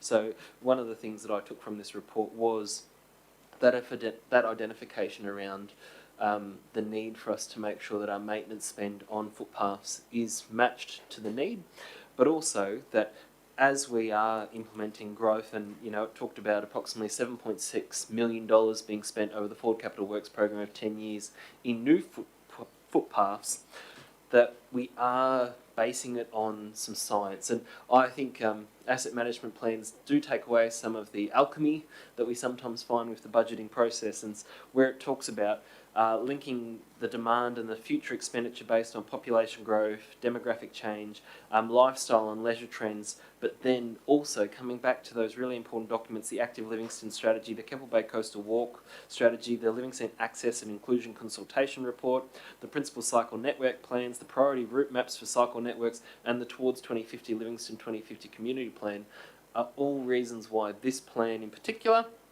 has its footings in the community, or I suppose its petals in the community, and really sets our community up for a solid foundation to the future, and is something that I'd hope that all councillors would be able to refer community members to when they go, oh, we haven't got enough footpaths, what are you doing around footpaths? This is a place that sets the scene for them and helps them understand what's being done in the background, and I commend the work of the officers in producing this report, but also how it's going to improve the way that we are fundamentally preparing for our maintenance and meeting our obligations to our community and maintaining these really important assets. Thank you, Councillor Hutton. All right, councillors, in the absence of any further discussion, and I'll go to the vote on this one. So we've got a mover, Councillor Hutton, seconder, Councillor Eastwood. All in favour? Those against? Carried. All right, so Councillor Bello, would you like to move a procedural motion for lunch? A break for lunch. Thank you, Councillor Bello. Appreciate it. All in favour? Thank you. Carried.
All right, so welcome back to everyone on live stream, and look, apologies, I know this is painful, but it's unfortunately part of our process.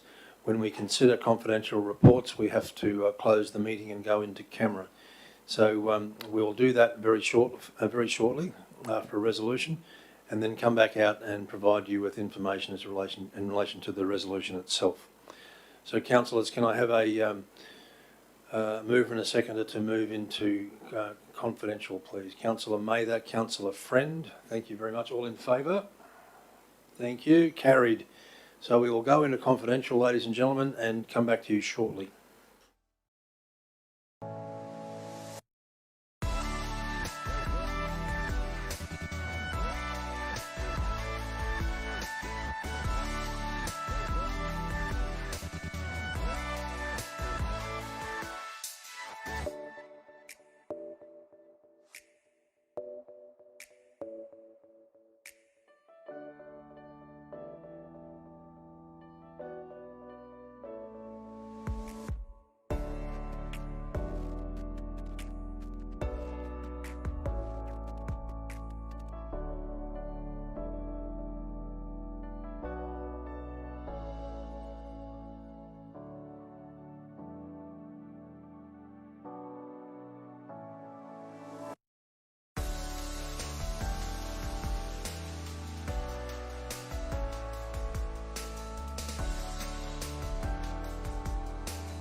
Right, thanks, ladies and gentlemen. We're back live streaming again after coming out of confidential. We've considered the matter in relation to the potential sale of 18 School Street, Mount Chalmers, and the recommendation before us is that Council accept the offer presented for the purchase of 18 School Street, Mount Chalmers on survey plan proposed lot 10, cancelling part of lot 3, special plan 155342.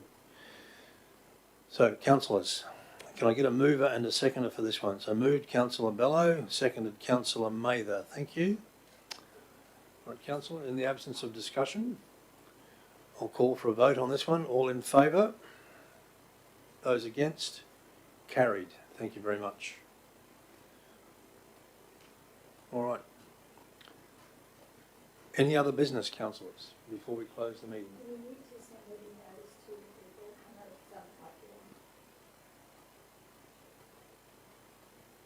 People, Councillor Mather.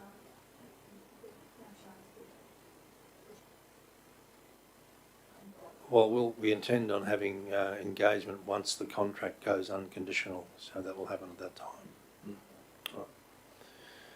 All right.